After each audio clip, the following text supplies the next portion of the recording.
Crabs in the river? Hook 'em. Reel 'em in for new skills. Stun. Magnet.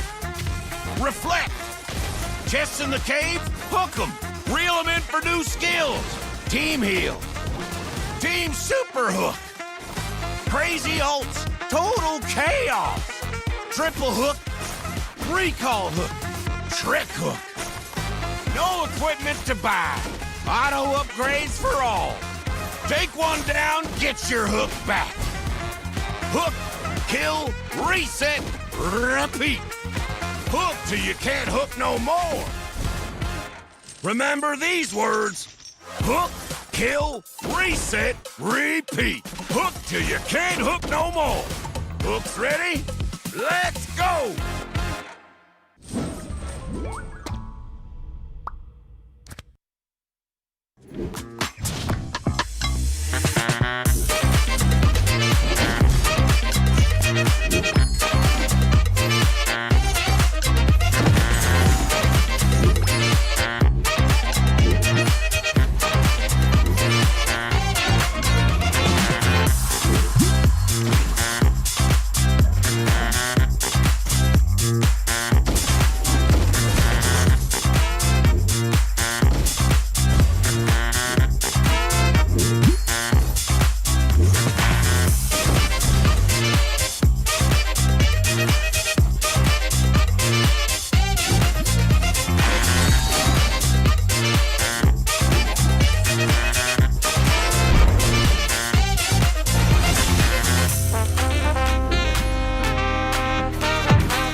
Listen up, warriors! The Frozen Sea Showdown is here.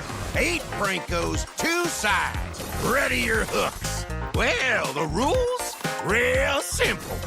Hook 'em over, then bash 'em. Or hook 'em back and stash 'em. Remember, kills will make you stronger. More kills, bigger targets, so swing those hooks. More kills, better hook, so wipe off their looks. Crabs in the river? Hook 'em. Reel 'em in for new skills. Stun. Magnet. Reflect. Chests in the cave? Hook 'em.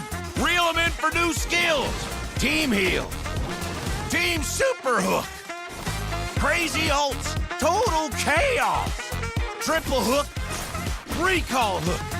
Trick hook. No equipment to buy. Auto upgrades for all. Take one down, get your hook back. Hook, kill, reset, repeat. Hook till you can't hook no more. Remember these words. Hook, kill, reset, repeat. Hook till you can't hook no more. Hooks ready? Let's go!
Listen up, warriors! The Frozen Sea Showdown is here.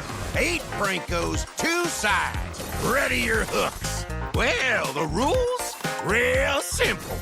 Hook 'em over, then bash 'em. Or hook 'em back and stash 'em. Remember, kills will make you stronger. More kills, bigger targets, so swing those hooks. More kills, better hook, so wipe off their looks. Crabs in the river, hook 'em. Reel 'em in for new skills. Stun. Magnet. Reflect. Chests in the cave, hook 'em. Reel 'em in for new skills. Team heal. Team super hook. Crazy ults. Total chaos. Triple hook. Recall hook. Trick hook. No equipment to buy. Auto upgrades for all. Take one down, get your hook back. Hook, kill, reset, repeat. Hook till you can't hook no more. Remember these words. Hook, kill, reset, repeat. Hook till you can't hook no more. Hooks ready? Let's go!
Listen up, warriors! The Frozen Sea Showdown is here. 8 Francos, 2 sides. Ready your hooks. Well, the rules? Real simple. Hook 'em over, then bash 'em. Or hook 'em back and stash 'em. Remember, kills will make you stronger. More kills, bigger targets, so swing those hooks. More kills, better hook, so wipe off their looks. Crabs in the river, hook 'em. Reel 'em in for new skills. Stun. Magnet. Reflect. Chests in the cave, hook 'em. Reel 'em in for new skills. Team heal. Team super hook. Crazy ults. Total chaos. Triple hook. Recall hook. Trick hook. No equipment to buy. Auto upgrades for all. Take one down, get your hook back. Hook, kill, reset, repeat. Hook till you can't hook no more. Remember these words. Hook, kill, reset, repeat. Hook till you can't hook no more. Hooks ready? Let's go!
Listen up, warriors! The Frozen Sea Showdown is here.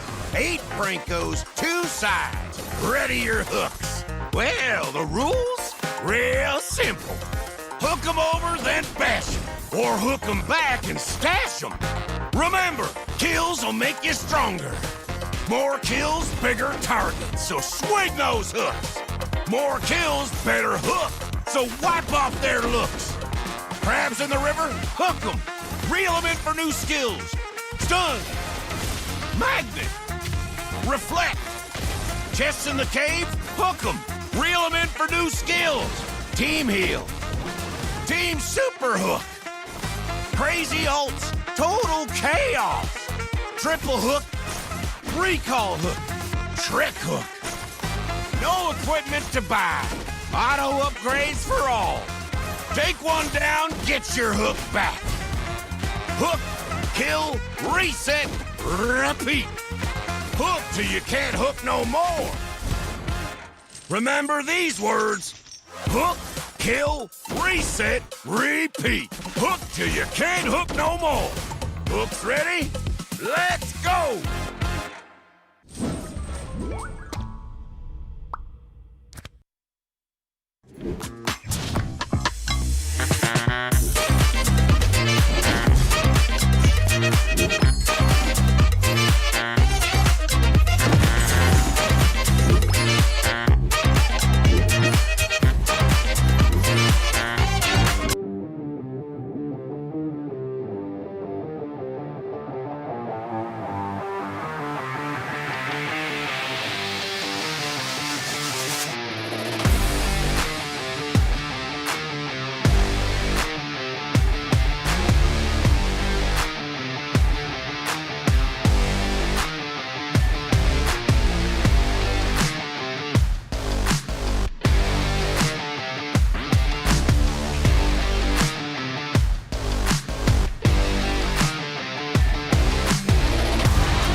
And we are back with the MCT AMER South. Things are heating up and a whole different level, and the stage is set. The pressure is real and every team is coming in sharper, faster, hungrier than ever. You can see the confidence building, and right now, this is where the contenders start to look like champions. So buckle up, because if you thought the action was intense before, we're just getting started. Day 11 begins now. So we've got our bold and loud, wonderful casters here, Private Dancer and Rico, here to liven up the matches. How are you guys today? I'm feeling great. I know Entity 7 gets themselves a little bit of a break this week, but your friendly casters, we get no break. We're going to be here bringing you guys all the action for what will be the last week of the Swiss stage. Yeah, you're totally right. All the action, all the happiness, all the excitement here for one more day of MCT AMER South. Hi, Zina. Hi, Private. Once again, it's a pleasure to be here with you guys. And today we are going to have 3 matches. There's going to be insane. It's gonna be so much fun, but first, let's quickly revisit the Swiss stage format. Welcome to AMER 2026, the official league for Mobile Legends Bang Bang in the Americas. In this video, we'll walk you through the format of the competition. The league is divided into 2 regions, North America and South America. Each region features 8 teams, for a total of 16 teams competing in the ecosystem. The regions compete separately during the season before meeting in the Americas finals. Each region begins with the Swiss stage. All 8 teams compete across multiple rounds. Teams are matched against opponents with the same win-loss record, ensuring balanced competition. Matches in this stage are played in a best-of-3 format. The playoffs are divided into 2 phases based on seeding. Lower-seeded teams begin in Phase 1, where matches are played in a single elimination format. Higher-seeded teams advance directly to Phase 2, which uses a double elimination bracket. Matches throughout the playoffs are played in a best-of-5 series. In Phase 2, teams that lose in the upper bracket move to the lower bracket for a final chance to continue. The playoffs culminate in the group's finals. The final match is played in a best-of-5 series to determine the group champion. The champions from North America and South America advance to the Americas finals. Here, they compete to determine the best team in the Americas in a best of 7. Everything leads here. AMER 2026 starts now.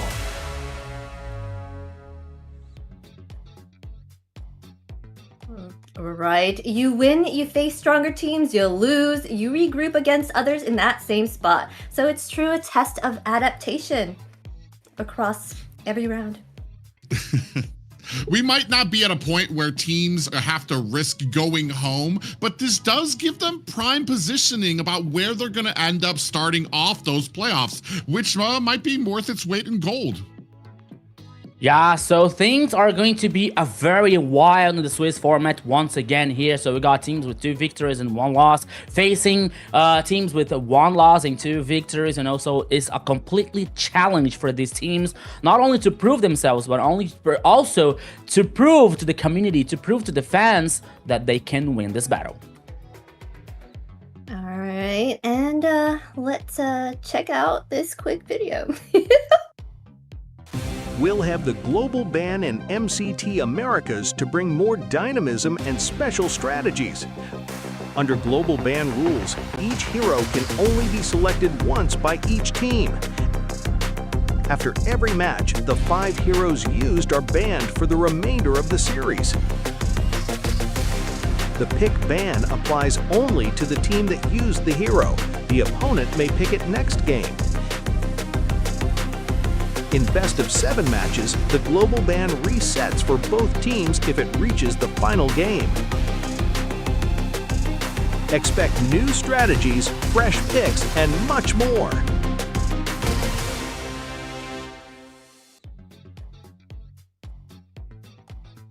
And these global bans have made these matches so much fun to watch.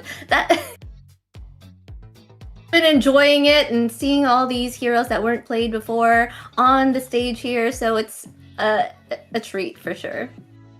It just adds a different dimension when it comes to drafting, to have to worry about, all right, now I've used this pickup, what am I going to use for the next one? Or even when the enemy is starting to get a successful draft against you, do we still go with some of those prime pickups and possibly waste it with a loss? It's especially with this next matchup, or actually today, we're featuring 2 best of 5. So we're going to be kind of getting to that limit when it comes to some of those hero pools.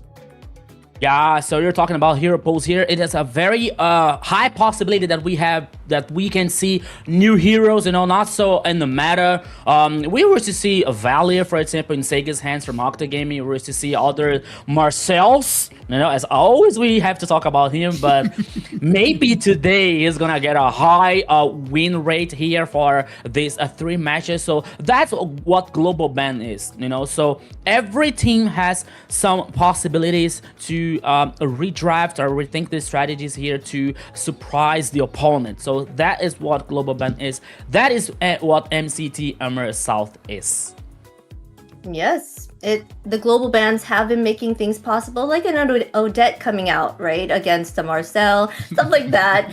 It's so much fun to see these heroes and just the strategy that these teams come up with just to make all of this work out. And also, it's so much fun to see all of those heroes not being able to be chosen on, on the whole lineup on them right there on the side. You see that whole lineup of bans. It's so much fun. Yeah, but we're going to go ahead and take a look at the rosters and coming up next. Yeah.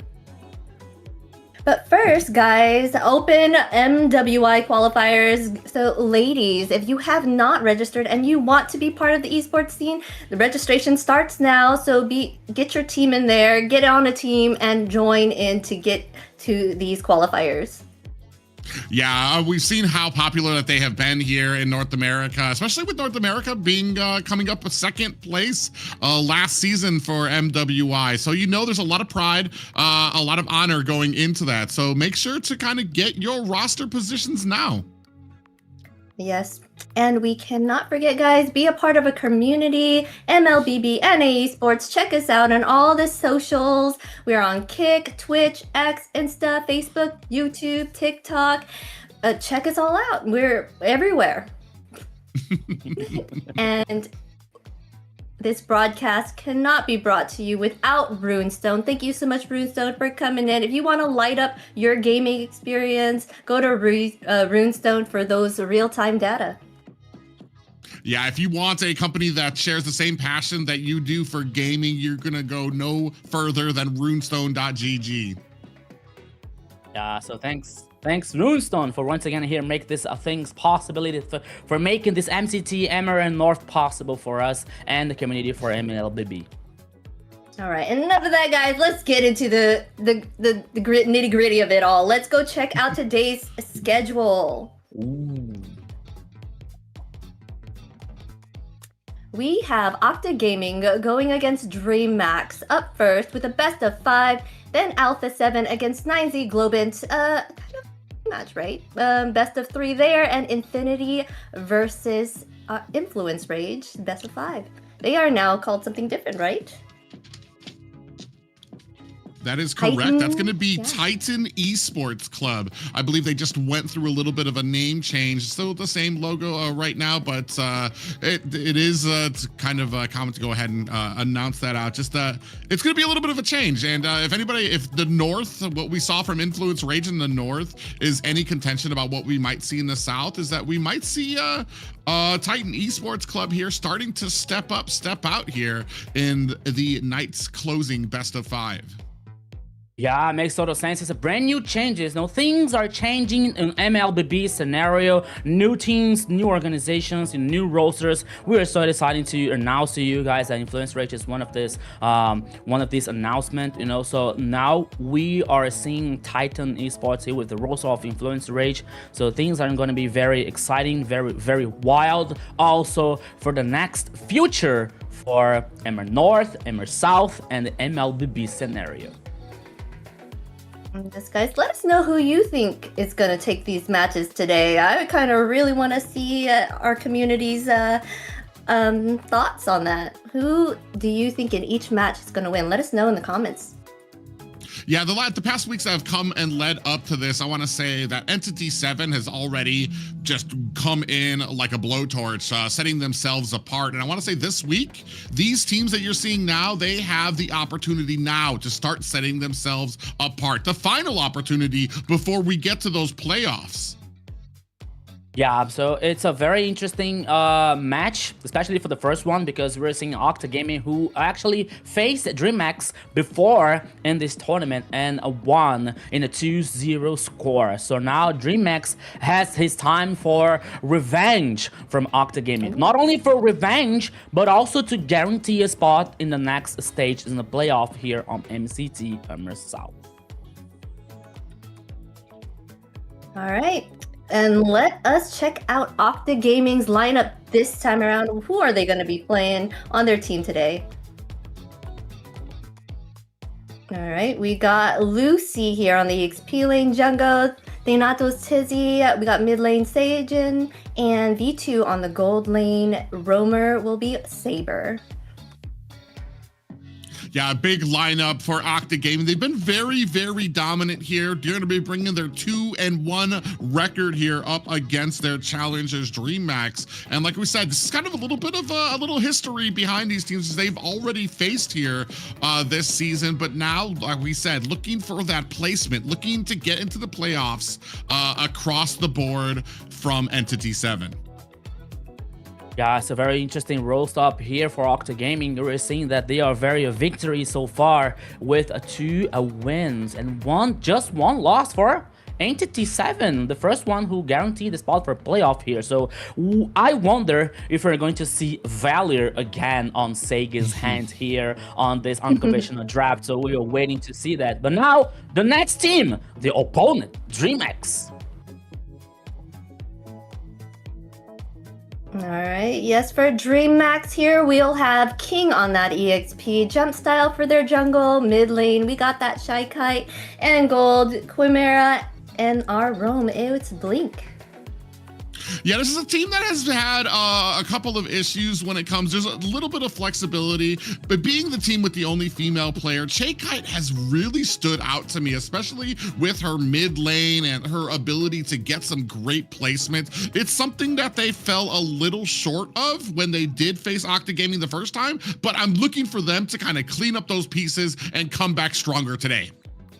Yeah, talking about not in the first time here, it's not the first time that Dreammax also shows to the world a female mid laner. There was once back in the past that she is actually very good. Now we have Kite to represent so well here. Dreammax roasted. So we are excited to see this battle in the mid lane, Sagan versus Kite versus Sagan. So we are excited. I'm so excited to see what is going to happen in this best of 5. So important, not only for a win, but also once again to guarantee a spot in the playoff, to take a rest, to take a little time to take a breath, to rethink the strategies, the draft. It is also important.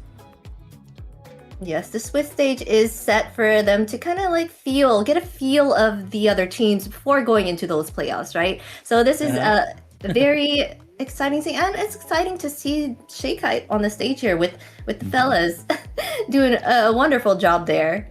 Really great with being what is the word? Assisting. For sure, in all of these matches. And it also kind of brings us to the point, like you were talking about, MWI is coming up, the qualifiers, so women around the world, not just north, not just south, starting to get ready, getting onto those rosters, so we can see some incredible events from them coming up here as well. I want to say a lot of the leanings probably going towards Octa Gaming, but they have been so dominant in what they've kind of issued out and how their drafts have been. I'm definitely looking, like I said, I'm looking for Dreammax to see what they've learned, how they've grown. They do very well with some of these kitey, mobile type of compositions, but I want to say in the past they have been getting a little caught. Here, they're at the tippy top of the mountain, right behind Entity 7. Here, they're looking to kind of hopefully get that upset win over Octa Gaming.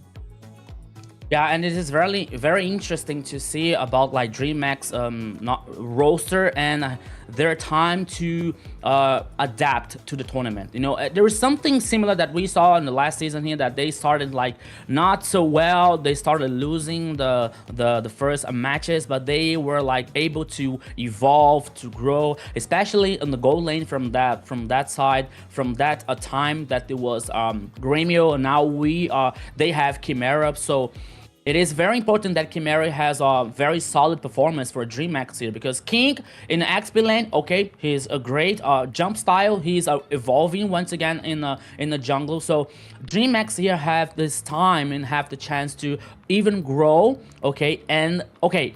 Today they have a very hard challenge, that is Octa Gaming, that only lost for Entity 7. But at the same time, that is a hard challenge, is a very good chance to them to prove to the fans and prove themselves that they are able to be one of the favorites to win this championship. Yes, for sure. Octa Gaming is doing well. They've only lost to Entity 7, and Entity 7 is a very strong team right now. They have been doing an amazing job running through this tournament. The Swiss stage is their playing ground right now. Yeah, but I think we're about to get right into it. Like you guys were talking about, Octa Gaming only lost to Entity 7. Dreammax's only lost to Octa Gaming. So a little bit of revenge here, a little bit of us to be able to see what they've learned, if they can put it together in this first draft. A best of 5. Could be a long series for both of these teams. Yeah, we were talking about like before the broadcast here, because both teams are very good, are very hard try here. So there is a very high possibility that we have the 5 games in the first match here today. So today is going to be a very, very exciting day, a long day. So stay tuned and keep watching us here. And the first match is only the first game of the first match here. And we also have the draft in your screen.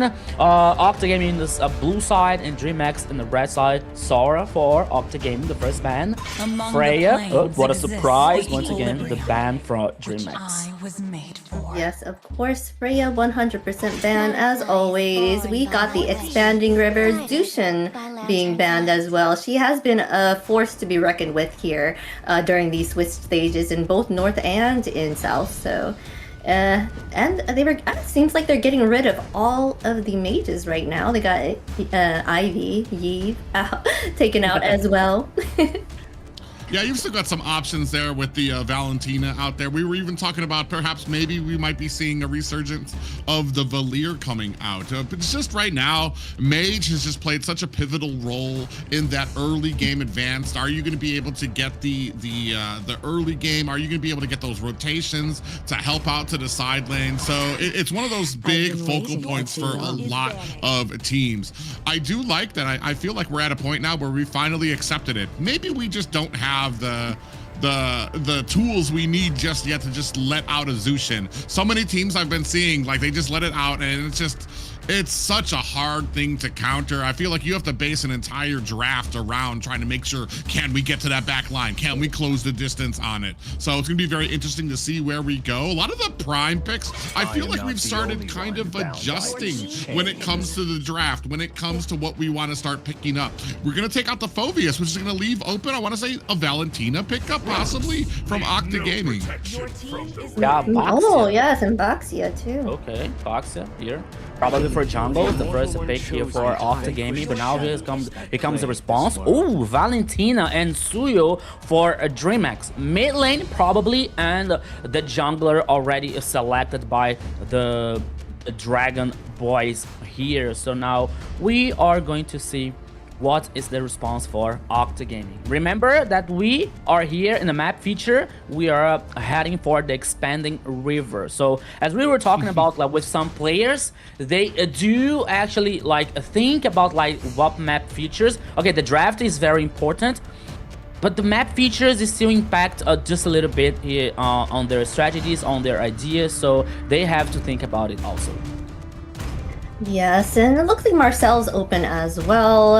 I wonder if they would pick that up here, but then at the same time, we're going to see double golden hours happening. If that was the choice. Oh, Harith here being chosen as Carrie, the Shredder, as I call her. Has been taken out. Harith is also up there with the MM, so the gold laning, so not MM. A big interesting thing for me is that I remember we talked with some of the teams, and they had said that when drafting is coming apart, they feel like a lot of their drafts can go into any map, and it's not like this high priority for some of the teams where there's like expanding river. What are the best champs for it? No, they just let the champs kind of flow into these. With that said, when you talk about heroes like Valentina, possibly like something like a Khalid or something that already traverse the map very, very quickly, already have these giant early games. If you combine that type of opening with an expanding river, you're talking about a mid and a roamer, even a glue here that can get up and down to these different points on the side lanes very, very quickly. Yeah, it's a very high independent XP. Probably, if you assume that Blue is heading for the XP lane here, maybe roaming, but we don't know. But it is a very interesting idea for Octa Gaming here, bringing a Cho. Okay, Cho is not with a very high win rate here. Like I think only one win, if I'm not wrong, or something like that. But Harriet here for Octa Gaming, in a gold lane, like focusing in the late game, maybe they are thinking about bringing an early game here for the mid lane, like Lilia, that could be an example. But Dreammax is expecting so much Octa Gaming because they are already banned Valier here for Sagan, you know, in order to not him to pick this hero to interrupt, you know, to disturb their draft, you know. So Yuzong is the last ban here. So now Octa Gaming, what are you going to ban in the last time here for this first match? Yes, it seems like they're trying to make sure they're not getting any of that EXP or mid lane here. Oh, okay. Oh, you said a Bruno chosen? Bruno was taken off the bar, so a big focus onto the gold lane to kind of, I mean, a huge focus. You've got the carry, Claude, Bruno taken off. I'm not even sure Granger's still out there that you can use against the Harith. We've seen that time and time again. It's weird because I feel like Granger has big problems against Harith, but time and time again we've seen it really kind of comes down to the skill level and how Grangers and players can kind of really focus some of those shots. Oh, but we're gonna go with the Obsidia pickup. For me, though, what's interesting is that we kind of had the Cho. I believe he's at like a 40% win rate right now. And for me, what Cho does for a team, I feel like can be done by a Kalea. And a little bit easier too, whereas Cho, he has to jump in, he's got to get his positioning to make sure that he lines up to get them back into their team. Kalea, you just jump in, you pull back, and you've got an opponent coming towards your teammate with a great amount of damage that can come out from your team. So it's very interesting here that Octa went for it this way. Yeah, now the final composition here for Octa Gaming come with Vexana and Lapu Lapu. Vexana, okay.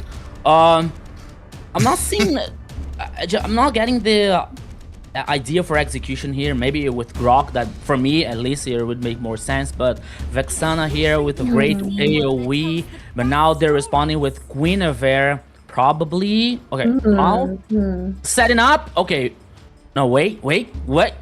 Okay, Guinevere is going to the jungler, Blink is going to the Romy with glue, Suyo in the XP lane to King. I have to be honest, it blew my mind.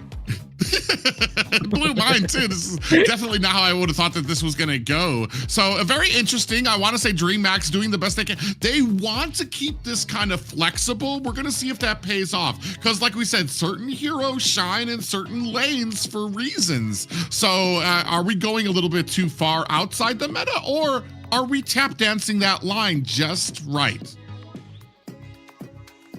Yeah, so let's see what's going to happen here in the game one. But actually, for me, it was a surprise here to bring a Suyu and Explain, especially versus Lapu. I don't think that this matchup here is going to be very interesting for King, but I think that they have an idea, especially now with jump style, with the Guinevere here, with a higher probability to focus in a specific pick off, for example. Even before the objectives, we have Cheikite here with Valentina, with a pack of abilities here, especially for coping the ultimate. So everything is possible here. Yeah, it's going to be very amazing. Ladies and gentlemen, we are starting off the night with a bang. It's going to be Octa Gaming taking on a Dreammax. This is one match of a possible 5. Yeah, so it's only the first match here, my friend Private. So let's go. Welcome to one more day for AMER South. Yeah, interestingly enough, as we go ahead and see immediately, I want to say Thanatos TZ already having a little bit easier time on the jungle, already starting with the invade. Saber's going to be coming up on the back end, looking for a little bit of support. Chimera on the side as well, putting some damage on to Thanatos TZ, who takes even more damage from Segan, coming up from Octa Gaming to kind of help secure that trail out, which means Jump Style's already a little bit behind, and a minion behind as well. Octa Gaming here already showing their welcome, playing aggressive, playing forward, trying to surprise here Jump Style in his own jungler. But now he's able to focus on farm. Now he's heading for the purple buff. So both teams now are very quiet. Now they're taking a breath here, only to focus in the last levels to reach the level 4 to fight is even in the first turtle. Oops, in the mid lane. Yeah, a little bit of damage coming out there. No worse for wear is Blink and Cheikite doing the best they can for a little bit of rotations here. Big question for me is going to be Jump Style. Cleverly, Jump Style is on the Guinevere there, so you can put that into your books there. But I'm kind of wondering like where his real target is as we go ahead. A little bit of a flicker there down from the bottom. Jump Style does find a pop-up too as well. Now looking for the damage, gonna have to use that clone to get away. King able to put on some damage, but he goes down. Thanatos TZ with the kill and a reply coming in the form of Lucy going down. I believe Cheikite able to get the kill there. Now trying to get some positioning. Cheikite even comes in and steals the gold minion away from Octa Gaming. 3 members now against 2, and they decide not to go and start this first hurdle. That's going to give the side of Dreammax a little bit of an advance here. 4 members, great positioning, down to 10%. Thanatos TZ comes in, looking for the damage he can. A big pop-up comes in. King scoops up the turtle while Thanatos TZ finds a kill, and then a reply in kind as down goes Thanatos TZ. Lucy looking for, I want to say Lucy looking for an escape there, is able to get away. 2-2 for Octa Gaming and Dreammax, and a turtle in the pocket of Dreammax. Yeah, I think that at the time for Octa Gaming here were not so interesting for them, was not so good, because Lucy was trying to reach level 4. You know, he was still in level 3 when Octa Gaming trying to contest the turtle, but now they were after the level 4, he joined the fight. But I think that Dreammax already the superior numbers, they guarantee the turtle. So Octa Gaming, oops, that could be the 2v1 here. Lucy has to take care. Oops. Oh. Baited into a fight, and Chakai was hiding in the bushes. Thanatos TZ coming in, hoping that he can make Chakai pay, and he does. That amazing amount of tankiness coupled with the Tortoise Puissance ultimate is more than enough to take down the mid laner of Dreammax. What is that box here? What is that box here, dude? You saw the damage caused here, but now can 2v1, the 2 players from Dreammax here trying to do something in the jungle. Here comes Thanatos TZ. Oh, big flicker comes out with the damage from Segan, and jump style goes down. Finally starting to edge ahead. Right now, it's just 2 teams standing in the middle of the ring, throwing out haymakers back and forth until one of them begins to stagger. And I think we're still at the point of both teams just going head to head 110%. This is an honest battle, but now in the mid lane here, killing spree, my friend. Yeah, Chakai goes down again. The combination of Saber and Segan. Segan, I want to say the Vexana is probably one of my favorite like comfort picks in the mid when I don't really have to worry about the positioning and stuff like that. People really underestimate what she brought to a lot of metas here. Lucy in trouble, gonna come in with that Raving Fires.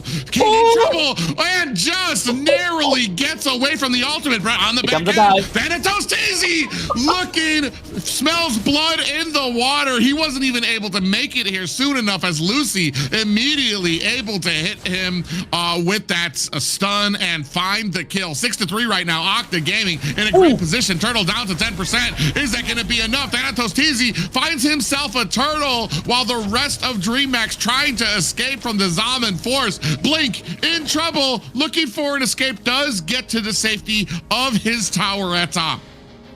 When you work in a composition with a very late game with the Suyo, with Obsidia here, Private, I don't think this is a good idea to battle, you know, face to face with Octa Gaming. They have to wait the power spike for Obsidia. They have to wait for a jump style here, make the calls, because this chaotic situation, this every time a battle situation is not good for Dreammax. They have to calm down, but Octa Gaming didn't care, and once again in the top side can be the chaos. Oops, in the bottom lane. King's gonna go ahead and find himself a kill onto Lucy, but that's not going to protect Dreammax's tower. That's gonna be the first tower of the game. And oh, we see a little bit of cutting. So Dreammax trying to make the most value out of, losing top right now. They're gonna be able to claim themselves a little bit of bottom as well. Yeah, Obsidia here like trying to farm, trying to play attention, but almost. Yeah, big flicker comes out of there. I have to agree. Obsidia, while I see and I understand the thought behind it of being able to lock on to Harris, you just need too many items. Now, big pop-up comes with a Violent Requiem. That's going to be jump style, trying to find himself an escape. Does die. Oh, he goes back in, though. He had himself an escape, but maybe the ego got a little better of him, decided to go back into the fight, and that's where Octa Gaming claimed themselves another kill on jump start, or jump style. Another kill here on Jumpstar. He is a 0-3 so far with this Guinevere. You know, like, the idea is a good... Oh, Chimera could be the next victim. Oh, okay. Saber now heads back. But once again here, Octa Gaming playing forward, playing aggressive here, trying to benefit, especially V2, who is having a great late game here with the Harriet. But once again, the protagonist so far here, it's Lucy, Thanatos with a boxer so far. But next turtle here! Oh, Ooh. Yeah, Jumpstyle actually was able to come in, claim themselves the turtle. That's not going to stop the rest of Octa Gaming trying to chase them down. Big pop-ups land on the Blink, who's in a little bit of trouble. Has that split on somebody's head. Lucy able to find the kill. 8 and 4 was the Lord worked. Wait, was that the turtle? I think that was the last turtle that just came out. And now you have the rest of Octa Gaming trying to enforce their will through mid lane. Tier 1 tower is down on the back end. Saber gets taken out, but he did his job of pushing the enemy away. A worthy sacrifice here for Octa Gaming because they already took down the turret #1 here in the mid lane while they are losing Saber. But so far, it is good for Octa Gaming. We're seeing now the build. We're seeing the Starlium side with 2 Harriet. Even the Heavens, a Feather also. Wings of Voices of the Wind. Oops, King, he's in trouble. Oh, he was forced to use Flick. Oh. Thanatos TZ was trying to bob and weave his way out of this. Is he going to be able to get away? He's already about, I want to say, 6 and 1. Looking forward to Escape Lucy coming in, looking to try to help him out, and he has the Tortoise Boostance activated, and he still gets away, walking through 5 members of Dreammax. I thought that Blink would bring Thanatos to the rest of the crew, you know, because he was in a very low HP. But I think that he changed his mind, so he just left Thanatos TZ. He was able to survive, giving once again Octa Gaming time for reset the waves on the site. But if we see the map here now, Private, Octa Gaming has a very, very interesting advantage. They only lost the turret #1 here in the bottom lane. So now Dreammax, it is forced to play back. It is forced to play safe once again because Octa here has the domination for the map. The first Lord is going to appear now in the upper side in the river.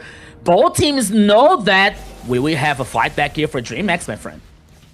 Yeah, I'm not even sure if they really want this fight. You can see them positioning here. Jumpstyle just has yet to be able to get those ultimates on the target he wants. Another Way of the Dragon comes out. Zaman Force has been laid down. The Lord helps out with the pop-up onto Dreammax. That's going to be a kill onto Blink, and the rest of Dreammax having to get or stay all the way to the back. Lucy comes in. Bravest fighter for him. Jumpstyle dashes away, leaving out that clone, but the clean Lord pickup coming out from Octa Gaming, and the Winter Crown does not save Jumpstyle. I mean, that's going to be an 0 and 4 start for Jumpstyle. The rest of Dreammax unable to reply. 5 and 10 for Octa Gaming.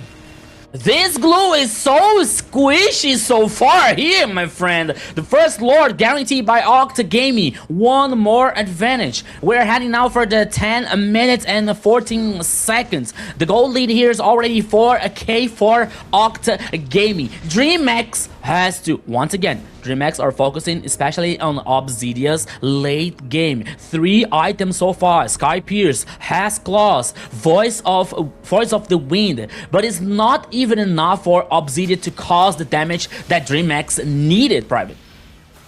Yeah, you see Thanatos TZ doing a good job trying to zone out the rest of Dreammax. He actually, Zaman Force laid down. Octa Gaming's doing such a great job. Oh, Way of the Dragon on the backside, followed up by the damage of the Vexana coming from Segan. And they are such a well-oiled machine. The Way of the Dragon comes out. Thanatos TZ doing a great job of zoning out Dreammax. The moment they want to turn around onto Thanatos TZ, there's a Zaman Force laid down to slow them and separate them out. Meanwhile, Segan just waiting for an opportunity for one of the enemies to get shut down or stunned. Now we're going to go in here. Lucy goes in deep, gets taken out by Chimera, but V2 answers back onto Chakai, still trying to put damage onto this bottom tower. Ooh, looks like Blink actually might be a little deep onto Saber. Thanatos TZ getting chased down by King and Chimera right now. Big Way of the Dragon lands onto Blink, who's still trying to chase Segan, finds the kill onto the Octa Gaming Mage, but he will not last long against 4 members of Octa Gaming. What a chaos here, and don't stop, Private. Yeah, Thanatos TZ actually might be in a little bit of trouble here. You can see Jump Style and Chimera trying to put on those bone bullets onto Thanatos TZ. Got caught, got stunned, but still able to walk away. What is able to stop Thanatos TZ right now? Chimera having to dash away as the combination of Lucy and V2 right there with the Zaman Force and the, I want to say the champ stance coming out or from Lucy on that Lapu, able to ult in and clear them back. Did you see Vito's damage with the turret? Only with the first, like the ultimate, the dash here, so much damage to 2 players for Dreammax. But now Octa Gaming are chasing the enemies. Yeah, I mean, the Hereth already, I mean, you already got Holy Crystal, you already got Glaive, so you've got the penetration and the biggest magic damage item. On the back end, we do have a Winter Crown followed by the Violet Requiem, able to help taking down Segan, but now they turn around. Chimera finds a kill onto Saber. The rest of Octa Gaming now have to turn around. Ooh, but up at the front, Thanatos TZ finds a kill onto Chimera, looking for his second, finds it on the Blink. The rest of Dreammax have to turn around by himself. Thanatos TZ able to turn around this 2-kill game from Dreammax, and you see the rest of them getting zoned out. Thanatos TZ is a bus killer here, Private, because Dreammax, we're seeing the light at the end of the tunnel with the 2 kills for Chimera, but Thanatos with a double kill for Baxia, once again bringing Octa to the game, bringing Octa here, but now the Lord is in with a half HP. Will we have another fight back? What is Jump Style? Yeah, Jump Style's waiting. He wants to jump on a Thanatos TZ to stop this Lord from coming out. Ooh, but they immediately jump onto him. Segan and Thanatos TZ turn around, immediately find the stun and the huge amount of damage. Saber up onto the top, looking for a Way of the Dragon. Does not find it. Jump Style trying to surprise, trying to steal the lore, but the people from Octa Gaming, they were so aware about that situation, so they deleted. Jump Style was simply vanished in the Land of Dawn here, trying to steal the lore. So once again here, 14 minutes of the first game, Octa Gaming heading now in the top side, trying to take down the turret.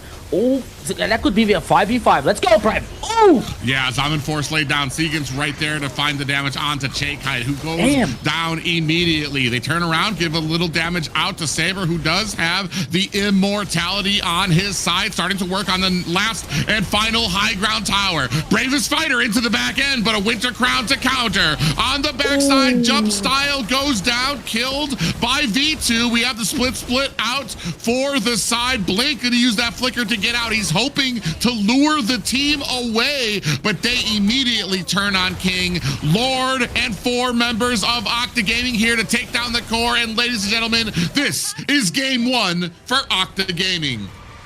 Game 1 here goes for Octa Gaming with a very early aggressive early game here. Goes and has the victory for Octa Gaming, and this is only the first game, Zina.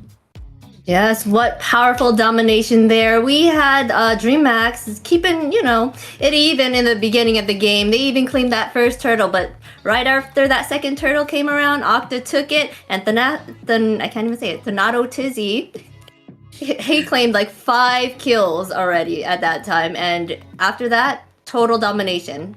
Octa took it all, They dominated the map, kept that pressure, and kept on going with it. I was a little curious about the Cho pickup, but with how dominant the side of Octa Gaming was, honestly, I feel like they probably could have slotted anything into that roam position and it would have been just as successful, especially backed up by Segan, who here, you see there, 12 assists there. He was basically almost there for almost all of the kills. A great game there to back up Thanatos, who was going to be right there in the front line, putting on the damage. Yeah, checking out the stats here, only almost 15 minutes of the first game here, 21 kills for 11 for a Dreammax.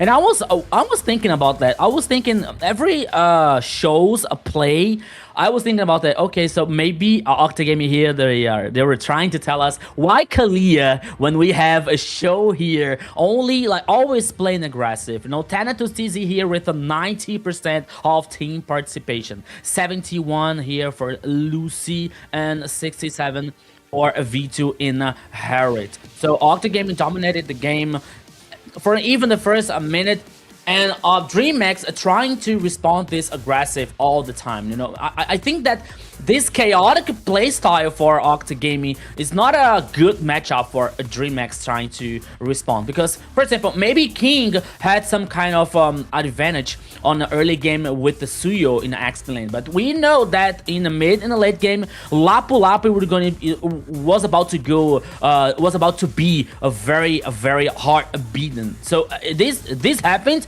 So I think that King here was like neutralized the most of the times. Basidia didn't have the time to grow, didn't have the time to appear in the late game, even though she had 4 items, you know. So I think that maybe for the idea for a Dreammax here with the glue in Blink's hand, not this aggressive one, not trying to pick off, not having these ways of to isolate one or another player, was very good for Octa Gaming, guaranteeing the first victory.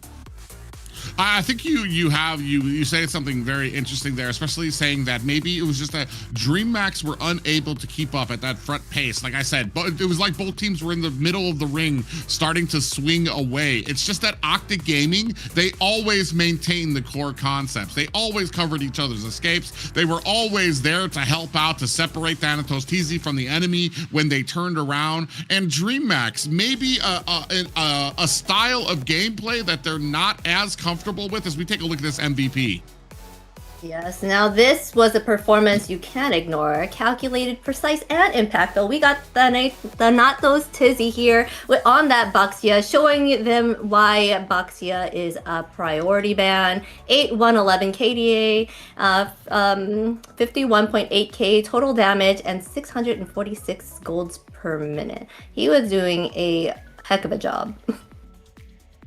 Very nice here. So the MVP goes to Thanatos TZ with a very insane Baxia. So at least I saw it twice, like 2 times that Baxia here he helped and he saved the situation for Octa Gaming. One was in the bottom lane when we got the first double kill, and now in this time here, so we also saw Thanatos like getting 2 kills here, like saving Octa Gaming situation, making him unstoppable, and guarantee the first victory for Octa Gaming. So in the future, I will show a very good anime for Xena called Saint Seiya, that he has a very good character there, Thanatos. Oh, well, they have those skins, right? The Saint Seiya skins here in mobile. But Baxia, we now know why he should be a priority pick, and he showed it. A priority pick, priority ban, because he was going off and killing everyone. His mobility is off the charts. The way he can get away and get in there with his tankiness is unreal. Yeah, and we saw with the 90% fight participation from Thanatos TZ, he was the spearhead of that group and that offensive barrage you saw at the beginning of the game. Like we said, there's just a well-oiled machine coming from them. He would go out. If the team turned around and things looked a little bit hairy, the rest of the team was right there to make sure to get that separation, allow Thanatos to get back safely. Not just that, but the amount of damage coming out from Segan on the Vexana pick up. Cho was right there too to help peel things away for his team members as well. So, like I said, and what I was getting at with my first little rant there was that it felt like Dreammax, they were able to hang in there for a little bit to kind of keep up this pace, keep up really fast. Then after a while, you start, and that's what you want when you're dealing with teams like this, is to put them in something. Yeah, they'll keep up for a little bit, but little by little, they start losing track of those little basics, covering the back end, not turning around into bad fights that we're gonna have, protecting some of our squishiers. You want them to get into a point that they're just kind of like always trying to make these snap decisions instead of like sticking to their game plan. And I feel like Octa Gaming really did a great job of enforcing their game style onto Dreammax, especially with the composition from Dreammax that I feel like needed to wait for a couple of items to really start getting online, especially with that gold lane pick.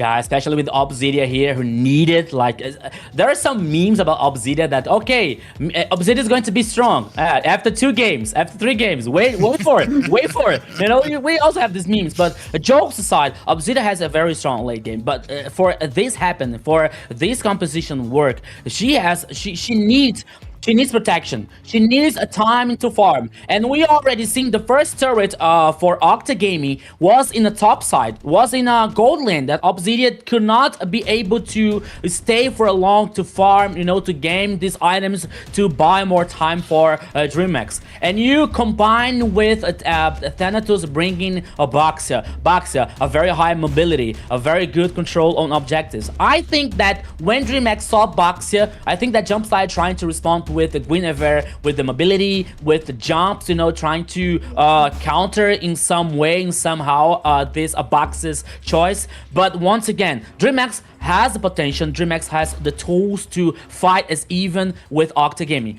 but they cannot go into Octa's performance, Octa's playstyle, you know, because if they face front to front, maybe it's not a good idea for a Dreammax. Yeah, Octa was putting on a whole lot of pressure there for Dreammax. They weren't able to recover from it, and they didn't know how to answer back. But right here, we've gone ahead and banning of course, the Freya, and here the Uranus ban. I'm thinking maybe they're trying to pick up a Zushin, because I know that Uranus is like picking up a boulder. So trying to deal with him is hard if you were planning on picking that Zushin, right? If that is going to be open right now. And they also got rid of that Phobius as well.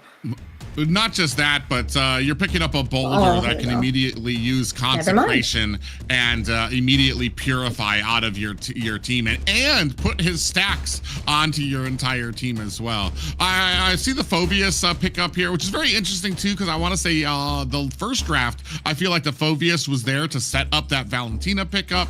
They already used the Valentina pickup.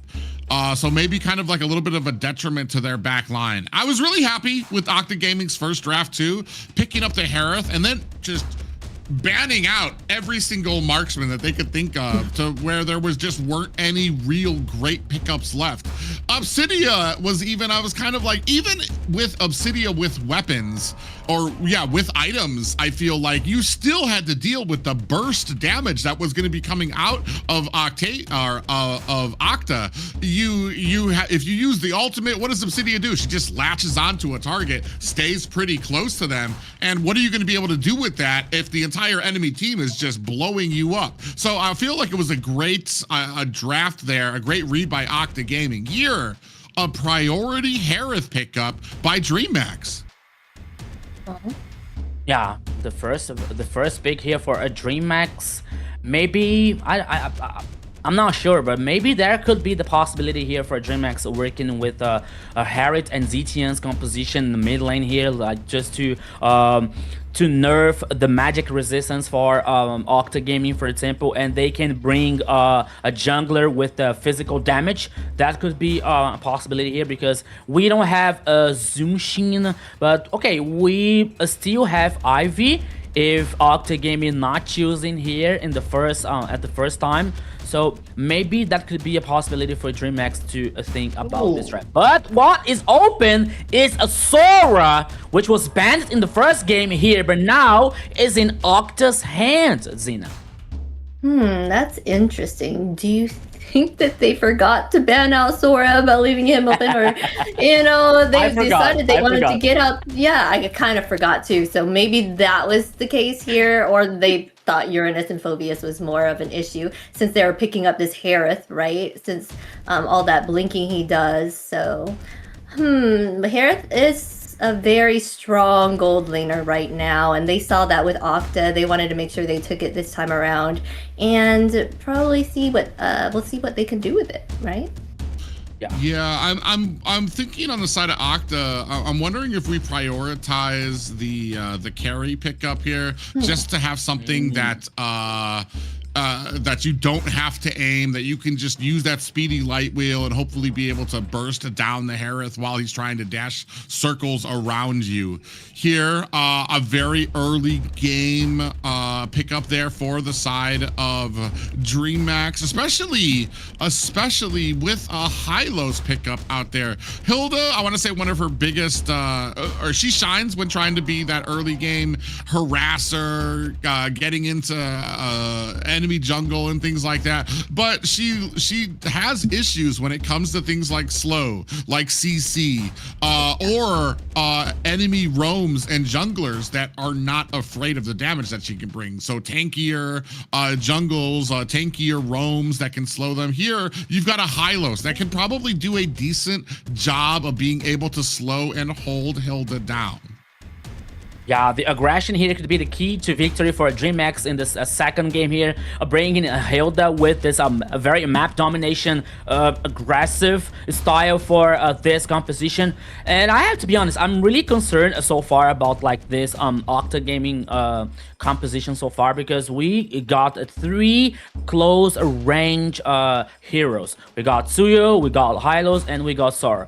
Okay, maybe in the gold lane here we can have a carry, we can have a Claude, for example. There is a very high possibility actually, because they both teams did not ban the carry, did not ban Claude, for example. You know, so we have to wait what is Octa Gaming are about to bring in the mid lane here. Maybe it can be not Ivy anymore because Dreammax banned.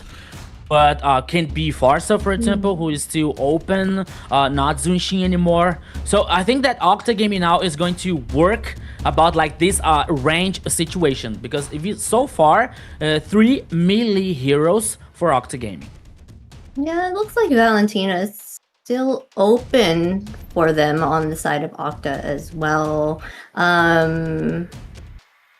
Right, and they're not able to choose it on the side here of Dreammax, so they really don't have that counter for that Sora in that sense. Maybe in the mid lane, private. I was gonna say Lilia. I was honestly gonna go for Zeshian, but they went ahead and banned it out. They banned out any of those setting type of mages that would help out to lay down the glorious pathway. Because what you're looking for on Octa side is an engage. You're looking to Hylos to lay down that glorious pathway, and these melee close range heroes to close that distance as quickly, as fast, and as efficiently as possible. Especially for a composition on the side of Dreammax. They've got a lot of kiting potential. They've got a lot of dashes to be able to get away. So do we have something that's going to be able to enable the Octa Gaming composition here? And I'm trying to think when it comes to the mid lane. I mean, Lilia, she isn't exactly like an engage type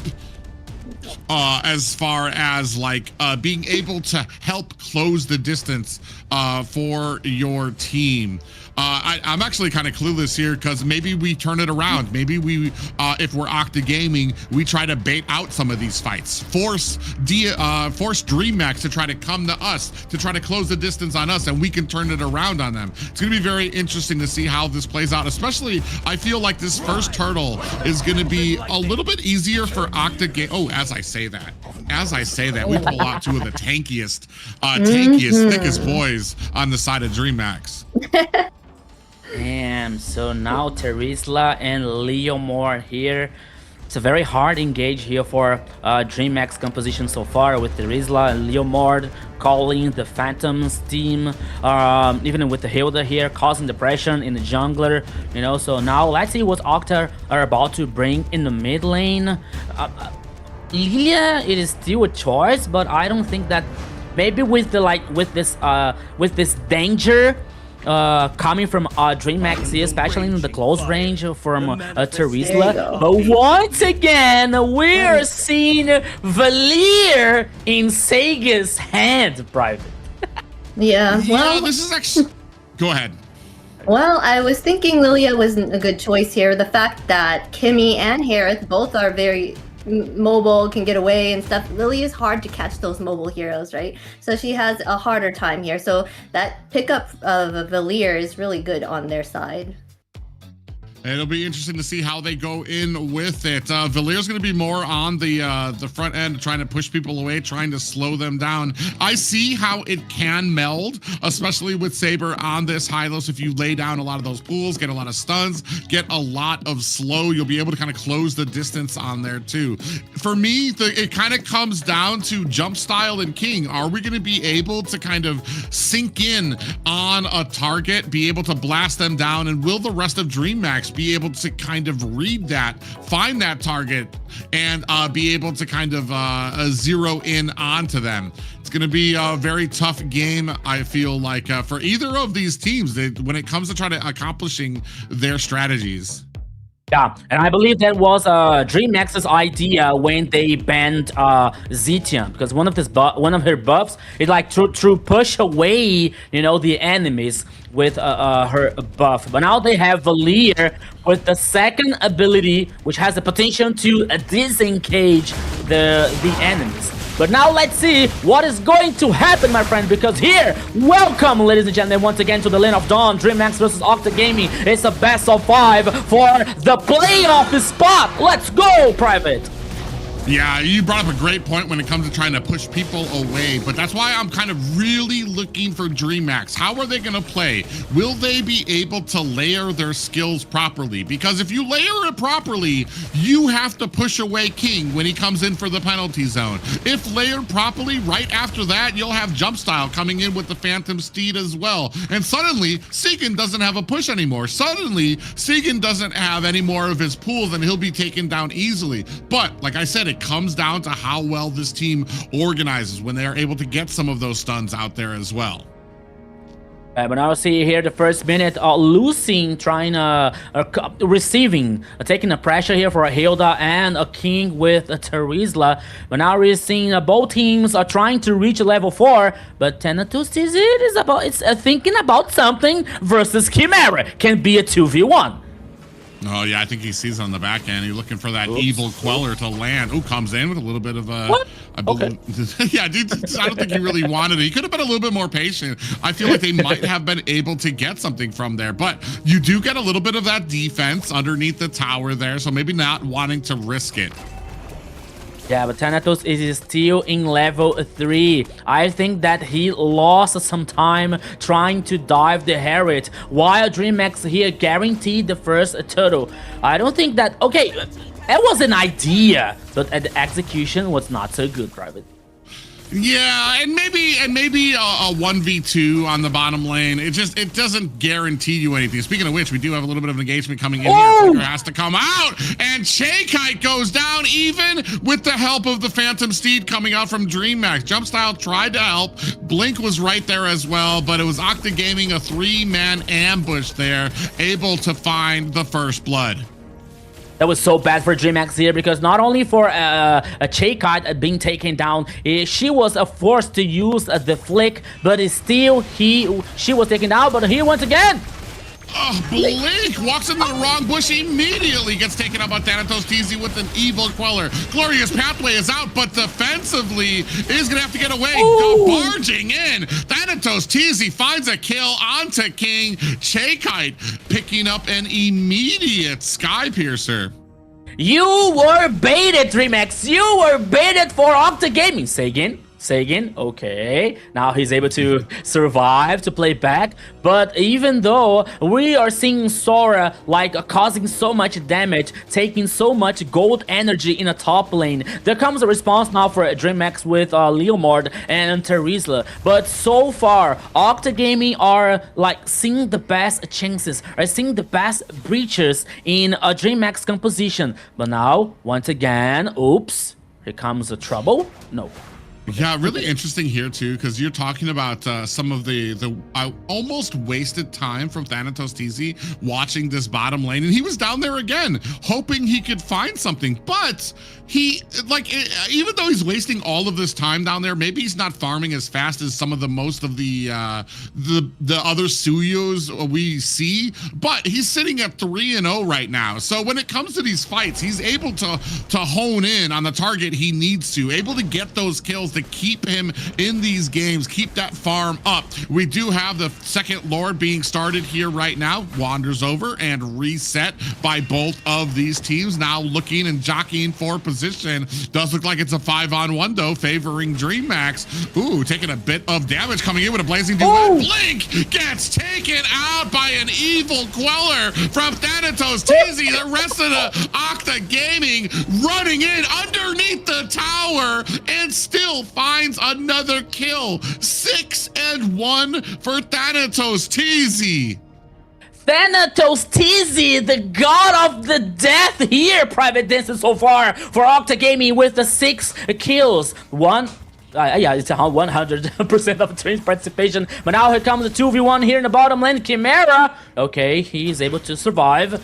But once again, a Private Octa Gaming with the aggressive playstyle. But one thing that I didn't get it, because when, as you well said, when you get Hilda, you gotta have this dominance, this domination, right? You gotta have this pressure, especially in the enemy's jungler. But we didn't see here for a Dreammax. We didn't see a Dreammax playing aggressive. You know, they were surprised all the time for Octa's engage. You know, guarantee the kills for Thanatos. So I think that maybe Dreammax, I don't know, maybe there is still there just a little bit with the miscommunication or something, because so far with that composition coming for Dreammax, that we respected some aggression, but Octa Gaming, once again, the glorious path to engage, not disengage. So it's gonna be very it's becoming a complicated situation for a Dreammax so far.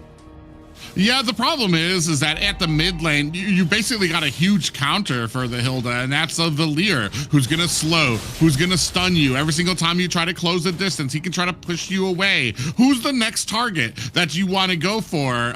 Do you want to try to help out King against a Sora? I mean, you're not going to be able to burst down the Sora like that. And then I feel like your only real target was probably V2 at the bottom lane. And unfortunately, I just didn't see that pressure down there as well. So you're not getting the value that you would like to get out of a Hilda pickup here. Now we do have a Zaman Force laid down, and now Lucy coming in from the back end finds a pop-up. 4 men for Dreammax are going to be able to find themselves a kill. However, they are not. Oh, actually a little bit of an ambush here comes out with the glorious pathway. Thanatos TZ comes in there with the Soul Sever, chunking down Kite. Saber on the front end. Jump style goes down. Saber actually might be taking a heap of damage. Zaman Force has been laid down. The rest of the team comes in. Thanatos TZ finds himself a stun, but almost gets taken out. A Saber goes down. Back end, we have a blazing duet. King able to find himself an escape. 3-7 right now in favor of Octa Gaming. That was a chaotic team battle here, but now Octa Gaming takes the time and takes the chance to guarantee one more turtle. 2 turtles for Octa Gaming versus only 1 for Dreammax. Okay, Lucy trying to defend the turret, and he was taken down. But now once again in the top side is going to be another chaotic situation. Yeah, penalty zone went down and locked down the Sora. Lucy gets taken down as Kite joins the fight down there as well. 4-9 right now. I feel like maybe a little bit more even as we move into the mid game than it was through the first, but Dreammax still have a lot of puncture holes that are starting to leak in right now. Chimera, I feel like a lot of their hopes really leaning on Chimera and hopefully Kite being able to kite. Yeah. No, that was good. That was good. But now we're seeing Octa taking down 1 more turret. This time wasn't the top side, only the first turret in the mid lane here. It is still standing for a Dreammax's favor. But even though we're seeing the gold lead here heading for a 3k for Octa Gaming, another situation that we can talk about is V2 with this clock. You know, the clock is ticking for Octa Gaming. Okay, even for a Dreammax, because they already have a Chimera with the Herald, is another strong late game, you know. But for me, for Claude, it's even way better because they have more ways to escape. They have more. He has more mobility, you know, with the Dexter hologram. So I think that maybe Dreammax has to find a way to try to burst a Claude here in the possible future team fights. But the question is, how are they going to do that? Because to get to this Claude, they have to pass through Sora, Hylos, you know, even Sagan. So it's not going to be that easy.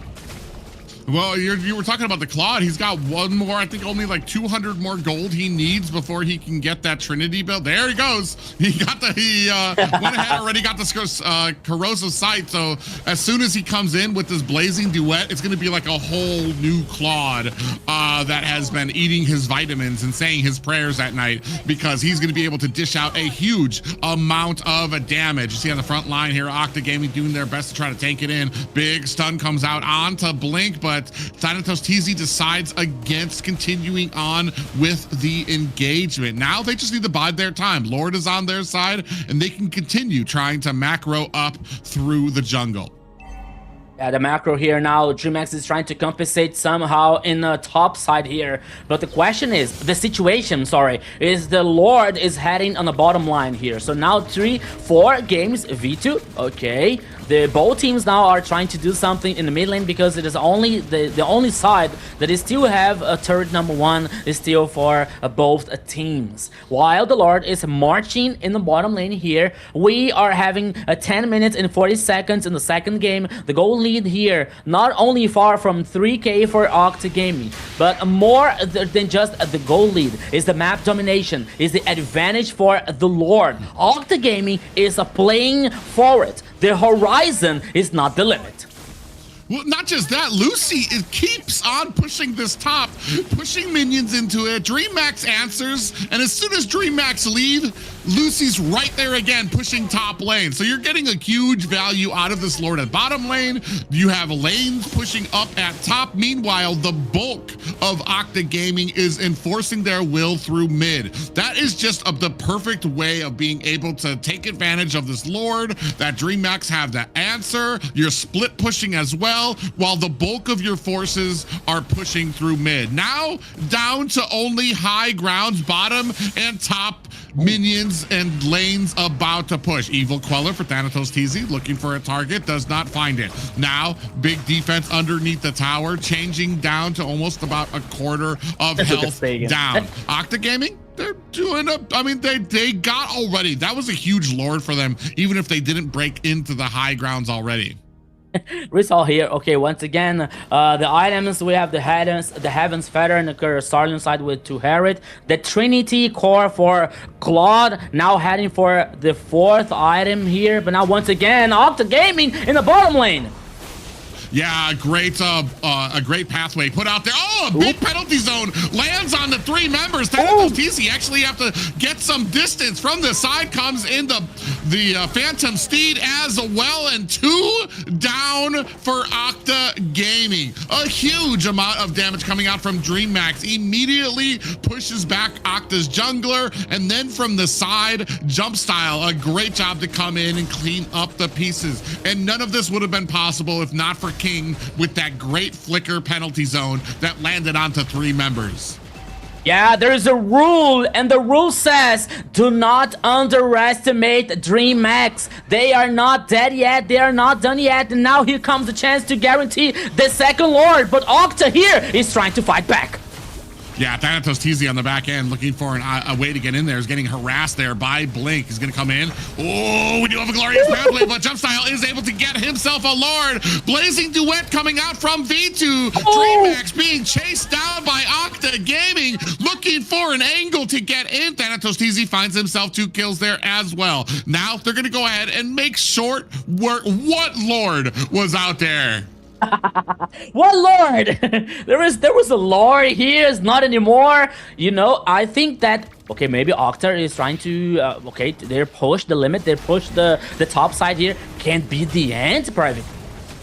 Yeah, they're going to go ahead and use that glorious pathway more as a zoning tool. Now against 3 members, down goes King, looking to latch on to jump style. He's going to try to dash his way to safety. Still trying to come in, coming in, trying to find himself an angle. J-Kite, braveness on this girl to go up against 3 members, keeping that distance, knowing that she still has that ability to create distance and kite them back, and still trying to push Octa Gaming back. As the song says, this girl is on fire. Shake right here with the 5 kills in the Kimi. She is trying to defend Dreammax's Hunter so far, but now once again, they have super minions in the top side here for Octa Gaming. Octa Gaming managing the situation. 1 more item for Claude, Malefic Gun to increase the range, especially for the Blazing Duet here, and working with the Dex's hologram. Octa Gaming causing pressure, denying farm for Dreammax. They're playing together, they're holding together, but they cannot farm so far for Octa Gaming. I think that 1 more Lord is going to be the end of the second game. I mean, I usually am a big critique of early sky piercers on heroes, especially when your team is losing. But J-Kite does such a great job on this Kimi, even on their back foot. It's 6 and 12 right now. J-Kite is 5-1-1, really making use of that sky piercer, and I feel like is going to be one of those. If they can turn it around, it's really going to be bent on J-Kite and Chimera being able to step up and dish out that damage. Unfortunately, Chimera having a rough game here right now, 0-2-4. So it's like, it's basically resting on, can J-Kite find some of these targets? Can she also protect herself? Can she create that distance?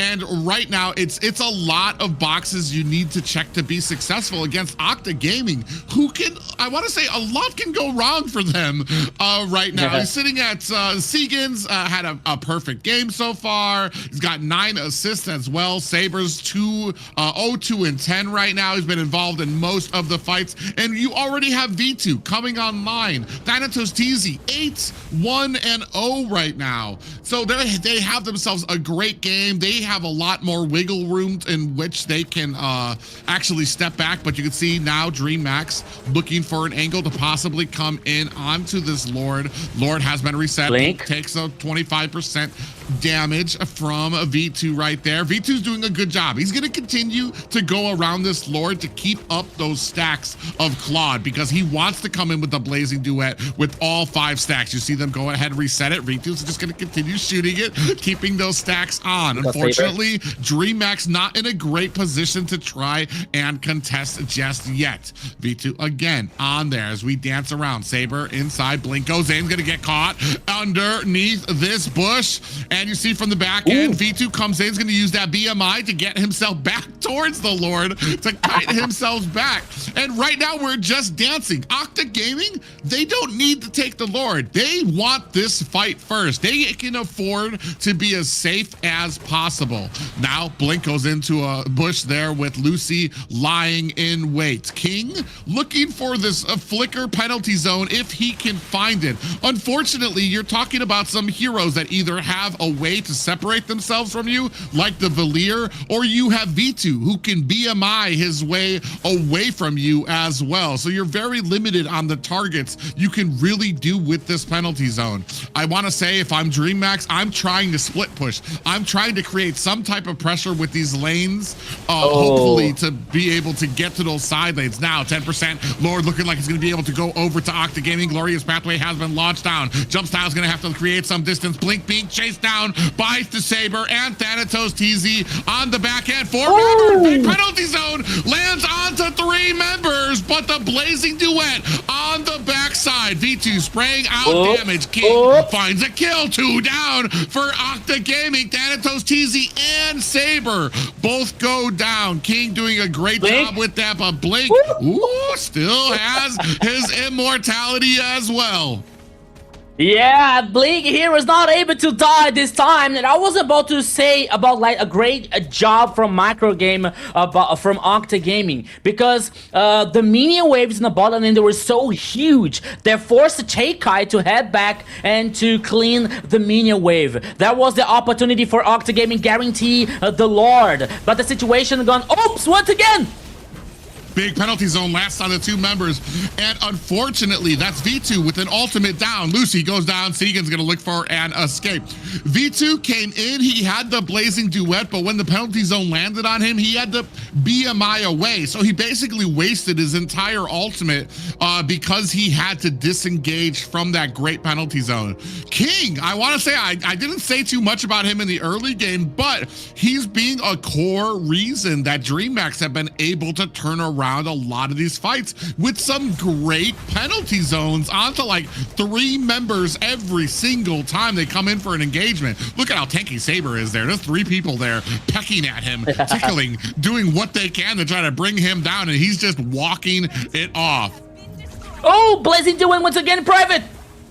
Yeah, but the Chimera able to get away with that Zaman force. You can see on the side where King gonna go ahead, put on some distance there. Jump style comes in, has the horse, has the Phantom Steed. Cheikai able to find a kill onto Saber. Now on the back end, are they gonna be able to blast down Lucy? Thanatos TZ finds a kill onto King. Cheikai continuing to lock onto Lucy, looking for the damage, but now has to find an escape. Thanatos TZ comes in for the flank. Cheikai might be trapped, has that flicker out, and a little no is going to be able to try to get themselves away. V2 trying to spray on some damage, and it is just Cheikai here trying to defend it. Blink comes in, has the immortality, but continually getting slowed by Segan. Yeah, only 2 players left here for Dreammax. Maybe, I don't think that Octa Gaming here is forcing the end of the game. They're waiting for the next minion waves here in the mid lane. Could be the end, my friend Private.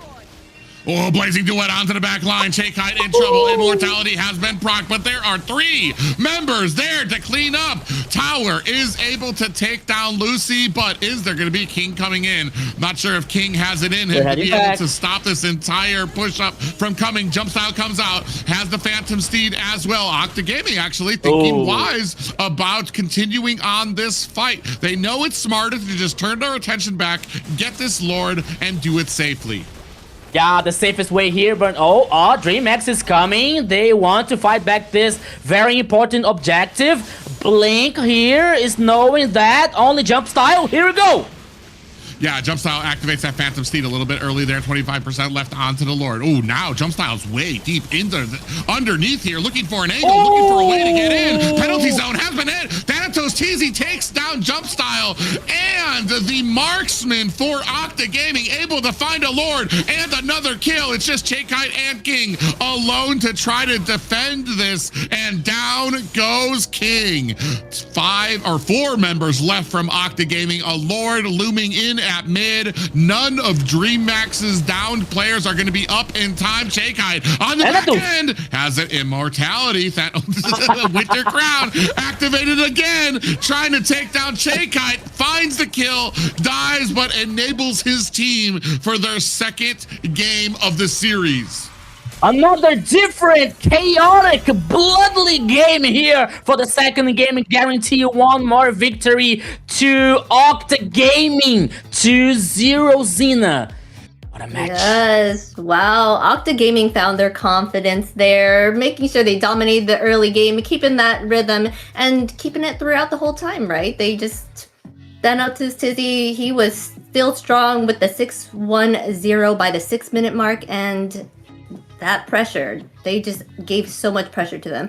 I do have to give it up to Cheikai though. She did a wonderful job trying to fight that off. Yeah. Yeah, there's only so far you can go trying to fight that off. Like I said, she really made the most use of a lot of her items there too. Like I said, Sky Piercer early on Kimmy. I know it's part of the build, but sometimes I roll my eyes for some of those early Sky Piercers, especially when your team is behind. But when you're talking about somebody who's starting off the game 5-1-1, it's a good item to be picking up to try to at least make this game as competitive as possible. Big shout out too coming out for for the Tarizla pickup, who actually paid a little bit of dividends. King did his best to kind of come in, get a lot of those penalty zones. Unfortunately, Octa Gaming, let's talk about this. 16-3 Thanatos TZ on the Suyo pickup. Not just that, a Segan 0-1-17 V2 3-0-12 on the Claude. It's just when the picks that they have, not only such great drafts to shut down that Hilda pickup, but they know exactly when some of these heroes are really supposed to be doing enough during a lot of these fights and waiting for a lot of these power spikes. Yeah, the whole team here showed an astonishing performance, especially for Octa Gaming, and we are talking about like Thanatos' performance, the Sagans, and say V2 for example. But Saber here, like we were talking about that he was able to walk through the composition, walking through the Dreammax's front line, you know, he was taking so much damage, but he wasn't able to die. He bought much time for Octa Gaming, you know. So, but for me, I think that Dreammax bringing Hilda, they had a very solid idea, like to play an aggressive, to have a very interesting early game here, to dominate the map. But by the time that this idea wasn't working and Hilda was losing the potential, losing this aggressive situation, Octa Gaming was like turning things to easier for them to not only lead the advantage, but to manage an advantage. We were talking about like King's performance with the Tarizla, that from mid to late game, he was very interesting with the penalty zone, like 3 or 4 times that it was well connected. That was a good for Dreammax to extend the game for much time. If you ask me that Dreammax had some chance to win the game, I would say that they had this the chance, but they have the possibility to be better. But Octa Gaming, they were so confident to the composition, to the idea, even though Thanatos with the 16 kills with a big responsibility, but V2 with the blazing duet playing so well. Even Sora, which was like with a negative KDA, he was so important with the ultimate tanking here for like to take down and get so many crowd control for Octa Gaming. So even though Dreammax played very like the next possible team fights, they were able to play very well, taking 2 or 3 players from Octa Gaming. It didn't seem like Octa was about to lose this game, not only because of the goal lead and the pressure, but for many situations in the second game. Yes, and when it came down to execution, this player delivered it flawlessly again. Thanatos Tizzy taking that MVP with 1630 KDA, 78.7k total damage, 802 golds per minute. He is a force there in the jungle. I'm in shock. Yeah, I mean, he really was able to shine here, but for me, the entire team and being able to enable him has been the highlight of this story here. They create this great barrier up in the front. They give him space when it comes to this Lord as well, and it just enables, especially when it comes to Suyu picks and a person like Thanatos TZ, who's going to be able to kind of get in there all the time and find a lot of these kills with that evil queller as well. And that's another thing too. He was absolutely phenomenal when it came to like one of those abilities like the evil queller, where you got to aim in there, find some of these weaker targets out there. So a great and well-earned MVP there from Thanatos TZ. Yeah, working with Suyo and the jungler. We had this we had Dreammax playing in the first game here, but only in the XP. We know that XP that you need more time to get the full potential of the hero, get the full potential that what a Suyo can bring. In the jungler, like you have a very fast farming, you have a very fast pathing clear here to reach the level 4, the first levels faster as he can and get more damage as he can. So we saw actually in the second game what he's able to do when he gets stronger. So Thanatos TZ MVP once again. Thanatos 16 kills. Are you the boss? Are you the owner of the game? My goodness. Well, he should be. I mean, he knows how to work his heroes really well and play it very wonderfully. But at the same time, his team knows how to be there for him. And that synergy and also that CC that they had on their team, the Valier, the Sora, the Hylos, that was really hard to deal with for sure. It's funny too, because we brought up at the beginning of it that Thanatos TZ maybe lingered a little too long at the gold lane, hoping to find an early game gank. He did that twice, but still was able to keep up with gold because of how well he was doing in these fights, because of how well he was able to find these angles, find those evil quellers, find these great kills onto the enemy. So even when you're not, I know I do like to see, I think the safer option with a lot of Suyos is to like just farm, keep farming. Heck, we might even give up the first turtle as long as you keep farming, because Suyo is one of those great farmers. And once you get to the mid game, if you've been farming that very consistently that whole game, there's not many heroes that are going to be able to stop you. But right from the beginning, he tap danced that line very well. Understood, I can go down here. Dang, that sucks. I'm not going to be able to get a kill, but this fight coming up, I'm able to find these angles, able to get in, get those kills, and still able to maintain my lead and my farming ability as a jungler. Yeah. Another thing that I was thinking about and I saw in the last team fight, because we were talking about, okay, Suyu's potential, we were talking about Octa gaming synergy, as Azina was saying.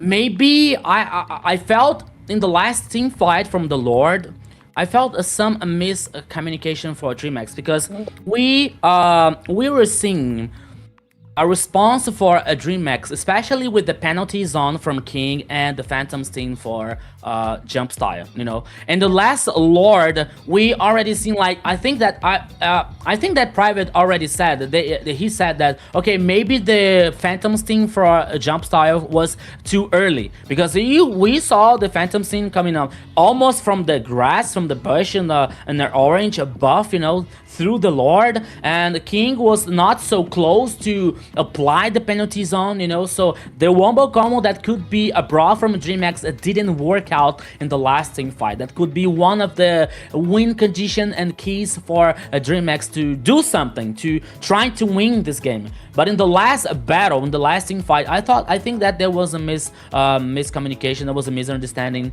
in the execution for Dreammax. Once again, Dreammax is a very strong team. We already seen that they were not dead yet. They trying to head back in the game sometimes, you know. So Octa Gaming, they are aware about that. The players know well this team, so they didn't give a chance for Dreammax to get back in the game, and that one matters. 2-0 for Octa Gaming, and now we're heading for the draft for the third game. Yes, we're trying hard there at the end. We can see that the Kimmy was starting to come online, and you said that Trizla was doing an amazing job with those penalty zones, but that was not enough. As you said, that miscommunication made it so that they weren't able to hold it off any longer there. They are banning out here Sora and Baxia. They're making sure that Baxia is not in the game right here. Zushin and Freya, top contenders for priority bans, for sure. So it was brought up, and I actually have a question for you too. And this is what we were kind of talking about when we tried on the side of Dreammax to have a flexible draft to keep Octa Gaming guessing. You don't know where these heroes are going to go. The Suyo pickup, which has been such an instrumental role in the jungle position, was it wasted putting it in that XP position where it didn't just lose, but you didn't really get the value you usually get out of a Suyu who's ahead because he's constantly farming, and instead had to kind of sit back and play, I want to say almost passively in that XP lane.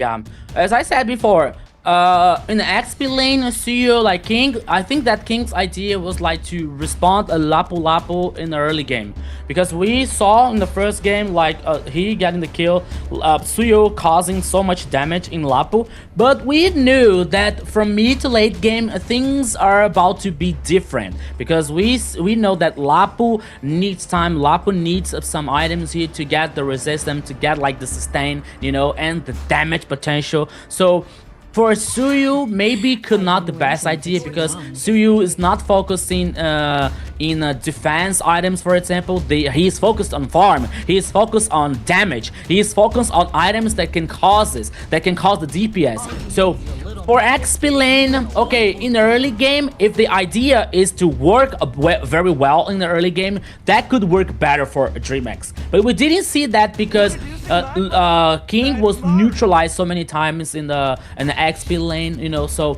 maybe that's why Suyu is heading for the jungler more times than the XP, especially in the competitive situation. So maybe for XP here, I don't think this is a good idea to bring Suyu. Yeah, great point. I do think Suyu does belong in the jungle for the fact that that farming was right. So maybe if they had swapped it in the that first game, maybe it could have been a different story, as Gwen would be handling that side. But here we go, and we're picking up Harley on the side of Octa, and Dreammax will pick up Fredrin and Claude. Thoughts? Yeah, with I'm trying to think of, I mean, it's kind of funny to me that from the week 1, week 2, and now at week 3, beginning in South, we're starting to see the lack of Marcel anywhere when it comes to either some of these bans, when it comes to some of the pickups, which is honestly surprising to me, because I feel like the South is one of the places that actually knows how to use Marcel, while in the North, I feel like they're still banning, they're still trying to pick him up, still trying to use him, yet I think none of them have been successful with him just yet. Here, a big tanky front line, not just that, but a good early game coming out from Octa Gaming when you include the Grok out there as well. Claude, you're gonna need some items for him to start coming online. Tanky still in front. You got the Fredrin and the Hylos as well. So a decent amount of healing coming out from the side of DMX. A little bit more of a rounded draft coming out from DMX. My only problem is I'm waiting for that early game possibly from them. I feel like DMX so far have just, their starts have just been so lackluster, and it just starts steamrolling into more potentially the lead just starts drifting away from them if they're not able to get that control in the early game.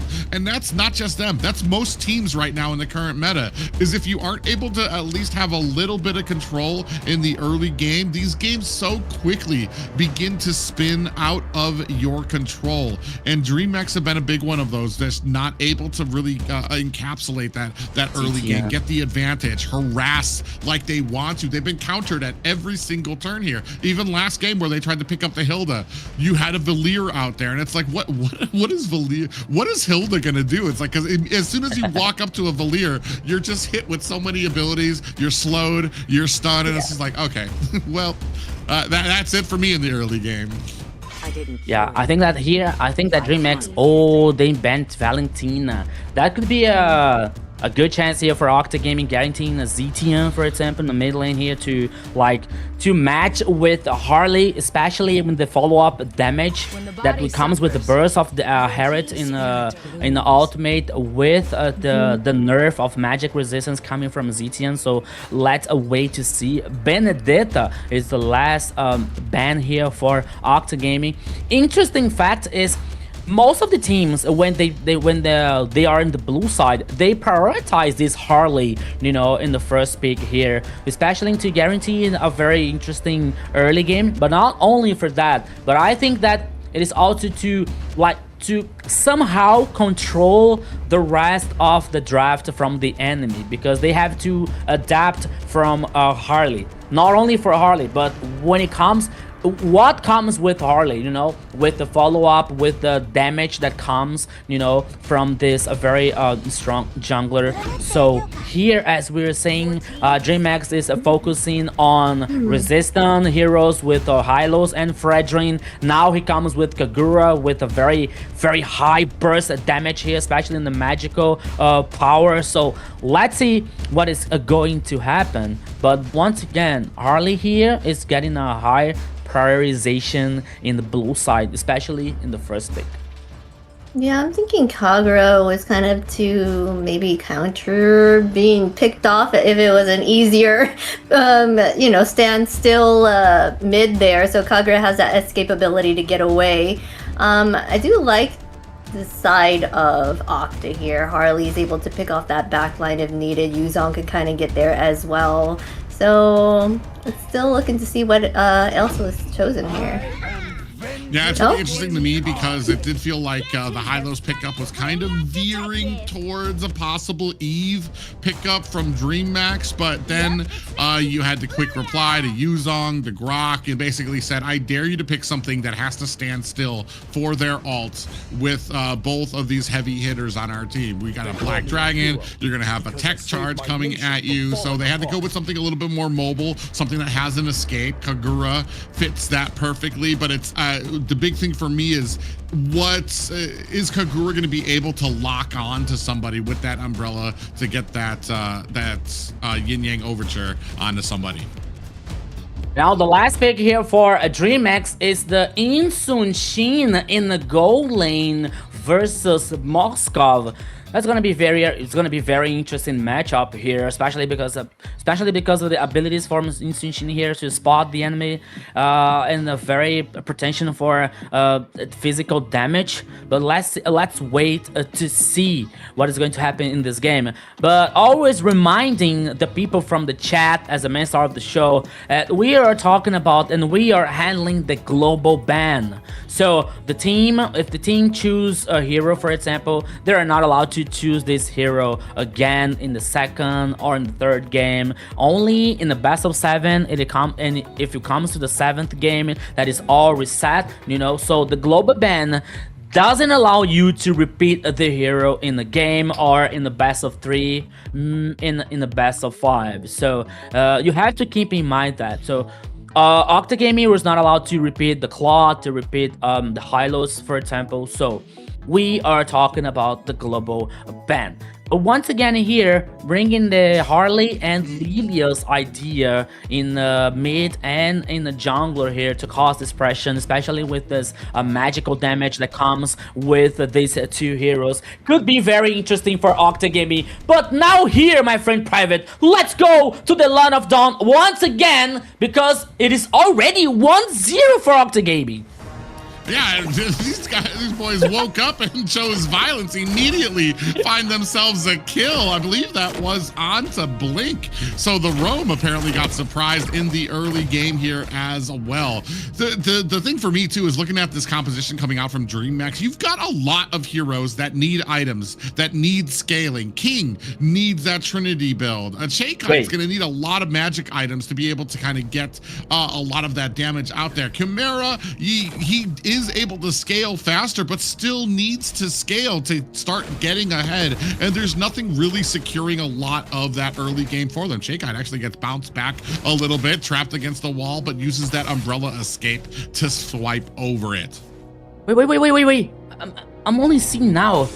I'm so sorry, guys. I have just a little bit lack of attention, but am I seeing right a Claude in XP lane? Oh my goodness. Yeah, I didn't even think of that too. Yeah, so we do have the Claude, and he's going to be going up against Lucy on the Yuzong. I'm not sure. We've talked about this before when it comes to, okay, we don't want to be shackled down by the chains of the meta. Chimera gets taken out there. Black Dragon swooping around, checking around the area for another clean pickup of this turtle from Octa Gaming. You don't want to be shackled down by the meta, but you have to respect, you have to understand what the meta represents out there. Claude is going to get zoned out pretty hard by the Yuzong. Claude doesn't have a huge I want to say, range himself. And for something like a Black Dragon that can close the range on you very quickly, especially because there isn't the threat of the damage that King is going to have before he gets that Trinity build. Oops. Oh, that's easy. Is he going to be able to get away? Chainkai finds the kill. I was about to say, there's no way that Thanatos TZ finds himself an escape here. Actually got dashed into the wrong bush there. Chainkai was waiting there, and unfortunately for Thanatos TZ gets an umbrella right to the face. Saber down now as well. Dreammax starting to answer back. Thanatos TZ comes back. Is he going to be able to get his purple buff? He is. Glorious pathway laid out, but Thanatos TZ able to scoop it up. Yeah, Moscow's ultimate here was for nothing, but now Dreammax is playing aggressive with a very beautiful outplay from Chainkai, guaranteeing the kill, and she was able to survive the running away. But Chimera, she is so lucky. Yeah, the Thanatos TZ, I mean, there was no way he was going to let that slide. So that's going to be 3-2 for Octa Gaming right now. Dreammax, I mean, I feel like they're going to start. They were doing great when it came to kind of trying to put on that pressure. The only question is, are they going to be able to continue that pressure without falling apart, without losing some of those basics that makes a team so lethal? But I have a question here. When you have Claude and Instant Shin, which one are going to be prioritized to farm? You know, because both of them needs farm, both of them needs items to impact in the game. But now the next turtle here, both teams are aware. Here comes the dance. Yeah, they're going to go ahead and it looked like Dreammax went ahead and reset there. Actually, no, that was reset there by Saber. So a well-placed wall there and resetting and pushing out the turtle. Jump style's going to go in. Black Dragon is out now, and that's going to go ahead and activate the pathway coming out as well. Big pop-up comes with the tech charge. Segan finds the kill onto Chainkai. Now Dreammax looking for an escape. They chose the wrong fight here. Blink might be taken down again. 5-2 in favor of Octa Gaming. A well-placed amount of bombs, and Black Dragon come out and find Chainkai right away. Yeah, we're gonna find the turtle here with Lucy, with a Yuzong, with the ultimate open. It's not a good idea because we both know that the Black Dragon has a high potential to zoom the players to after the ultimate. He still has the dragon form, which has a more damage, more resistance. So maybe for Dreammax here, forcing the ultimate before the objective is good for them to have a good chance before the team fight. But now here comes a 3v2 Hunger Games. Whoa, King! Evil, here's looking for a tech charge, right? Oh, this is a blazing duet, but Segan was right there on the Lilia to blow him up. In comes the Yin Yang Overture. Black Shoes come out from the bottom. Up at the top, Blink trying to fight off the team. Chainkai finds an escape, but Saber's on the back end, swings them against the wall. 4 members tech charge. Saber separates himself from Dreammax and uses the wall on the back end. Lucy comes in, finds the kill onto Chainkai. Chimera is dead. Second on the list as V2 dashes in, jump style. Ooh, tries to go in. I'm not sure he's going to be able to get away here as Segan finds the killing blow there as well. 3 down for Dreammax. Yes, and Lucy's ultimate was just for celebrating the team fight that was positive for Octa Gaming once again. The first turret in the bottom lane and taken down for Octa Gaming. 9-2, gold lead here, almost 6K. I don't think so. I don't wanna be too early here, Private, but maybe we're seeing a disaster for Dreammax. I mean, we're talking about like 6K at the 6-minute mark. Like, I don't want to call things out a little too early, but it's looking like Dreammax are having a rough game here. Tech charge comes out. Glorious pathway is out as well. From the backside, King looking for an angle to get in. Oh, but almost gets immediately blown up. Is he going to be dangerous? Magic takes care of King, and that was immediate. Thanatos TZ sitting at 3-1 right now. Octa Gaming up 10-2. 10-2. The next turtle here, the third one, is heading for Octa Gaming. Once again, 3 turtles versus 0 for Dreammax. Dreammax, they weren't able to even touch in any of the Octa's turrets so far. Map domination for Octa Gaming. Thanatos TZ once again with an astonishing performance. Now with Harley, Sagan with Lilia 4-0-4. Even V2 here with Moskov, that we know that he needs at least the core items here to have the power spike. But at this point of the game, Moskov here is just one more here for Octa Gaming. Here comes once again. Yeah, Black Dragon onto the backside, looking for a squishier target. Blink. Ooh, he's gonna jump onto Blink and gets a 2-man petrify jump style underneath the tower. Blink trying to crawl his way out to safety, is gonna be able to get away. And you talked about it, the items that they need, and they're still getting their purple buffs refused to them. Segan sitting here with a purple buff of her own. Chimera is going to be down for the count. The deadly magic coming out from Thanatos TZ. Blink gets taken out by Segan. The rest of Octa Gaming going to go ahead and start enforcing their will through this mid lane tower. And we are down to high ground towers for Dreammax. And I don't believe they've even put a single auto attack onto the side of Octa Gaming's tower. Yeah, I believe that, you know, we have to see, but even I think that there is no damage, no single damage on Octa's turret. But even though here Octa's is still causing the pressure, it is still playing forward, still playing aggressive, now with the focus at least to activate the holy shield from the last line of defense. Dreammax here, it is forced to play together, it is forced to play back, because they don't have jungler, they don't have a farm here, only for the minion waves that is heading from the sides, and they don't even have the Lord, which is going to be guaranteed for Octa Gaming. Yeah, they're trying to set up something here too. They don't, Octa Gaming doesn't really want the Lord here. They're gonna try to bait it out, try to get a fight started.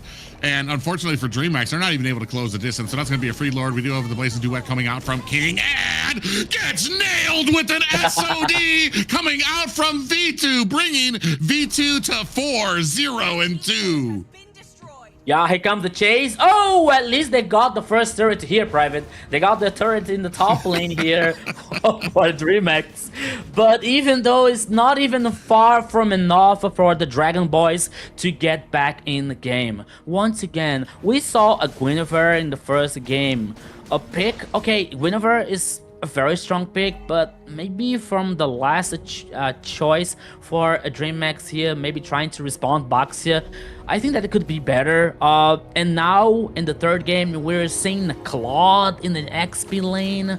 For me, it is the same situation for Suyu. He needs a farm, he needs gold, he needs items to impact positively in the game. But now here comes the Lord. Yeah, Black Dragon is out as well. The rest of the team going to go ahead and put the finishing touches onto the high ground at the mid. Now moving their way to the top. Big Petrify lands on the King. Has the Blazing Duet out.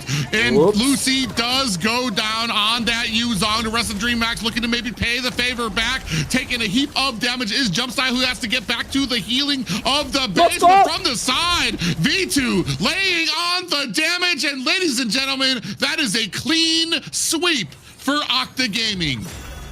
V2 doesn't know how to play here. He's not for playing. He focused the turret, guarantee a 3-0 clean sweep for Octa Gaming. What a sweep. What a sweep that was. Octa had full control this time around. They knew that they had that confidence, right? They took all the objectives.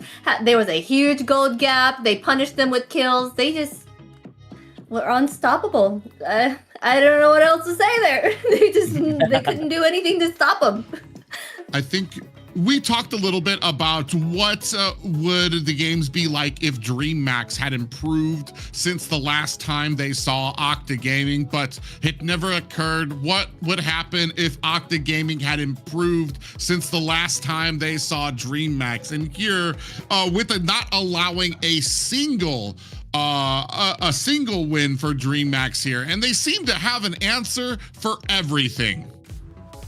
Yeah, we're checking out the stats here from the last game for Octa Gaming. 14 kills versus 3 for Dreammax. Only one turret taken down for Dreammax. There was the first turret in the top lane here. But now we're seeing the stats. Sagan once again with Lilia 507. Thanatos, another astonishing performance from Harley. 4-1. V2 Moskov, we didn't talk too much about him, but 4-0-2 here with the Moskov, a very good KDA. So Octa Gaming, a good and a good job. Very well job for Octa Gaming here to guarantee. Sure. Thank you. For guarantee a 3-0 sweep here versus Dreammax. To be honest, I was expecting more games. I was expecting a very a stronger even a match between these two teams, but what we saw here, guys, was Octa Gaming only passing through. I mean, Octa Gaming, even when it came to all of the fights, they understood their power spikes. They did a great job of drafting to be able to kind of dominate and lead through the early game as well. And you see here, like, jump style. I mean, where I don't understand his pathing here, too, is to try to go down into enemy territory. Maybe I would have been looking for a little bit more of an escape there as well, to try to find my way back to some of my towers. But, I mean, all of these games have kind of just been repeating the same thing for Octa Gaming. They have a great pool of heroes they can go from. They have great counters, especially when it came to Hilda. When Dreammax fought, oh god, there's that SOD that took out King. But like, even when it came to Hilda on the side of Dreammax, Octa Gaming just seemed to have the perfect draft to be able to take it down. And maybe that is part of the problem. That's something that we might have to go back to the drawing board when it comes to Dreammax. Some of these picks that come out there, the Claude in the XP lane, the Guinevere was picked pretty early as well. But let's go ahead and take a look at that MVP. Yes, and a performance built on confidence and control. This is your MVP here. Sajin takes that away from Thanos' Tizzy this time around. Going in with the Lilia, 507 KDA, 52.8k total damage, 769 golds per minute. Yeah, Sagan, you broke the rule here. Oh, Thanatos Dizzy, we're heading for the record here, but now Sagan is a boss killer once again with Lilia heading and securing the MVP with the mid lane from Octa Gaming. The guy responsible for bringing Valier, for bringing Vexana in this match, now shines once again with Lilia. So, as we were talking about a private, it's a very good combination coming from, especially when you have a very hard early game, combining to Harley with the follow-up of the damage that can come with the burst of the ultimate, you know, and the high DPS that comes from Lilia. So they knew what they were doing, you know, especially when you face the team who brought a Claude in the XP lane, you know, making the third game. I think the idea could be good, but the execution and what we saw was not like even close to be good. So 3-0 for Octa Gaming. Yeah, a great game for Octa. A lot of synergy coming out from their compositions as well. The Lilia pickup, a great, especially when you combine it with the Black Dragon. You just had a huge birth of zoning area when it came to trying to push onto these towers. So what are you gonna do? Are you gonna sit there? Because the closer you are, you're gonna get hit by the bombs coming out from Lilia. If you try to stand back just a little bit, you're prime target for the Black Dragon coming out. So what can you do? You have to like stand so far away from it, and there was no good answer that unfortunately Dreammax could put out there. Octa Gaming just played a very, very sound game, and I feel like they took that loss to Entity 7 to heart, and have been like sprucing up all of these things. Like I said, we were talking about Dreammax, the improvements that they have made, and that they were going to try to put up against Octa Gaming. But Octa Gaming showing that even as good as they were in their first meeting with Dreammax, they still had that much more room to grow in their second meeting here. Yes, they did an amazing job, but they just swept that whole team. They are improving as you go. This is what we're here for, guys. That Swiss stage is all about that training and making sure that they are at top tier for those playoffs. Yeah, and you know, guys, for me, I think that for a Dreammax situation, because we're talking about Mobile Legends, so the MLBB scenario, especially talking about the competitive one, you have a very high rotation for rosters, you know, lineups for the teams. But with the Dreammax, not only the changes for the roster, we had the role changing. We had King from a jungler to XP lane. You know, we had Jumpstyle. Okay, he was a jungler for so long. We had the change from the gold lane that was Gremium the last season, but now they have Chimera. You know, so okay. Maybe we can talk about how long do we have to play together to get the synergy, to get the experience, you know.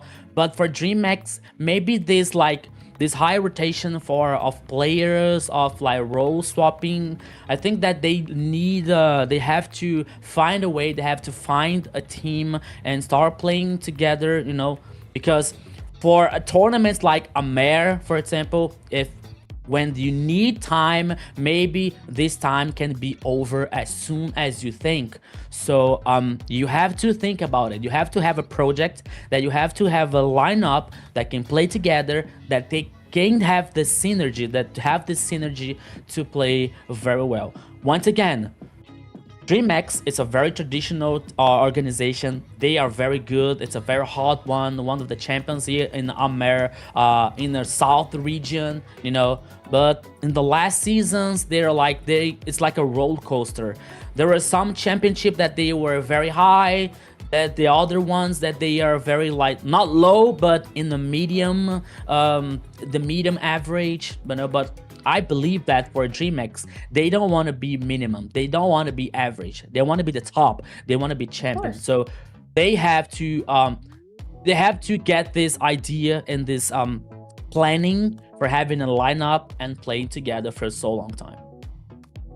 I kind of feel like there's also something to be said about some very, very strong picks in this meta, some very strong picks for draft that maybe don't need to be the first pick, that can be countered a little easier than some that you know of. Hilda does, I mean, we don't see her often making, I mean, I still think she's a big priority in the meta, but there's certain things when you pick her early, you leave her open for counters out there. I feel like Hilda is a very one-dimensional type of hero that's it's high risk, high reward. You're really betting on the game to go a certain way, and if it doesn't, Hilda's gonna be the first one to suffer.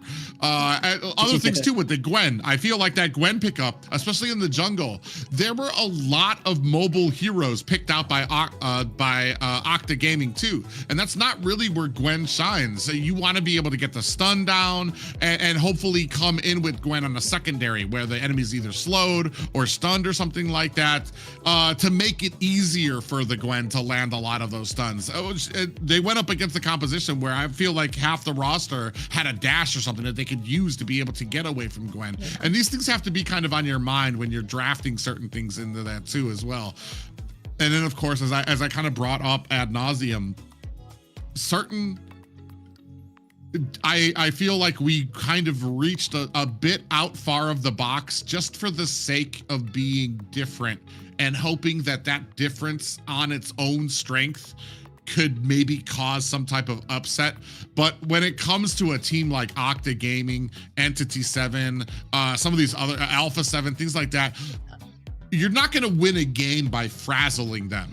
These guys have composure. They know how to be patient. They let things like the Zushin pick through because they feel confident in their ability to get to that super late game and be able to take care of it. So they're just, I feel like it's just going to need to be back to the drawing board. And you brought up the perfect point too, being able to play together to get that synergy that you need. It's not an easy thing to be playing one role for an entire season, understanding that, getting the depths, the little things that you need to understand that role, and then being like, okay, now they're putting me in at something different, and you just have, and you have to relearn everything about that. Your priority changes. What you take from seeing on the mini map changes how you react to things like that. So it's something that's it's going to be some growing pains. But like you said, a strong team with a lot of history here in North America. Unfortunately, just Octa Gaming this season have been put together. They are a monster right now. Yeah. Yes, For me, they are a monster. Go ahead, say what you need to say. No, I was thinking like Private was very surgical in his words about like, especially when he was talking about like planning the drafts. That could be, yeah, that is a very special situation because we are talking a very high championship level. We're talking about AMER South. We're talking about the best teams in the South region, you know. And when you work and when you talk about drafts, when you play against Octa Gaming, when you play against Alpha 7, Influence Rage, you know, like, okay, the idea to think out of the box, to think differently from the others, it is a good thing, you know. But if you go too far with this innovation, with these new things, you know, maybe when you work something out of the meta, can be not so good when you're facing these hard teams, you know. Because for example, we were talking about Sagan's picking Valor. So Sagan picked Valor in the first game. He picked in the second game, you know, in the second weekend. So we're not seeing so differently. He picked Valier. We talked to him and we asked, will we see more different picks than Valier? And they say, okay, you can wait, but no, only okay, Lilia, Vexana, Valier. Not so far from that, you know, not like not in Aurora, not in we already seen Eldora in the last weekend, but you know, not so far from the meta, you know, not so far from the idea to guarantee the advantage for Octa Gaming. So you can work in the meta, you can work in a draft that can surprise the enemy. But when you were talking about AMER South, then we were talking about our very good teams. You have to think not only twice, but maybe 3 or 4 times before doing it. Also, and not to harp on Dreammax, just Octa Gaming, dude.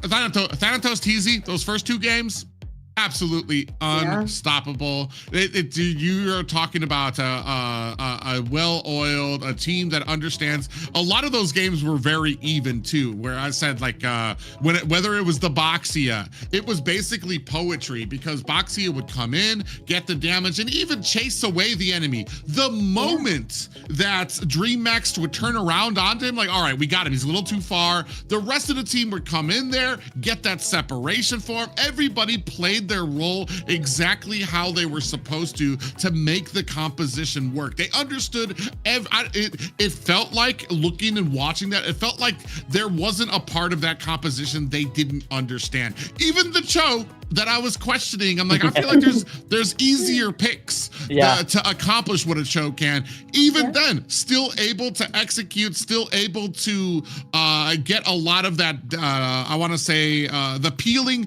ability that Cho provides with it. The team just really kind of came together there. And so I feel like the communication is a huge deal for them. Yes, Cho was an amazing player for sure. He was able to get that back line and help that team with all those assists. He did a wonderful job there. I think it was a comfort pick for him. But let us look at the open qualifiers right now. The MWI right now is open, ladies. If you want to join in and get in on that esports team side, make sure you go in and register. The registration starts today. So get your team registered. Yeah, as she almost screwed up, said guys there, but we already have our light when it comes to some of these other championships. This is an opportunity for a lot of those great female players to shine when it comes to the qualifiers and get up onto that main stage. Like we said, big pride because North America out of nowhere came up and was able to get second place. It says a great thing about the place of MWI in the qualifiers right now. Yeah. And it is very interesting thing to say, because when it comes about like female players, the last year we got female players who got the esports award, you know, like from MLBB. So it is a very good thing for not only for the scenario, not only for the MLBB, but for the ladies, for the women to shine more and more here in the MLBB scenario. Yes, and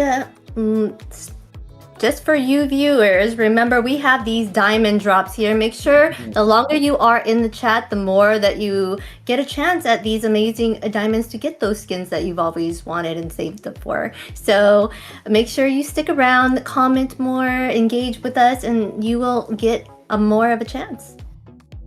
Yeah, we see all those viewers out there, Deadpool, Kushwa, I think Mini Martini out there watching. Stay active in the chat, respond and things like that, and you will have yourself an opportunity to win some diamonds for yourself as well. Just a little way for Munsun to go ahead and give back to those loyal viewers that we have. Yeah, from the friends in our chat, from the for the friends who is still watching us, the Pinoy, the Slayer, the GM Obsidia as well. So you have the chance to get a diamonds for you. I need diamonds because his nick is Fisher. It is still in the house, and I need to change his nickname. I didn't have the chance. I didn't play so much. I think you do need to change it. I would change the nickname because most of the people are like, is Nick what? I say, no, it's Nick is Fisher. You don't get it, but that's okay. Only the geniuses are not being understood here. But it is a chance to get diamonds watching the broadcast. Yes. Well, guys, make sure that you follow us all over the place, please. We are trying to grow here in North America, so, and yes, make sure. Oh my God.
Listen up, warriors! The Frozen Sea Showdown is here.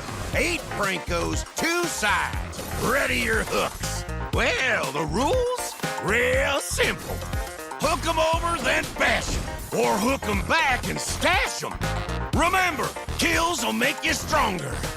More kills, bigger targets, so swing those hooks. More kills, better hook, so wipe off their looks. Crabs in the river? Hook 'em. Reel 'em in for new skills. Stun. Magnet. Reflect. Chests in the cave? Hook 'em. Reel 'em in for new skills. Team heal. Team super hook. Crazy ults. Total chaos. Triple hook. Recall hook. Trick hook. No equipment to buy. Auto upgrades for all. Take one down, get your hook back. Hook, kill, reset, repeat. Hook till you can't hook no more. Remember these words. Hook, kill, reset, repeat. Hook till you can't hook no more. Hooks ready? Let's go!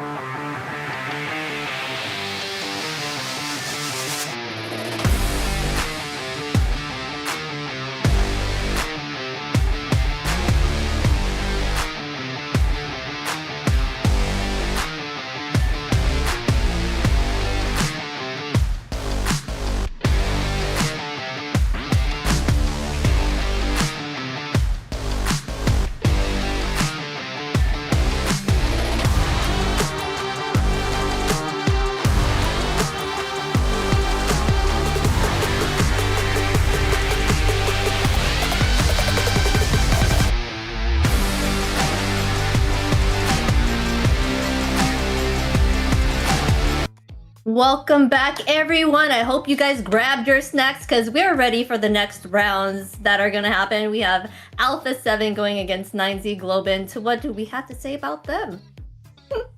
Well, I mean, the action doesn't stop. We're not even halfway through the night just yet. Going to be moving on to our best of 3. I believe this is another kind of grudge match. A little history behind these teams who have already faced each other. I believe it was in the first round that Alpha 7 took on 9Z Globant. So another opportunity for both of these teams to show us what they've learned. Yeah, so yeah, guys, it's gonna be a very, very long afternoon / night here with us. Now we're heading for the second match, as a private well said. 9Z Globant versus Alpha 7. Alpha 7 2-1 so far versus 9Z 1-2. Win for a Black Sentence the last weekend, and 2 losses, one of them for Alpha 7. So even though we're seeing that situation, I believe that we are going to have a very interesting match. It's a best of 3 this time, you know, so we hope to see the 3 matches. We hope to see both teams like fighting for the victory so far. Yes, we are hoping to see them match up. They have already gone against each other around, in the first rounds, right? So, but Alpha 7 came up on top on that one. Let's see if 9Z Globant is able to fight back. Maybe they learned a thing or two to be able to contest them this time around. An interesting factoid too, Alpha 7 and what we just watched, Octa Gaming, neither of those two teams, who I think are very, very even, neither of them have faced each other yet. Yet both of those teams took their only losses to Entity 7 as well. So I want to say this is a pretty big hill for 9Z Globant to try to be able to come back from. Some of the big, I want to say, outliers that really kind of weigh some of these teams against each other. I feel like 9Z Globant last week pulled out the Marcel. Not successful with it. I feel like the draft didn't really support it either. Where on the side of Alpha 7, they're one of the few teams that we have in the South that has been super successful with the Marcel pickup, doing very well to combine it with, I believe it was the Terizla, Chang'e, and Guinevere with Marcel. The CC coming out from Marcel with that golden hour really made well for a lot of those pickups as well. So 9Z Globant, it's another one that kind of stands on the side, just like when we're talking about Dreammax, that we need to make sure that our drafts, we're thinking about our drafts, and then the early game. I feel like for some reason, the early game from some of these teams they feel like it's something that can be, I feel personally, the early game is a priority in your draft. How do we affect? How do we get through? How do we dominate the early game? And because if there isn't a plan, if you're just thinking about the mid-game power spikes you have, a lot of these heroes that need items and stuff like that, you're gonna have a hard pathway. All right, let us take a look at the lineup real quick. Who do we have here? We have Hesu, Flick, Frostlane Eve, and Upatizzy and Pakitu for the side of Alpha 7. Yeah, it's a very interesting lineup here from Alpha 7. The guys who have some very high expectations, which is a very hard team here so far. They have to prove themselves that they are able to be one of the champions, to be the champion here of AMER South, with 2 imports, Hesu and Flick, Frostlane, Upatizzy, and Paquito, who came from Influence to Rage, but now we're heading for 9Z Globant's lineup. Yes, 9Z Globant is having it on the XP lane Chino, jungle lane Louis Zinho. We got mid lane Fishin, gold lane Gusta La Gusta, we like to say that, and our roamer Alboro Crazy. I want to say last week I finally they had some great games coming out of 9Z Globant, so they did have a little bit of growth. It was very fun to be able to say Gusta La Gusta as they were doing very well. I do know I think I keep saying the jungler's name wrong, Rico, and I want you to give me one more. Okay. Especially with the great accent of yours. Tell me how me and the viewers are supposed to say the jungler's name. Yes, boss, loud and clear. So everybody say Luizinho. Luizinho. All right, I'm still gonna come out. I'm gonna say it, Luizinho. Come on. Yeah, but we're definitely looking for this team to, like we said, last week, a great week for 9Z Globant. They had some great victories there. We got an interview with them to find out, they do have some inner workings. I believe, Rico, you've been the big one to point this out. You've got a lot of good players, but different personalities, different play styles on this team that sometimes can leave one or the other. Either the roam gets a little too ambitious when the rest of the team isn't ready, or just people just playing on different aspects and different personalities when it comes to this. Hopefully here, they've kind of begun to mesh that together, to synergize that together against a team like Alpha 7, who I want to say has had some very interesting drafts and things that they've been able to figure out. They've been one of the funner teams that I've liked to watch, especially when it comes to them being able to counterpick. Yeah, and I was checking here actually, because you said about like the last match from 9Z versus Black Sentence, but surprisingly, the Marcel, he was very good actually in Alboro Crazy's hand. You know, he won the game, and you were talking about like how he fixed in that composition, but especially for the disengage situation, you know, because we used to see Marcel like playing forward, aggressive, only especially playing with the second skill and this and his stacks of the buff, you know, like to get this crowd control. But we are not able to see this Marcel like aggressive one. But in the last game for versus Black Sentence, Alboro Crazy brought Marcel in the first game, and they were really good. Alboro Crazy always like getting a very well use of the golden hour to benefit the team, to benefit the execution. It was a very good thing to see. Question: was he using it with the trio like everyone else, the Guinevere and Trisha, or he just brought his A game with the Marcel? It's a completely different style. I remember it now that you're saying it. I remember it was mostly used to help secure a lot of escapes. If one of the teams got into a hairy situation, Golden Hour would come out, freeze the enemy out, help 9Z Globant create that distance to be able to get away. So it's two different kind of play styles, especially Alpha 7, like he was talking about, the more ambitious. They're gonna send Marcel out to set up these ganks that they want. Whereas 9Z Globant, a little bit more passive. They played on the back foot. They allowed the enemy to come, try to maybe waste some abilities, and they were able to freeze them out. Another priority Boxia pickup here.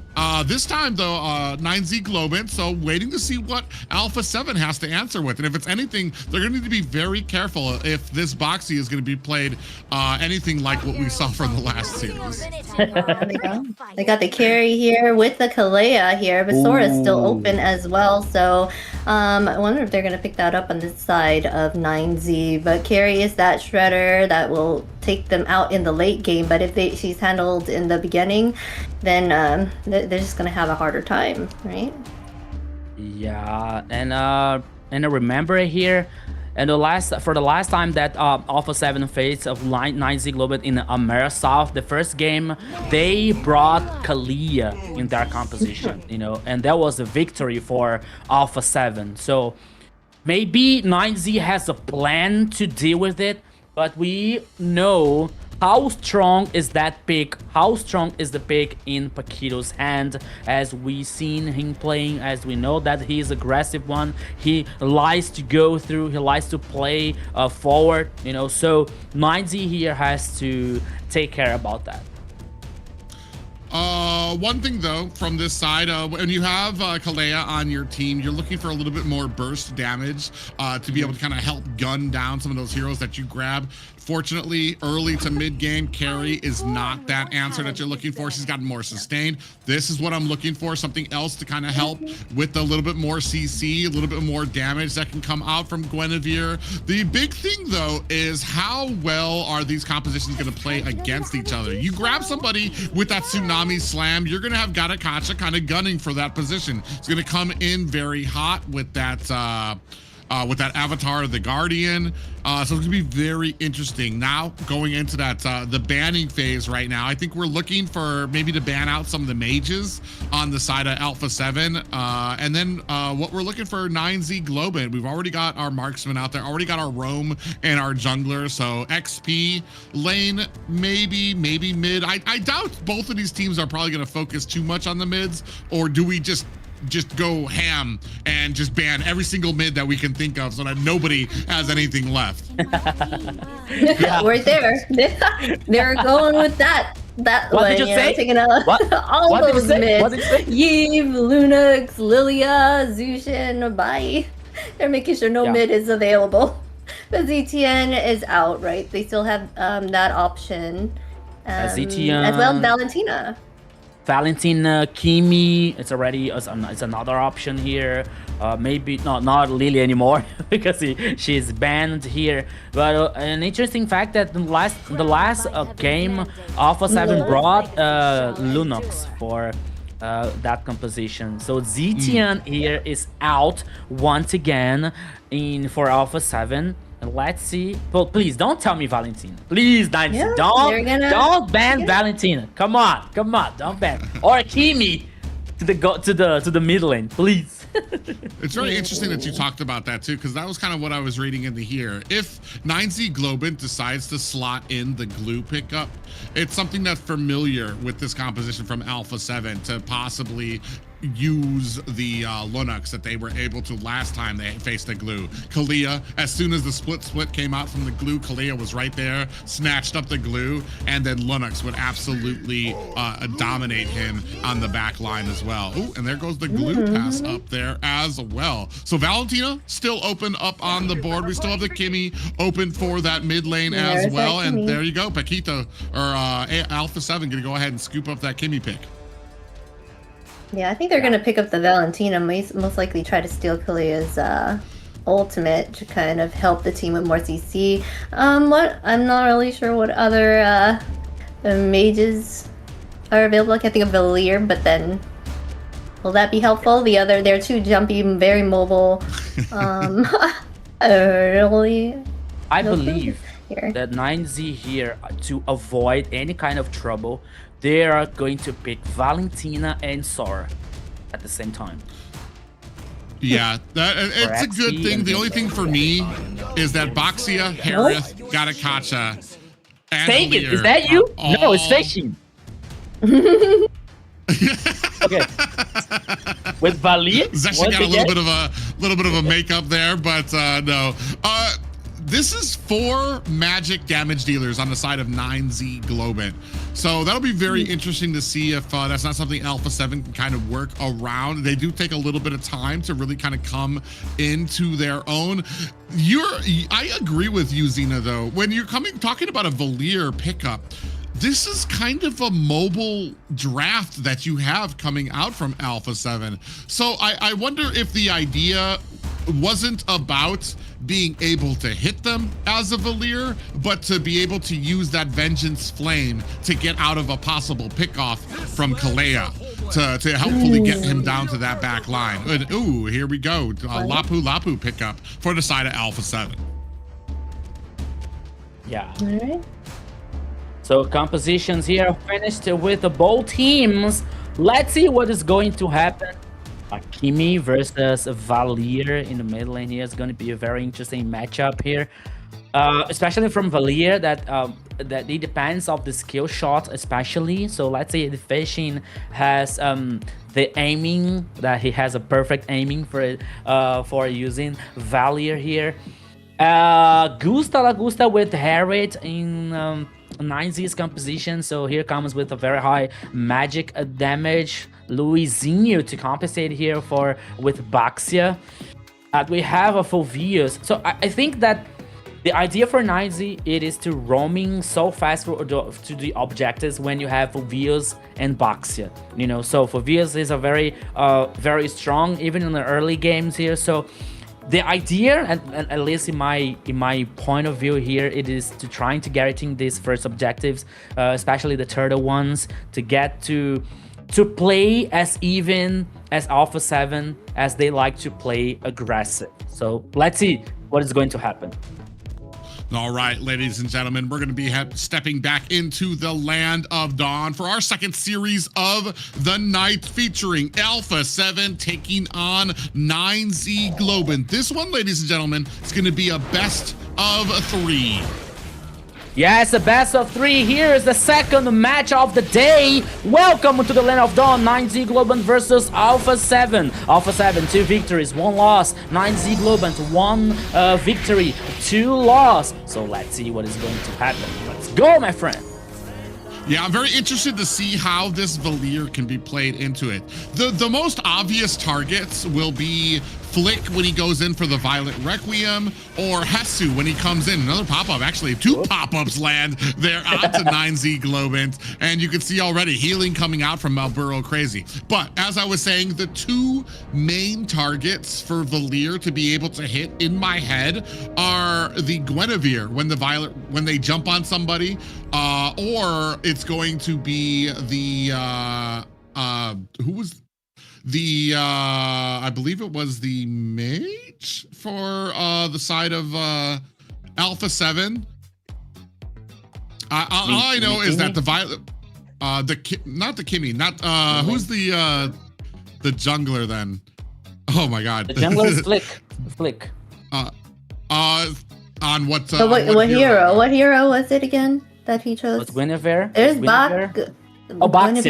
The 9Z Baxia was 1. Okay. Yeah. And then what was the other one?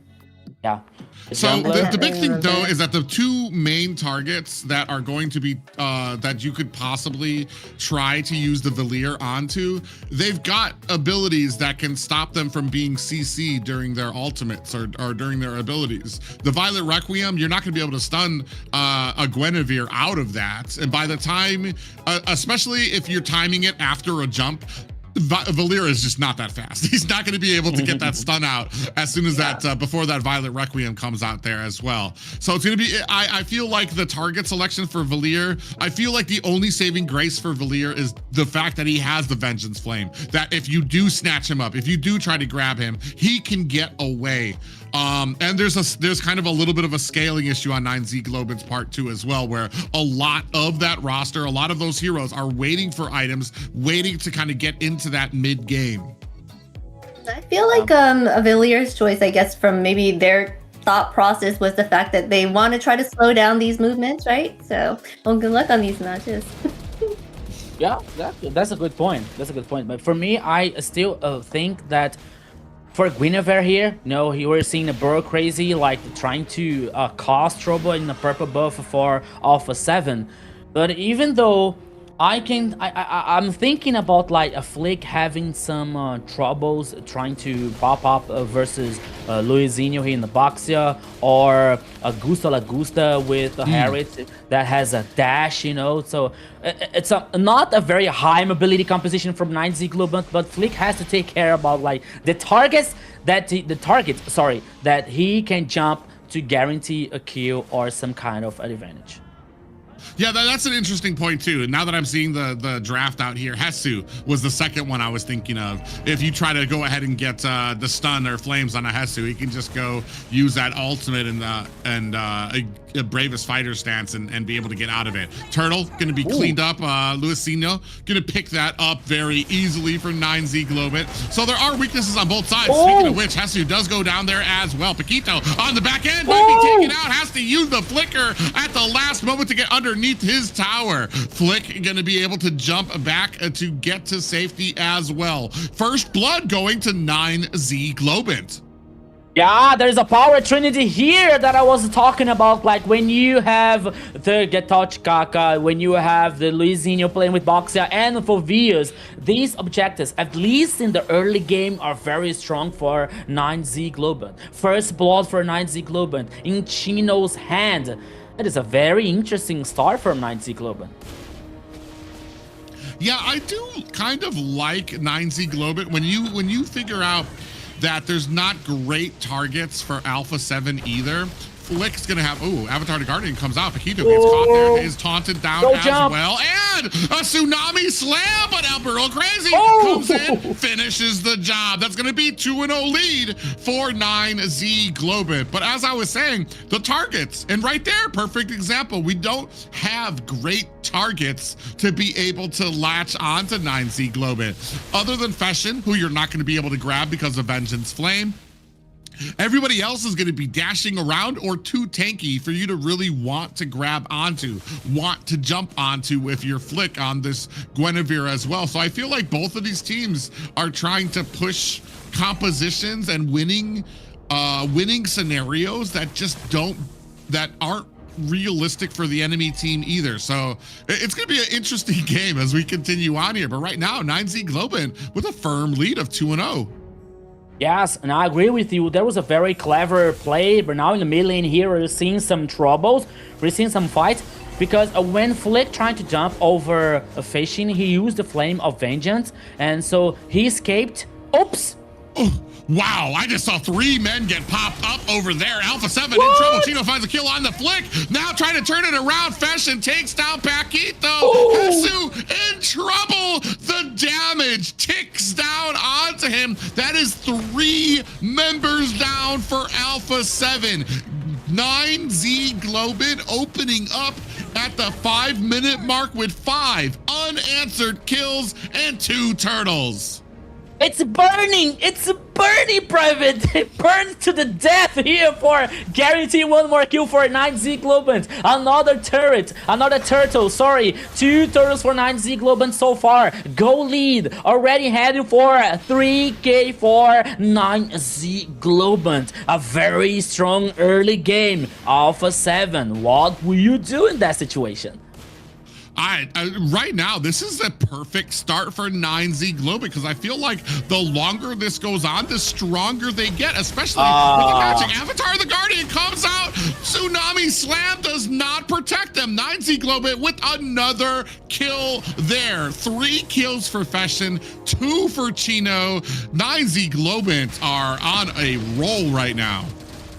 You know what? Paquito knew that situation because he sent an emoji despite that situation. I think that he didn't know about the other 2 players from the follow-up, you know, but he knew that situation. I think that he could escape, he could play safe, but once again, 1 more kill for 9Z Globant, and now Goose!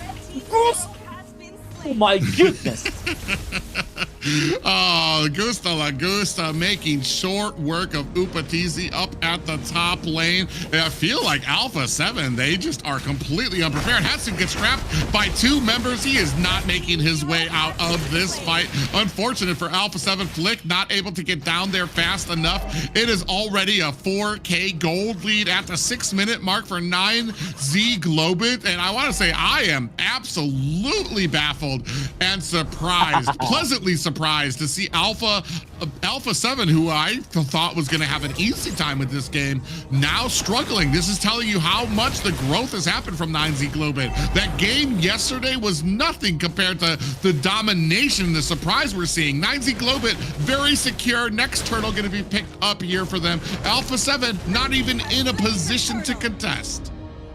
I agree with you here, my friend Private, because when we see the historical for the 2 teams, Alpha 7 with 2 teams versus only 1 for 9Z Globant, and we can still talk about 9Z Globant situation, that so many players, so many good players, but with a very strong personalities, but now they're playing together. Their synergy, at least in the first game, are almost perfect. And plus, Alpha 7 is completely lost here, Private Dancer. Something is happening to Alpha 7 today.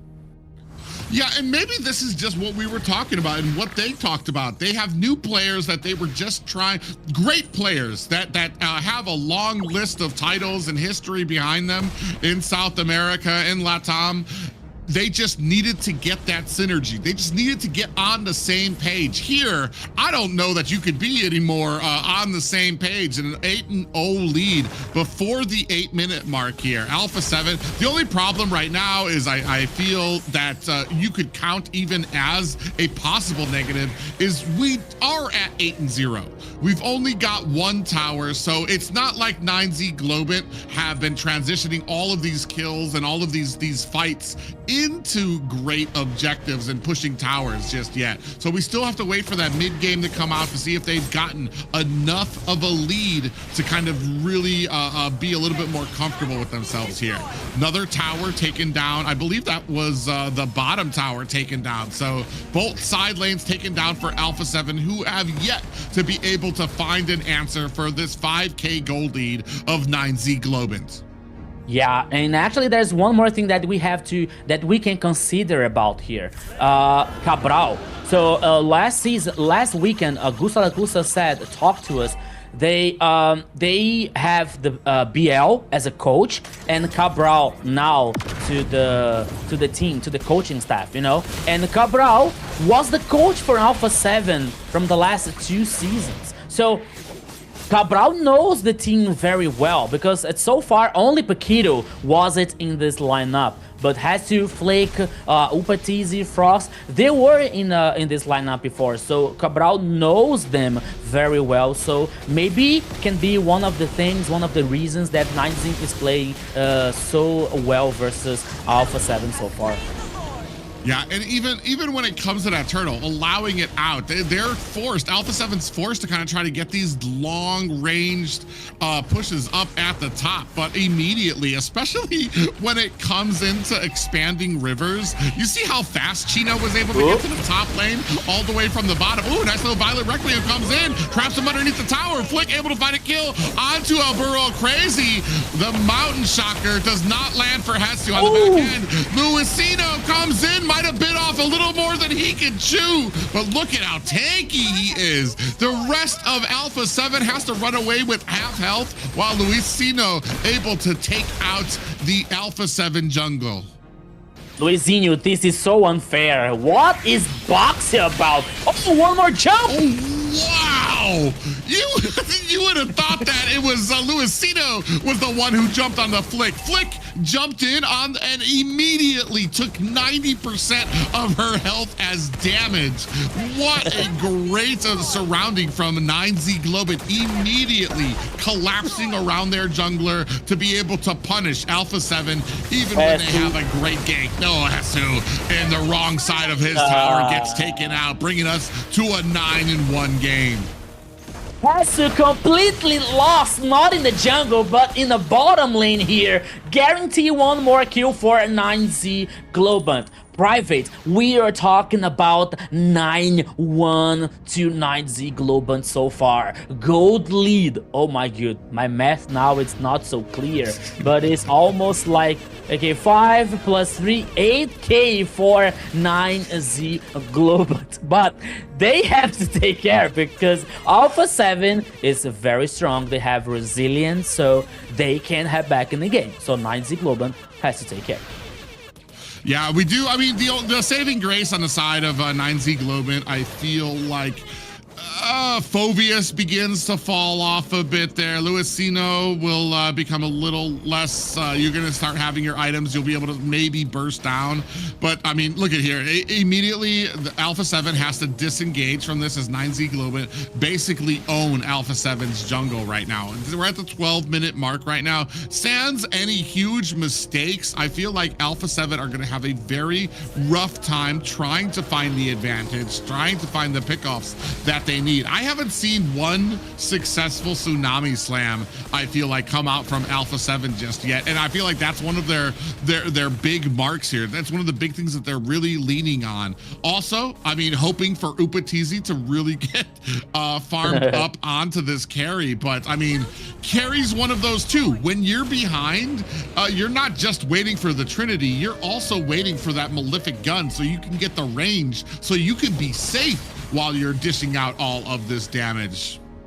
Yeah, and now meanwhile, Border Crazy gets an immortality here for buying much more time for a 9Z Globant in a possible future team fight. So it's another leverage for a 9Z Globant who guarantees another Lord here. Almost a 13-minute. Maybe can beat the Lord to finish the game, but they have to pay attention because they have a carry on the other side who has a very strong late game, especially with the true damage that can melt down the tanks like a Boro Crazy with Gatochkaka and Luizinho with Baxia. Yeah, they're just doing such a great job. Taking a look at 2,600 gold for Gusta Lagusta on this Harith right now. The only thing, he's even got the concentrated energy too, so he's going to be able to get a ton of health back. He doesn't even need penetration just yet because Alpha 7 haven't even gotten to the point of picking up magic defense for him. Now we have the Lord coming in at mid. Ooh, catches two members with that ultimate from Frost Lane Eve. Big damage going on to that mid lane tower as well. All lanes starting to crash in. As you see, Hasuka to go down to bottom, splitting up their priority. Big defense here coming for Alpha 7. They are able to protect their high ground towers, but it's only a matter of time right now at the 14-minute mark. Ooh, incoming. Zaman Force has been laid down. Hesu takes a heat of damage. You can see the rest. Gusta Lagusta coming in, trying to rain damage onto that high ground tower. Unfortunately, not able to find it. Mixture of the Avatar, the Guardian comes in. Violet Requiem is out, bouncing down the damage onto Alpha 7. Luisino goes down. Alpha 7 trying to turn this around. Bro Crazy in a little bit of trouble here, looking for the opportunity. Great comeback here, at least for Alpha 7. Make sure to point out that 9Z Globant overstayed their welcome and now a player down and have to retreat. The response for Alpha 7 was so fast because by the time that they saw the initiation for 9Z Globant, Tsunami Slam hit the players, hit the target, guarantee the kills for Alpha 7. They are able to defend the base, but first, the turret in the top side already taken down. In the mid lane, you see, there's no HP ever in that turret. So more advantage for 9Z Globant that they now are they want to wait another Lord to secure the victory, to turn things easier so far.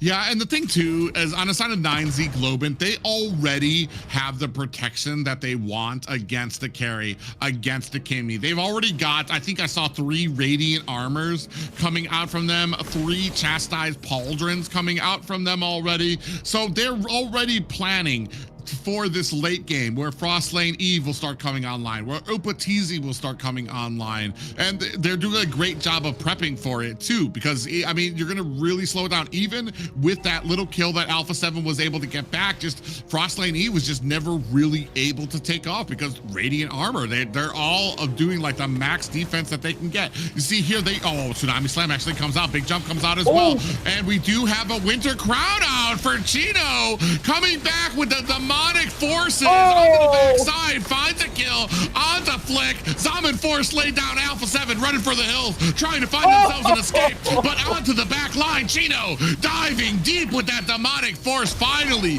taken down by Frostlane Eve, while Gusta La Gusta finds himself another tower. This is going to be a clean Lord pickup for 9Z Globant. Take my energy, Chino. Take my money. Take my everything here. What a great play for Chino here. Guaranteed the advantage for 9Z Globant. But the idea for Alpha 7, especially with the Tsunami Slam, the idea was good, but maybe the target wasn't so good here. Oboro Crazy? You want to use the ultimate versus Oboro Crazy versus a Gatochkaka that he can buy so much time for 9Z Globant, and that's what happened. They were not able to kill Oboro Crazy. That bought so much time for 9Z to respond so well, guarantee 2 more kills, the advantage to secure the Lord, and now they're heading to the possibly final game.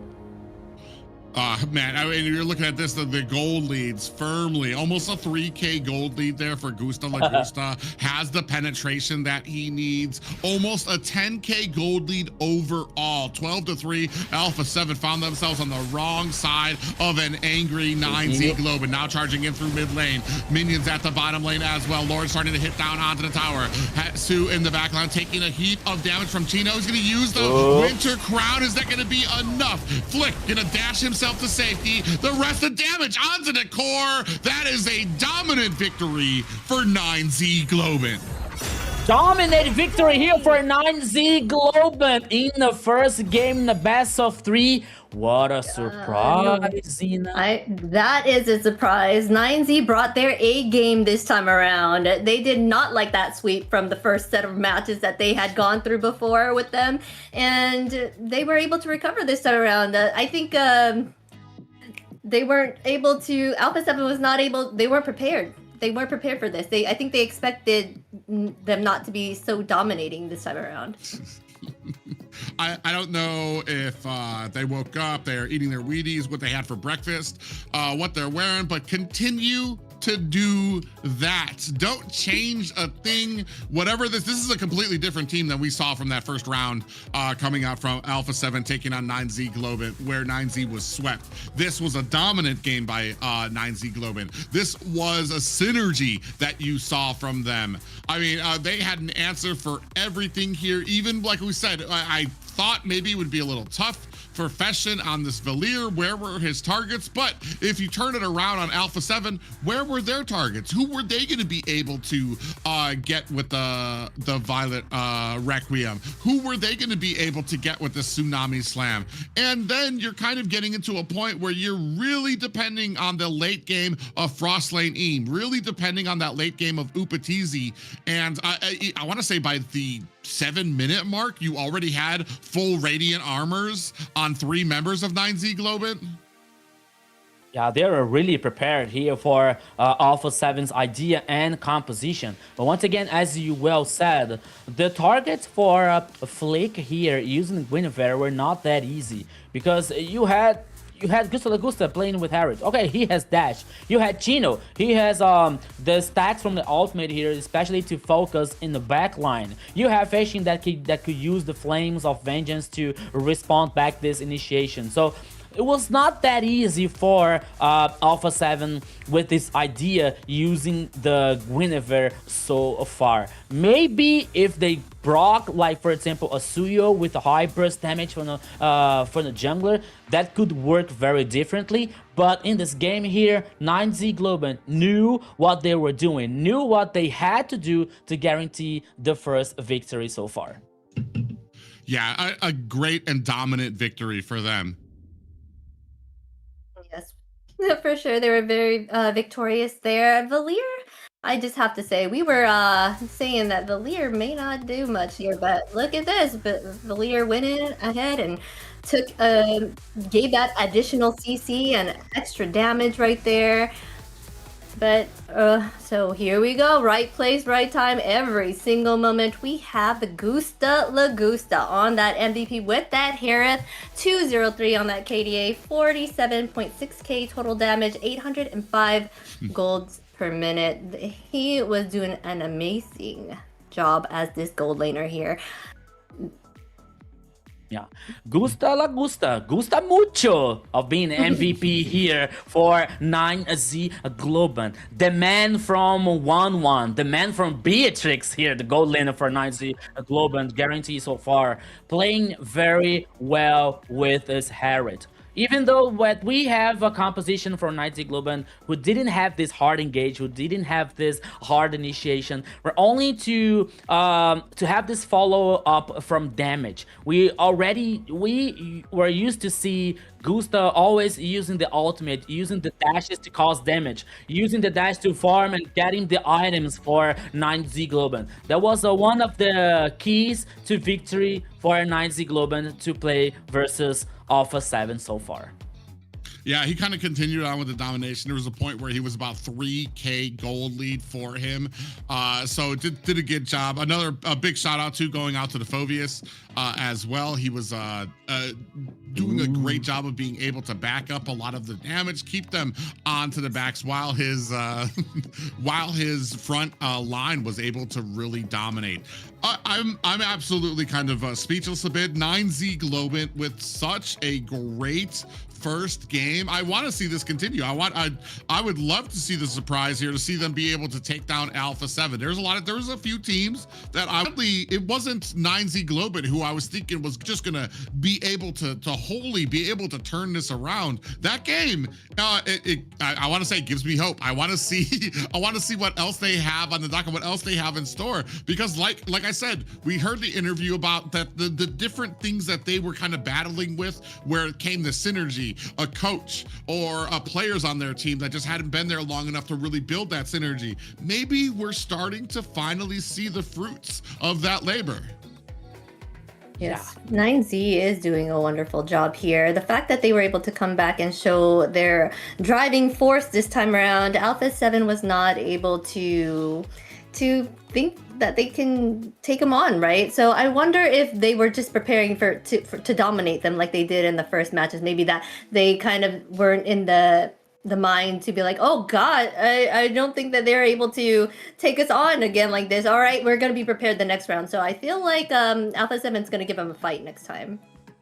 Yeah, makes total sense. And when we were talking about like the surprise for 9Z, we were saying we are talking about like the positive surprise for like there's one more team to play as even with the strong ones, you know, not like, okay, it's a surprise because Alpha 7 is better. No, because we were talking about this potential. We were talking about 9Z's potential since the first weekend, that we're talking about like, okay, they're such a very good players, you know, that they're not matching each other in the play style, in the playing when we're playing together. But now we're seeing something different. Now we see a team here, a very strong team playing together. You know, for example, with Gusta Lagusta with a very solid performance, with Albury Crazy not being crazy anymore, with this first picks that we were able to play so aggressive, to play so forward, to being killed so many times, you know, to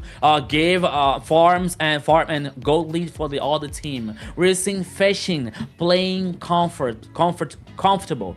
We're seeing Chino playing shiny with Fovios and other XP heroes here. So we are able to see now a different 9Z Globant, a very strong one versus, not only versus Alpha 7, but probably versus any other team. I do want to point out too, I mean, Entity 7, I think it's pretty firm that right now according to stat-wise, they're kind of the top of the mountain right here in the South. So everybody's kind of looking, how have teams faced against them? How have teams weathered against what Entity 7 has been able to bring? Alpha 7, like I said, their only loss so far has been to Entity 7. 9Z Globant have not had the opportunity to face Entity 7 just yet. So maybe one of those random wild cards that we didn't know about, that when it comes to some of these, and there's some teams out there that when it comes to competitiveness, when it comes to teams that that bring that type of energy, sometimes there's teams that just tend to shine when they have when they're facing that type of competitive edge, because it brings out the best in them. Here, like I said, maybe we might be looking at, this has been why it's been so hard for me to do any type of predictions or picks here for the South. When I go for one, I try to look up the stats, I try to see how the matches went last week, and then this week they're a completely different team who have learned from their mistakes, learned a little draftings that they need to do, to the point I think I might be like at 40 or 30% with my correct predictions when it comes to these teams. And it's just a great energy for all of these teams to have, to know that as good as they were last week, or even with some of the shortcomings that they had last week, they'll be able to kind of come back and bounce back from that. And even if you might think that they might be at kind of the lower rung of some of these teams, they might have some surprises still in store for you. Still on the blue side, though, is a 9Z Globant. They're going to go ahead and focus off a lot of those. I think a big focus there onto a lot of Flick's hero pools when it comes to the Fanny, the Suyu taking off there, those heroes that really shine when it comes to like technical and mechanical ability, leaving like that. I always say this too, especially when I'm watching North. There's some players that I think are great. They're gifted, especially in the jungle position, that is absolutely wasted on like a Fredrin pick or something like that, where they can't just dash around or really utilize the mechanical ability like they would be able to on a successful Lancelot or like a Fanny. And then you put them on a Fredrin and it's like, okay, so they're just gonna dash forward, get all the aggro, try to find this great time to get the Appraiser's Wrath. So I do like where 9Z is here, taking away a lot of those mechanical options from Flick. Harley here? First pick? Is that possible? Nah, they're not able to use bot. Oh, carry! Yeah. They're making sure they secure the carry pick here. Alpha 7's banning out that Marcel. You said 9Z was the one that was doing well with that Marcel, right? Yeah. So they're just making sure that that's not happening again. Apparently here. It's a new 9Z Globant here. Now, this carry pick here, at least in the first pick, I don't know, maybe for me maybe can be too early. Okay, but it forced now Alpha 7 to think in the draft to not take so tanky our heroes, you know, because of the true damage, because of her buff. But now we're seeing Sora and Valentina, the pick and the counter pick in the same team here to avoid trouble. Yeah, Smart. I like that coming out from Alpha 7. You pick up the Sora and her counter, so that's not something that is an option for 9Z Globant here. And then yeah, you've taken off, like I said, you've narrowed down, you've taken away a lot of the jungle picks from the Flick side, leaving him a lot of those heavier, tankier assassins. And then you've said, hey, and if you do decide to pick up a tanky pick, we're gonna go ahead and we're gonna start things off with a carry that will be able to shred you down. Though, do want to say carry, a late game hero, does need the items. It's an argument now if she's good with the Trinity or if she needs that fourth item when it comes to getting the Malefic gun, so that she can have the range that she needs to. And with that, they're gonna take one of the tanky, they're gonna narrow it down even more to tank off one of the tankier picks there with the Fredrin. I mean, when it comes to junglers, you still got like Harley is still open as well. You've still got Leo as well. Boxia, yes, is open for their side. So there's still a decent amount of options for the side of Alpha 7.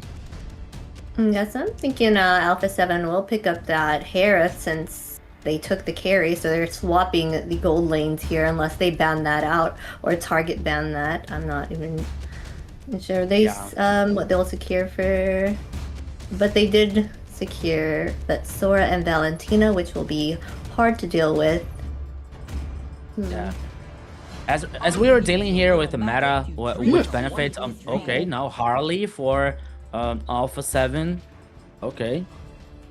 Very interesting early game here, especially when it comes to the jungler. But as I was about to say, as we are dealing with a meta situation here that benefits a long period of team fight, and that is one of the reasons that most of the teams are prioritizing these tankies in the jungler, like Fredrin, Baxia, for example. You know, like not only to guarantee the objectives, but to have some advantage in this team fight here. That can be one of the good situations for both teams. But now we're heading in a different situation that we are seeing a Harley here for Alpha 7. So Hylos, it's a banning here for Alpha 7, as I was thinking to protect carry, and now Harriet in 9Z Globant. Arlott here probably to the XP lane or a roaming, who knows, to get a very interesting knock-up here from other players. But now it's not going to be very easy for him.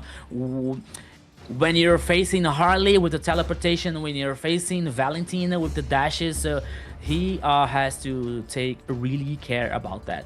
Yep, is the last ban here for Alpha 7. I almost feel like it's almost easier for an Arlott. Once he gets that mark onto you, he's going to be able to dash to you regardless if you're coming in with a teleport, regardless if you're Valentina who's dashing back and forth. Arlott's still going to be able to close the distance onto you. It almost fulfills the same thing like we had with the Phoveus pickup last when they were able to have that Phoveus get into the back line. Arlott, I think, lacks a little bit when it comes to like that burst damage that you want. In fact, I kind of feel like in the early to mid game, we're lacking a lot of damage from 9Z Globant with this current composition. Harley, I feel like doesn't have a great selection of targets he can really go with, except for possibly the carry. But I mean, are you wasting your time waiting on the carry, especially those first few objectives where carry most likely isn't even going to be around a lot of those fights here? Big focus onto that gold lane by the side of 9Z Globant, but Alpha 7 gonna scoop up that Bruno. Yes, they were able to scoop out the Bruno. I noticed that they were trying to target ban there, but I knew that they'd had that Bruno open for sure. Harley, I feel like he is going to go for that carry to make sure they don't have that late game at the end, so Bruno can shine if they end up going there, right? So,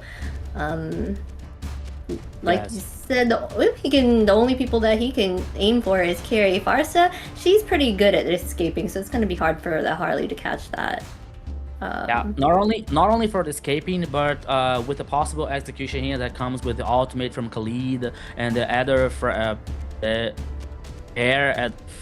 strike here, the ultimate for Farsa, that can be very interesting. And I agree with the idea that Arlott, when they marks at someone, he regardless any kind of a dash or some situation like that, he can chase the enemy, he can track the enemy, you know. But if he marks, like for example Harley with the teleportation, and if Harley heads back to the rest of the crew, I think that Arlott is not gonna have this damage enough to take down, you know, so he has to take care about that situation too. Yeah, but ladies and gentlemen, we are locked in here. 9Z Globant looking to continue the domination from that first game. Alpha 7 has to be very quick about their thinking. This is a best of 3, so there are no room for mistakes. Next game could possibly, or this game could possibly be the point to win this series for 9Z Globant. Yeah, the last pick here for Alpha 7 comes with the Paquito with the Badang. I hope that Badang comes with the skin for Saint Seiya, please. Meteor of Pegasus. Now we'll see with both teams here with the compositions. Okay, 9Z Globant has the advantage here. That's 1-0 in the best of 3.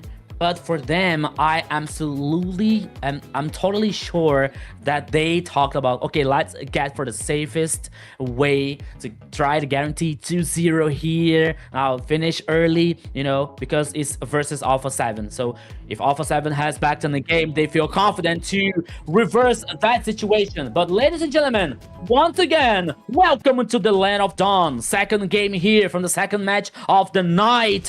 9Z Globant versus Alpha 7. 1-0 to 9Z Globant. Let's go. You mentioned something about Chino maybe getting dragged into the back line as an R-lot, and my thinking is, depending on how fluid you and your team is with the synergy, Chino gets to the back line of the enemy. If he can final slash that entire group of them, then you possibly have Alburo Crazy coming in with the Raging Sandstorm. You have a great set potential to hold the enemy down while Feshin is just raining down feathered airstrikes. There's the potential there for them to be able to kind of answer back, but we're gonna see if 9Z Globant can continue their winning ways. Alpha 7, I mean, I want to say first game surprised them. Here, I'm hoping to see, I feel like there's gonna be a lot more respect here coming out from Alpha 7. Oh, Paquito with the gold armor. Yeah, it's a very beautiful skin here for Badang. Well choose, my friend. But now we are heading here for a 2v2 situation. Mid lane here and roaming on each side here, trying to cause this pressure, especially to get advantage on the river and domination and information here. But now we're crazy. Oh, he was able to take some damage, but now with the sands here of time, he is regenerating himself and gains more time for 9Z Globant. The first turtle is heading on the upper side here of the river. Both teams are concerning to reach level 4 as soon as they can to get the first team fight. I feel like this is a pretty, I feel like sans the early game, it's a pretty even draft. You can see here, Alburo Crazy taking a heap of damage for Feathered Airstrike raining down, while Alburo Crazy gonna go ahead and get that healing in as well. Hesu actually has to go onto the back line, looking for the damage, gets stunned immediately by Paquito, who's able to return it in kind. 2 down for Alpha 7, 1 down for Alburo Crazy. Flick goes down as well. Luisino chasing down the last member, and down goes Frostlane Eve. 4-1 at the 2-minute mark for 9Z Globant. What a disaster here for Alpha 7. Private Dancer, they lost the turtle. They lost 4 members of the first team fight here, and 3 kills for Chino with Arlot. Luizinho guarantees the first one. Everything went so well for 9Z Globant so far, at least in the first team fight. Yeah, not just that. You're already almost looking at like a nice little stun there onto Hesu, but you're already, I mean, I think it was about a 700 gold lead already for Chino over Hesu on that Sora. So he's starting to get a little bit of a lead there. They tried to answer back as Hesu went into the back line, got stunned himself. Paquito was right there as well. And unfortunately, the plays just came out from 9Z Globant, picking them apart one by one. And unfortunately, Flick just not having a great game right now. I feel like 9Z's actually done a great job of being able to isolate a lot of the picks that Flick really shines on. He's still done very well as a jungler with many of these picks outside of those, but he doesn't carry the same, I want to say, the same riz on the Harley that he does with the Suyo, or that he does with the Fanny as well. Right now, 11K to 10K, 4-1 in favor of 9Z Globant. Yeah, I agree with you. And even though because Flick here, the situation for Flick, I'm sorry, is not that easy because he's playing with Harley. You know, okay, Harley has the potential for burst damage. Harley has the potential to get a flank, to get a backline, for example. You know, but for a face-to-face team fight, he doesn't have any kind of advantage. He doesn't have any kind of a situation here that can benefit. So it's not that easy. Oh, ultimate in front of Paquito. Yeah, Paquito's gonna have to get out of there. Great zoning ability coming out from 9Z Globant. Now trying to cut final slash just misses both of them. In comes the raging sandstorm from Frost Lane Eve. IMU Chino in trouble. Mike gets taken down by that deadly magic. 2 on the board for Alpha 7 there, but they do lose a second turtle to 9Z Globant.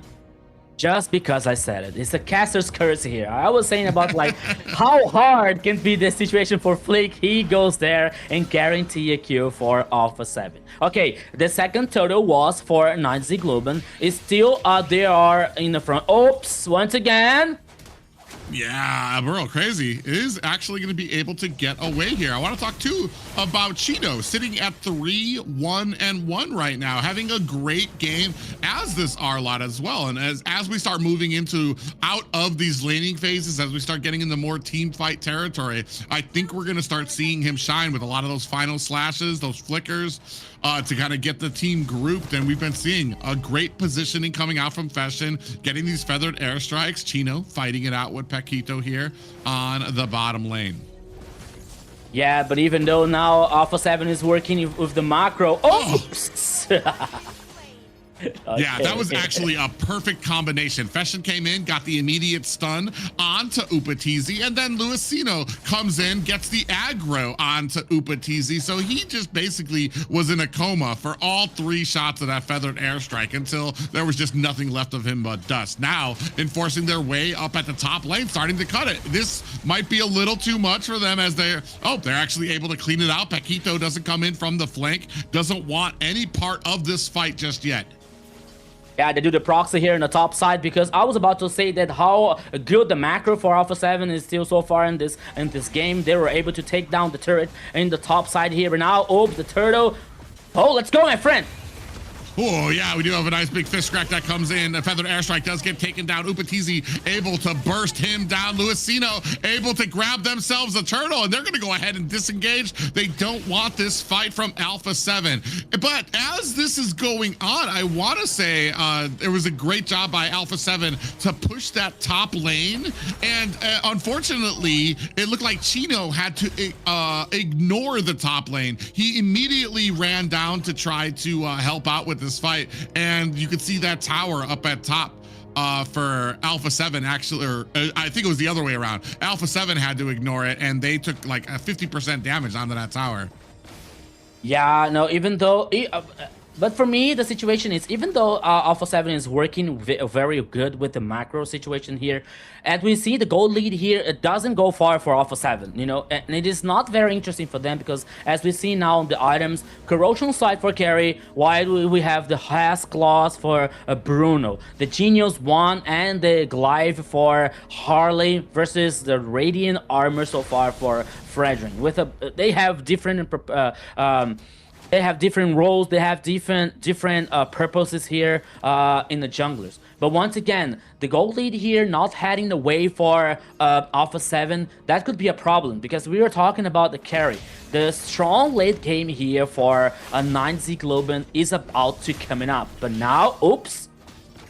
Yeah, Feathered Airstrike comes out to provide that backup for Luisino. Ooh, Appraiser's Wrath goes very wide against Alpha 7. I think that's more or less just to kind of shoo them away from this fight here. But man, when it comes to the tankiness right now, I mean, a firm lead right now for 9Z Globant. Gold starting to even out. This is something that we talk about when it comes to like getting some of these kills and stuff like that. Are we enabling objectives? And if we're taking a look at this map, Alpha 7 has 2 towers that they've been able to get down despite being 2 kills behind. Yeah, so both 2 turrets now so far for Alpha 7. The first Lord here heading the upper side of the river. Alpha 7 has a good domination, has a good position here. It is going to be very difficult for 9Z Globant to try and kill some to do the face check, but here it comes! Yeah, Luisino was dabbling around that bush there. Didn't want to go in there. The entirety of the team of Alpha 7 comes in, jumps onto him. Are not able to get the kill just yet. Alburo Crazy trying to bait something out against 3 members of Alpha 7. You can see the rest of the team at Alpha 7 or 9Z Globant trying to back up, looking for an angle to try to get in or against this Lord really quickly. Already Upatizi on that Bruno, just firing off rockets. They're just waiting to be able to find this good. Ooh, Alburo Crazy walks into a bush with 2 of them, but the Lord has been reset. Hasu takes a little bit of damage there from Luisino. On the back end, we have a fist crack that lands on the Chino. Final slash is out, but he takes a dangerous magic from Flick. Down goes Luisino. Alpha 7 have turned this around. 2 down for 9Z Globant. Now trying to latch on to Alburo Crazy. Once again, Alpha 7 finding the kills, finding the breaches here, the chances to get back in the game. Not only that, now the goal lead has just a little bit for Alpha 7, and more important than that, the Lord is for Alpha 7. One more advantage, one more map domination for the guys from Alpha 7. Now they're taking down the turret number 1 here in the mid lane. No, just because I said once again. They are feather airstrike here to clean the minion waves. It is still standing up, but there is no turret number 2 in the top side for 9Z Globant. Almost 11 minutes here in the second game. That is a completely different than the first game here. Now Alpha 7 is playing forward, is playing confident, and they are heading for more. Yeah, it feels like even with a lot of those fights that they lost in the early game, Alpha 7 has always remained on to what strategy they wanted to do, which was that, oh, actually, look at all that damage that goes on to Alburo Crazy with that deadly magic coming out from Flick. But they're starting to maintain. They understand that they might not have the greatest of early games, but they just need to be patient and to continue on. Here, they've been taking some losses, but they were able to macro up, continuing to get those towers on the side, even though they were about 2 kills down of a 7-killed game right now. So 5-5 right now. We're at the 11-minute mark. Alpha 7 with about a 4K gold lead over 9Z Globant. So sitting pretty comfortably. Yeah, so far almost 5K in the gold lead here for Alpha 7, 5-5 so far, but the map domination, it goes clearly for Alpha 7. Malefic Gun, the Berserker Fury, and the Has Claws for Bruno, while we have the Trinity Core for Carry. The 3 items, Corrosion Sight, Golden Staff, Demon Hunter. So for me, I believe that Alpha 7 has to finish this game as faster as they can, because the clock is ticking, because of this carry, because of how much time Khalid can buy for Gusto, Lacusta Shine, and also Luisinho and Chino. So Alpha 7 has to be aware about that situation and has to finish the game. Ooh, actually, Luisino might be caught here, taking the heap of damage. Down comes the Appraiser's Wrath. Does not do enough damage. We do have the Feathered Airstrike trying to zone out the rest of Alpha 7, who is backing up, and a great job by Alpha 7. Go in, try to find themselves the gank. They aren't able to, and wisely able to zone out the rest of 9Z Globant, trying to back up so that they don't get caught into a fight that they don't want.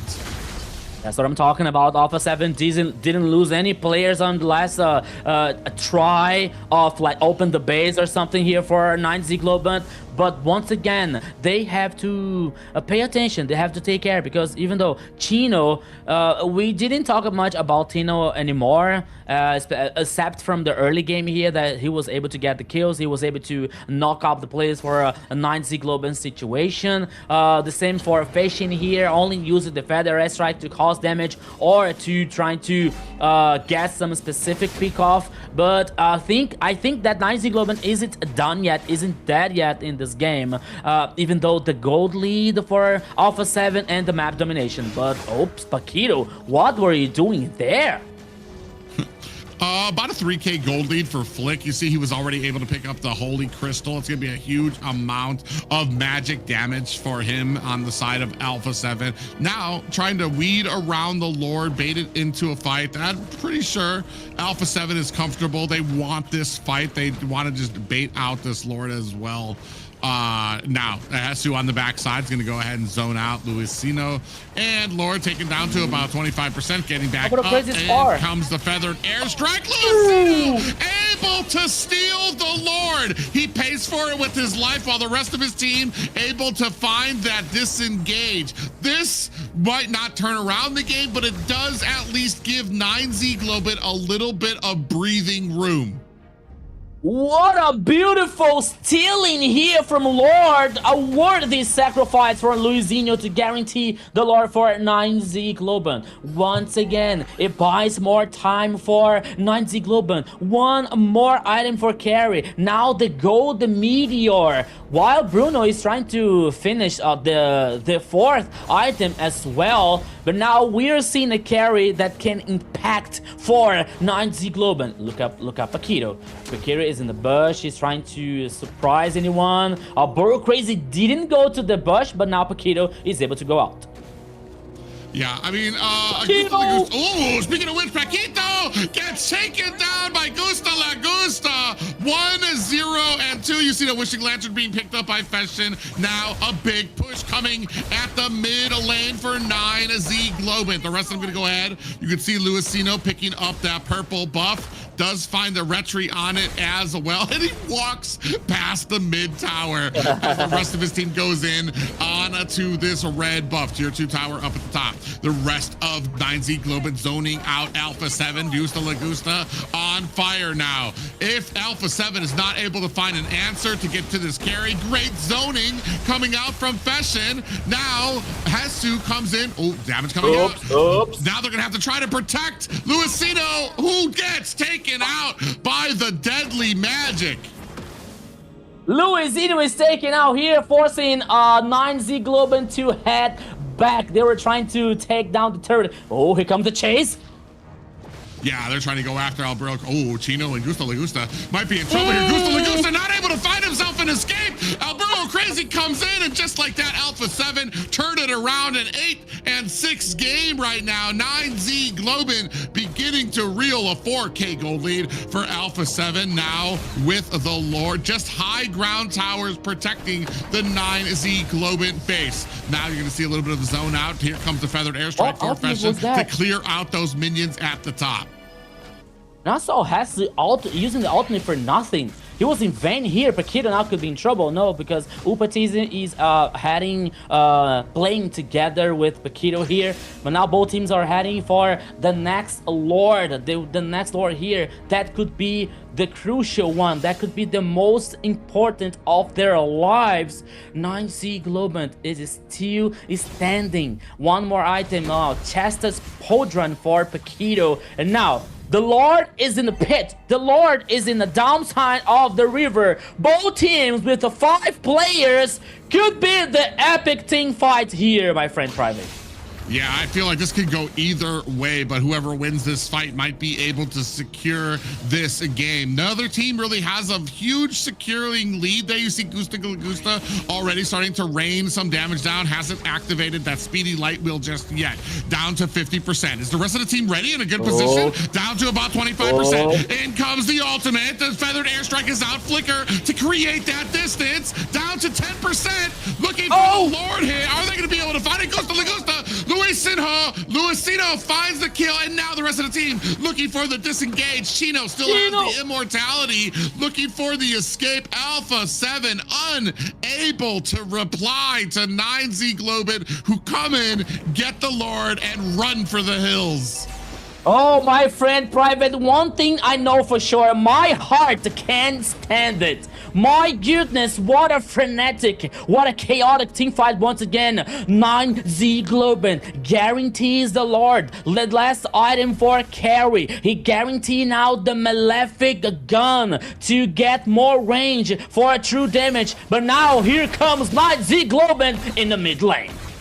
Yeah, they're going to go ahead and push into the tier 2 tower of top lane. Now, only the high ground towers left for the side of Alpha 7. Lord crashing in at top as the rest of the team looking to possibly assist with the Lord. Ooh, there's no push. There comes with, that might be it. Deadly Magic is able to take down Luis and Ho with the help of Hesu, while Lord cracking away up at top. They do lose one. The Lord is able to take a high ground tower at top, but I feel like this could have been much worse, and a great defense for Alpha 7.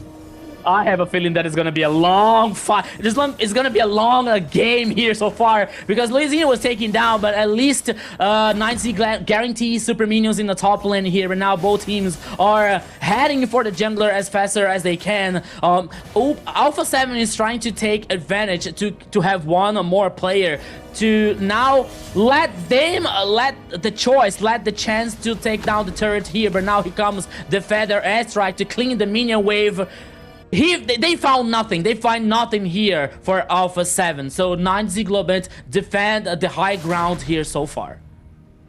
Yeah, high ground towers there as we take a look at the gold. 4K gold lead here by Flick on this Harley, rocking a 4, 1, and a 3. 2, 1, and 5 on Upatizi. He's just gotten his Trinity build, or he's just gotten his Trinity build as well. He does have the Demon Hunter sword with I think I saw a Winter Crown there as well. So he's gonna have a little bit more survivability when he goes in there. We see that Holy Crystal picked up by Feshin. I feel like Feshin has been just a little too far out on some of these feathered airstrikes. They do a great job of zoning out Alpha 7, but when it comes to actually pouring on the damage, I feel like we've been, I feel like that's the price you pay if you're gonna be safe on the Farja. The moment you're close enough to really start bringing on damage, you're also close enough for the side of Alpha 7 to be able to get to that back line and really punish you for it. 6 and 9, 61K to 56K, featuring Alpha 7 right now, who have breathed life into their team. Yeah, the 100k HP Lord is once again on the pitch now in the upper side. Both teams are aware about that. Now here comes the dance for the Lord. The dance that can be the final one. Yeah, final slash is out. Hesu has to get away, still has the immortality. Now you don't have the feathered airstrike from Feshin as well. Are we going to be able to drag out this fight till that ultimate can come back online? Alpha 7 doesn't really look like they want this Lord fight just yet. Alburo crazy, pushing up that bottom lane to keep that macro up for his team. Joins up at mid lane, putting a little bit of pressure onto Hesu on this Asura. In comes the Harley onto him. Does not put enough damage on him. You see that immortality is still out there. Still had that sand healing. Does Alburo crazy. Now playing the Lord dance, the waltz back and forth. Do-si-do. Chino takes a heap of damage. Deadly Magic. Chino has that immortality proc. Down comes the feathered airstrike to help support the team. Chino able to find himself an escape. Oh, from the back line, Hesu comes in, pouring on the damage onto Luisino. Now, both teams, I mean, you see 3 healthy members of 9Z Globant here at the mid, looking to take their action. Gusta Lagusta is going to start up on this Lord. Hasn't activated that speedy light wheel just yet. Do we have the safety here to protect Gusta Lagusta? You see 2 members up at the top. Alpha 7, conceal play is out. Trying to get out of Gusta Lagusta. They do find the fist crack. Gusta does create that distance. Paquito, immortality has been proc. Gusta Lagusta activated that speedy light wheel onto the back end. Hesu might be in a little bit of trouble here. Look at the damage coming out from Gusta Lagusta. Still dancing around. Upatizi finds the kill onto Chino. Gusta Lagusta and Luisino now attacking the Lord. Frost Lane Eve on the backside. Oh, Alburo crazy. Might be in a little bit of trouble here. Has the immortality. Down comes the feathered airstrike. Alburo crazy. Dives into the bush, trying to push it back. Luisino able to find himself a 23-minute Lord. Run for your lives, 9Z Globant, because Alpha 7, we're about to chase the teams here. But once again, Private Dancer, the Lord was secured. Oh, the base! My goodness! all while this was going on, minions were hammering at the base. It's down to like 25%. They're lucky that this fight actually went over. I think that's why 9Z Globant were able to secure that Lord, is because Alpha 7 at the last minute realized, oh my God, these minions are about to tear their way through our base. So finally, they had to relent, had to go ahead and get onto that back foot to try to protect it. And that's what comes down with having two high ground towers down at both ends. Lord up at top, pressure starting to mount at mid and bottom. Flick looking for an answer on his side. Oh, you see Luisino on his side. Oh, you see a nice little taunt there, comes on to Paquito. Luisino comes on to Jesus. Dives underneath the team, looking for an answer here. You can see the damage coming out. Luisino does have 25% health left out there. Feathered Airstrike is out as well. Down goes Chino to the deadly magic. The rest of Alpha 7 have to regroup underneath the base, but doing a great job of rotating, getting the health on the base, coming back to the fight. It does force 9Z Globant back.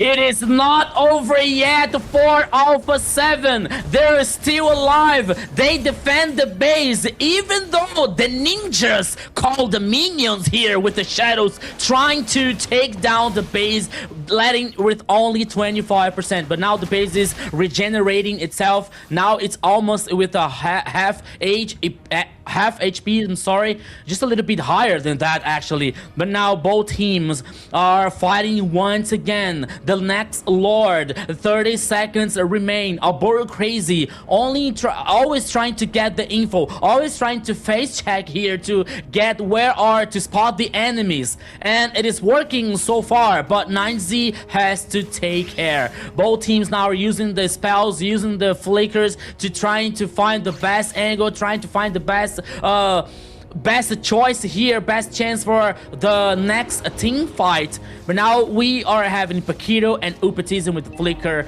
not only for 9Z Globant with only Gusta, Lagusta, and now Alboro Crazy is always having the flick as well. But now the next Lord is on the pit once again, Private, and that could be the battle of their lives. So what I see is Chino keeps coming in here to try to bait out some of these fights. When he does that, Fashion rains down with the Feathered Airstrike, even though, we do a concealed play coming out here. Paquito trying to go around the bend, looking for the squishier members. Down to 50%, is this a Lord? Luisino still staying very close. Is he gonna be able to come in here? You see the CC kind of coming down. That Lord down to 10%. Who's gonna be able to get it? Luisino in there, but Upatizi finds himself a kill onto the Lord and to Luisino. Now turning their attention to the rest of 9Z Globant. Chino in trouble. Upatizi drops him with a soccer ball to the face, and that is going to be 2 down for 9Z Globant. But the big question is, does 9Z Globant have enough in the tank to stave off this push from Alpha 7? It was a painful kick here for Bruno in front of Chino's face to guarantee the kill. Now the Lord is heading for Alpha 7. 27 minutes of game here. 13 kills for Alpha 7. The Lord heading in the top side with the 2 players last for 9Z Globant. Will they be able to defend the base, to defend the turret? Okay, the Lord is very far away, but now he's heading on the top side. Yeah, you can see 9Z Globant, they send Alboro Crazy down to the bottom lane. They want to try to macro as many lanes as they can so that they're not all crashing and they're not going to be dealing with a 27-minute Lord and all of the lanes crashing. They're doing the best that they can to try to macro up those lanes. Mid lane's going to start pushing as well. Top lane being guided there by Upatizi and Paquito hiding in the bush, looking for an opportunity. Big charge comes out. The damage coming out from Upatizi is more than enough to clear out that high ground tower up at top. Now they're going to turn their attention to the purple buff of 9Z Globant. Down goes the Lord, pressured, mounting at mid. Huge minions do have an Appraiser's Wrath that comes down from Luisino. No worse for wear, almost still full health at the top or the mid and bottom high ground towers. This game is far from over just yet. I think we're going to be waiting for another I want to say another Lord pickup unless somebody makes a huge mistake on these teams. But both of them, they've been doing very well. They've been patient. They're trying to find and play to their win conditions. Yeah, it is the battle for Highlanders here. Both teams with so many immortalities in Alboro Crazy's hand. We can see in Jesus also, but now Alboro Crazy can be surprised with 2 players from Alpha 7. Every step here can be the last for both teams, but now we're seeing Paquito. Paquito is in the mid lane. He can surprise anyone. He comes! From the side! A huge flank coming in from Paquito. Down comes the feathered airstrike. The damage coming on to Paquito.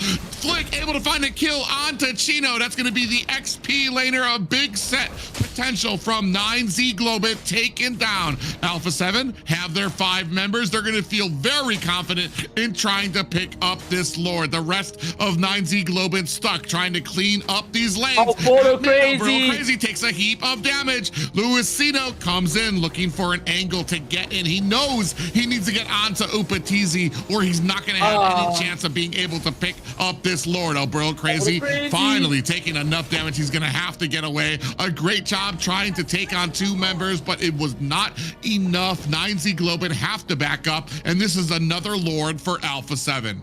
Another Lord for Alpha 7 here, almost 30 minutes of the game. I think that when the Lord comes up, we'll be able to Chino headbacks in the game once again, and we will have a 5v5 for both teams. But once again, look at the huge minion waves that are heading for the upper side for Alpha 7.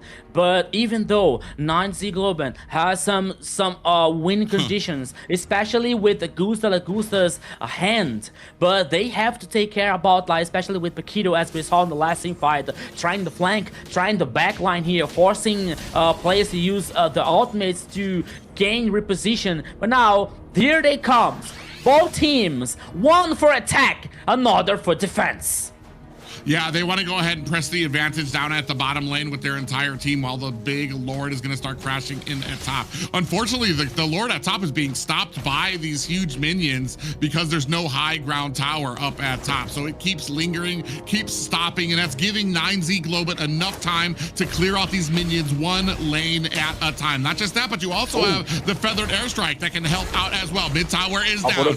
Just 1 more high ground tower for the side of 9Z Globant. Here comes the fight. Chino in trouble. Immortality has been, or I think he still has, he doesn't have immortality just yet. Paquito on the backside finds himself a fist crack, and Fashion is down. That's 1 down for the side of 9Z Globant, still trying to fight off this attack.